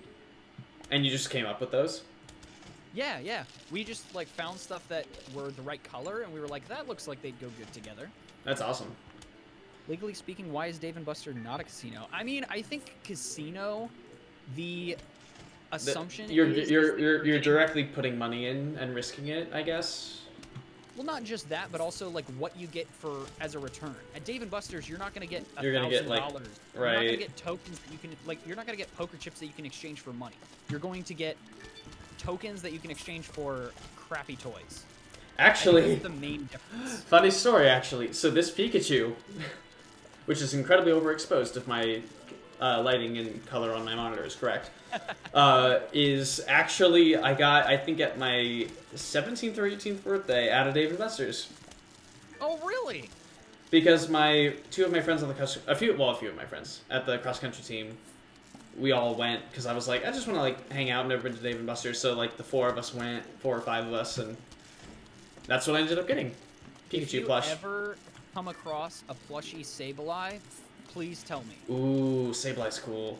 I think that's my favorite, just from a design Why did I standpoint. get, The fact that it doesn't evolve, I think it's adorable, and it's just my favorite Why one. did I get an ad about filling and topping a sub? Jersey Mike's is targeting the A's hard. Oh, I love Jersey Mike's. Jersey Mike's. Next time you're in town, man, we're gonna get that again. Mm-hmm. That'd be It's awesome. a solid choice. Ooh, cookies and wookies. Redeeming a flex. Woo! There you go. One of these days, are you just gonna do like a verbal flex, like just like humble brag about something? That'd be funny. People have to specify what kind of flex they want. Right? Oh, I was gonna say something. I lost it. We were Was it talking Jersey about. Mike's? Oh no, No. your friend's getting you the Pikachu plushie. Yeah, I think it had something to do with that, or casinos. Damn it. Casinos might also. The other thing is probably alcoholic drinks. That's probably the other thing that separates it. That might be it too. Is that Yeah. Dave & Buster's has like a bar and a restaurant, but it's not connected to the game area. It's Yeah. two separate things. Casinos is like you Definitely. can walk around and nurse a drink for an evening. That's probably one of the main differences too. Mm-hmm. Yeah, I'm blanking on it. Darn. It was like really relevant too. Ain't that the way it always goes? Mm-hmm. As opposed to my completely irrelevant things that I bring up whenever. I can only recall totally irrelevant random things. Nice. That's what in my memory storage bank. I think it's in one of the Sherlock Holmes books where he talks about how the mind is like an attic and it can only store so many things. Yes, your mind You have to palace. choose what furniture to keep and what to throw away. Yeah, I think winning tickets instead of cash is probably one reason That's why. the main thing, I think. Maybe it involved drinks or food or whenever I'm over next, because it was around that So, time. The last time I ever went to Magic Mountain, I cheated their system because they had an age requirement for the go-karts that I was too short to do. But I was still short enough to go into the play place area. This was when I was very young. Anyway, So I had these... all right. Hey, no worries. We'll be fine. We'll be fine, Chaos. We're almost done. Hey, Jerome, what's up? Hey! So basically, they had an age requirement for the go-karts, and I wasn't tall enough. So I wore off-brand Skechers that had crazy thick heels to conceal the wheels. So I was tall enough to ride the go-karts. but Yeah, when I we took love them off, mats. I was short enough to play in the play place. Woo! That was my child genius. That was like the smartest thing I ever That's did. awesome. We love the Matashina emotes.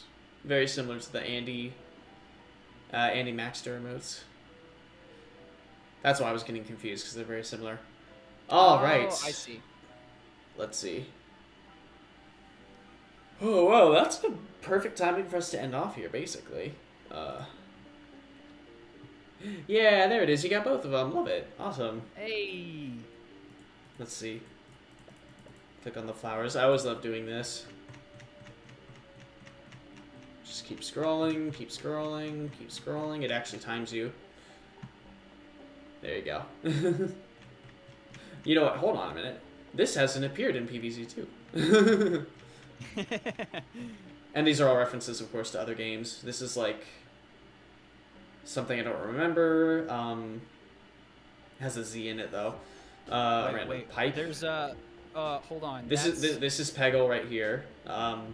That's Zuma. Z-U-M-A. Yes, Zumba. I was gonna say Zumba. I was close, Zumba! but I knew it's not that because that's the dancing thing. We got Chuzzle, bookworm thing, Bejeweled.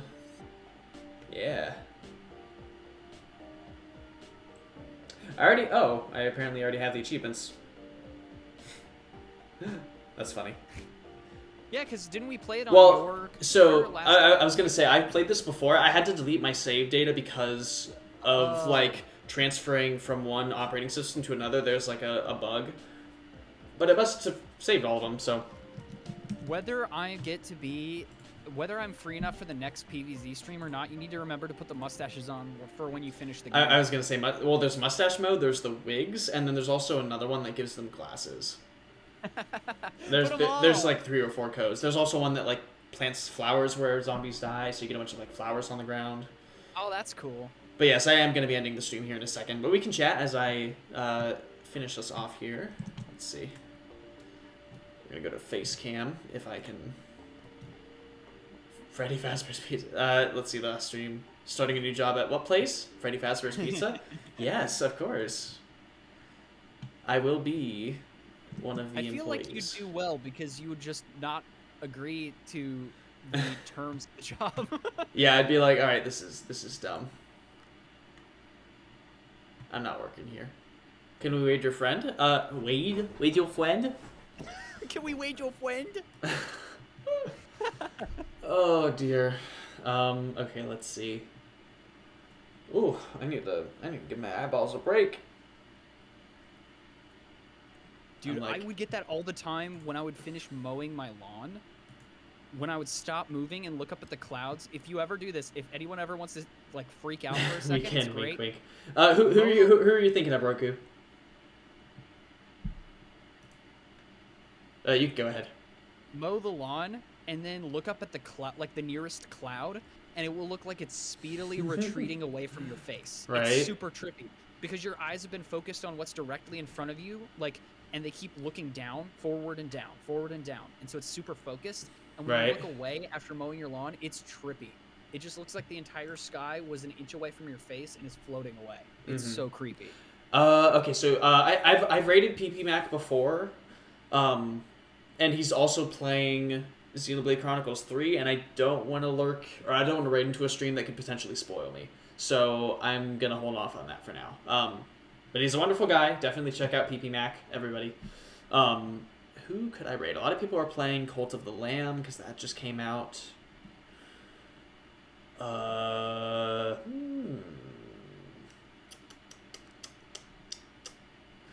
see someone playing Pokemon. Yes, my favorite game. I know everything about. Your favorite game. I'm so knowledgeable about it. How about? If there's one person I was like looking to see if he was live. I don't think he is. Let's see. Yeah, everyone's playing it because it's new. It just came out today, I think. It looks pretty interesting. I haven't actually seen much about it. There's something to it, evidently. Indeed. Well, people love Colts, so. Oh, of course. Oh my god, my Zombatar on the desktop I just saw. Forgot that it did that. That's amazing. Zombatar_1.jpg. For your next stream, you should make that your profile picture. Right. Yes, Colt's lovely. Okay, hold on. I need to figure this out. Who haven't I rated in a while? Or who could I raid? I don't know. I still just love the juxtaposition of that word being used in a positive way. I just love it. Right? Who should we raid today? This is a good thing. Want to stream the game for October? Oh, yes. Very nice. I want to see if I can get my VR working, because if I could stream like some horror games... Yeah, we got to do World of Horror in October again. Ooh, yes. That would be very fun. I'm sure they've added some stuff since. How about we raid Tubby? I haven't raided him in a while. He's a good friend. He's playing some Fortnite. And so, without further ado, that is not how you spell raid. Riyadh. Raid. There we go. Let's see. Yeah, we don't want to be sacrificed. I mean, cookies and milks are great, but we don't want to sacrifice anyone for those. That's kind of a law of equivalent exchange, man. I mean, nice chest. What is it? The top 3 exercises for chest? Good question. Standard bench press always works really well. When I do flies, I do them with the cables. Cable flies are really good. Push-ups also help a lot. You know, the basic things. When I do chest press, I do standard, I do incline, and I do decline as well. Try to hit all 3 of those so that you're getting the full chest, because you get like the main top and bottom. Because I love my tops and my bottoms, of course. When I do the flies, I do mid. I don't do like top and bottom for all of them. Just because I don't have time to do it. If I did, maybe I would, but I don't know. We'll see. So I think I decided on Tubby, so we'll rate him. And without further ado, thank you all so much for any of you folks who are new. And if not already, there's the Discord link. Thank you so much, Max, for joining in. This has been a pleasure. Absolutely, always a pleasure. Thanks for having me. And, I mean, if it works out, next week we'll be playing this too. And yeah, PVZ, fun stuff. So without further ado, again, keep saying this. Yeah, thank you all for stopping by. This has been a blast. Yeah. It's been so much fun. And I really enjoyed visiting this again, even though we sort of blazed through it. Avery is just, like I said, he's like the Thanos of this game. He just slowly walks to victory. All right, well, thank you all so much, and I will see you guys on the next stream. Bye-bye. Thanks, guys. Bye. Let's see, and hit that one.